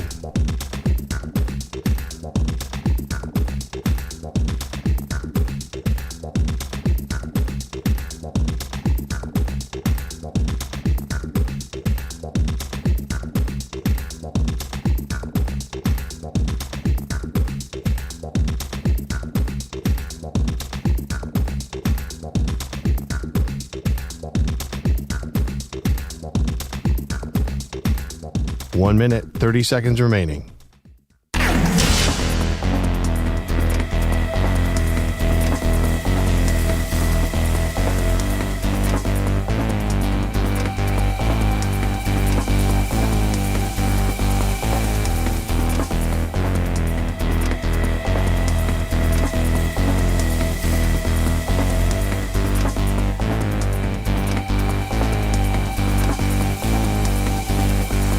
One minute remaining.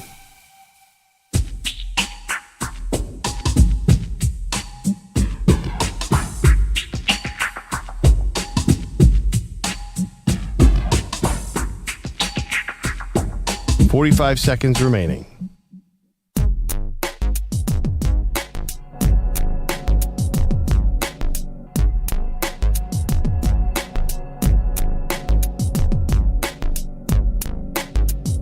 $30 seconds remaining.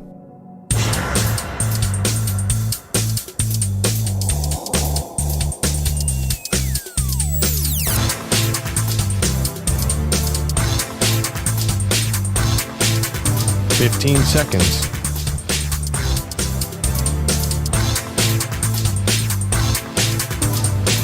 Break ends in 5 seconds.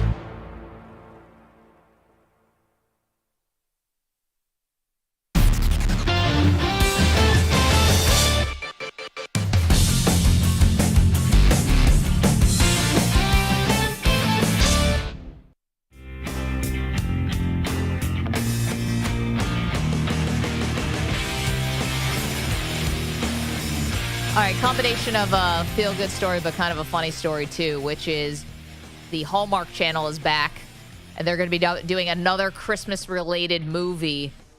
Not with the Chiefs this time, Perloff, but with My Buffalo Bills. Now it's going to be a love story. What's it called? Holiday Touchdown, a Bills love story. I love how DeMar Hamlin was the guy who they chose to I break bet the more news. women know who DeMar Hamlin is than Josh Allen. Well, maybe not Josh Allen, but So, anyone else on the team. How much bill? Are we talking about Yeah. 4 straight Super Bowl losses? Is that Hey. thematically part of it? Why did that have to be a No, part I of mean, it? like, why are they picking the Bills? I don't understand the hook. I So- got Travis Kelce. Yeah. I don't understand this. Uh, I mean, they had a 9-time MVP last time. This was the famous line from the Chiefs Christmas movie. Am I supposed to know who he is? He's only the best wide receiver in the world. 9-time MVP. He holds the longest records for yards received. I don't speak football. Yeah, we can tell. 9-time MVP gets me every time. 9 times it gets me every time. Oh, so funny. Anyway, they're really driving the point home. He must have been really good. But yards received also. yards received. Pretty ridiculous.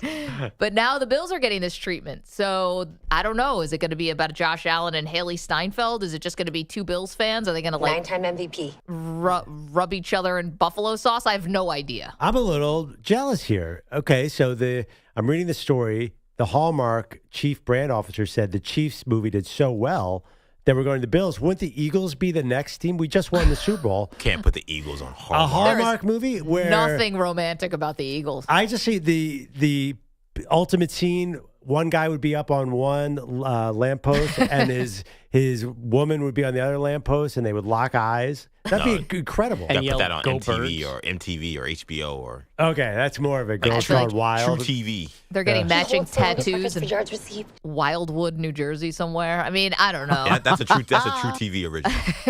Yeah, I feel like it starts as a Hallmark and it ends as some kind of real life true crime. Yeah, I guess Bills. Whatever happened to that chick? Bills does have that a bit of a Hallmarky, Christmassy feel. Not like Camden, New Jersey. I don't know. Like, here's the question about the Hallmark movie. Like, there's a couple things that are, like falling through a table, getting so drunk you've blacked out and jumped off an RV into a table. Does that make the Hallmark final edit? Who plays Pinto Ron? Have there ever been a movie about the Bills? I mean, the Eagles have had Buffalo 66. The Four Falls of Buffalo. Buffalo 66. But that was a documentary. But The Vincent Gallo movie? Mm-hmm. I'm talking. That was about the Bills? Yeah, well, he's a disillusioned Bills fan, yeah. Oh, my God. Tries to find Scott. Four Falls Scott of Buffalo was pretty good as well. But has there ever been like a movie where you actually saw Bills players and stuff? Because the Eagles have two, I wanted to point out. Silver Linings Playbook and Invincible with Marky Mark. Yeah, I mean, Silver Linings Playbook is basically just pointing out how psychotic the fans are. Yeah. That is a love story, though. That's a good one. If you could get Bradley Cooper and Jennifer Lawrence, then there is a movie in the works. I don't know if it ever came out. That was about the Bills fandom. I kept trying to say. I remember this because I talked about how Maggie should have been in the movie. I guess they never called you. No, they didn't call me, which I'm a little bummed about. Come on, what's going on with these people? I'm telling too much truth for them. Unbelievable was the movie. They want to sugarcoat the Bills' history, and I obviously would be here to point out every Nathan Peterman interception because that's just who I am. But how could anyone sugarcoat Bills' history? They'll find a way, EJ. Look at what era we're in. Buffalo Bills, a love story. That's how they're doing it. Holiday touchdown, a love story. A love story that begins in East Aurora, New York. And if where this no were, love stories ever start. What's the next team after the Bills? If it's working so well, who else gets a love story? A Raider? I can't see other teams. We're going to have a redemption story about how the quarterback of the Cincinnati Bengals overcame his house getting burglarized. No, how about this? The Cowboys quarterback dates the Cowboys cheerleader. Oh, right. The Dallas Cowboy cheerleader. That's tale as old as time. They've never made have they made a Hallmark movie? That seems tailor-made. Technically, you're not supposed to date. It'd be skirting the rules. It'd be forbidden love. Is that true? Yeah, you're not supposed to. The football players can't date the cheerleaders. There's strict rules about that. Dallas Cowboys, forbidden love. There you go. There's strict rules. It's actually Jerry and Johnny Manziel. Forbidden love. I mean, are they allowed to date media members? Because that happens a lot. A lot of media members married to athletes. It's frowned upon. Does that happen? I think that's more from the media member side that it's a conflict there that you'd be dating someone you're covering. But no, you Christian can't. and Sam Ponder. I don't know. Jump to mind. But did he work? Yeah, I don't know. She was covering college. I don't know. But you definitely, the football players can't date the cheerleaders. Maybe they do, but they're not supposed to. That's a team rule. Okay. I did not know that. Yeah, Maybe it varies by team. Maybe I'm sure, in by the way, Holiday Touchdown, a Cowboys love story, they will. I think players have married cheerleaders. That's definitely happened before. Sure. I'm sure it must have happened, though, like the cheerleader probably retired, right? Like, or quit or whatever. I'm sure they weren't still cheerleading while they were married. Why not? I just haven't seen it. I can't think of an example. I have a list, 5 players who dated cheerleaders. And you're not going to be surprised that one of them is Robert Gronkowski. Oh, yeah, Camille. She was a cheerleader. His girl now. Anyway. Matthew Stafford will... okay, go ahead. I think a lot of college cheerleaders date the quarterback. Well, maybe that's a little different. That's where it kind of starts. Anyway, Buffalo Bills, a love story. Said no one ever. Bring out the blue cheese. the most romantic of the condiments. Blue cheese and Loganberry. Delicious. Clearly. Thank you, EJ Stewart. Thank you, Manny Rodriguez, Andrew Bogusch, Andrew Kaplan, Weedos and coffee drinkers. Enjoy the rest of the Sweet 16 tonight. We'll see you Monday.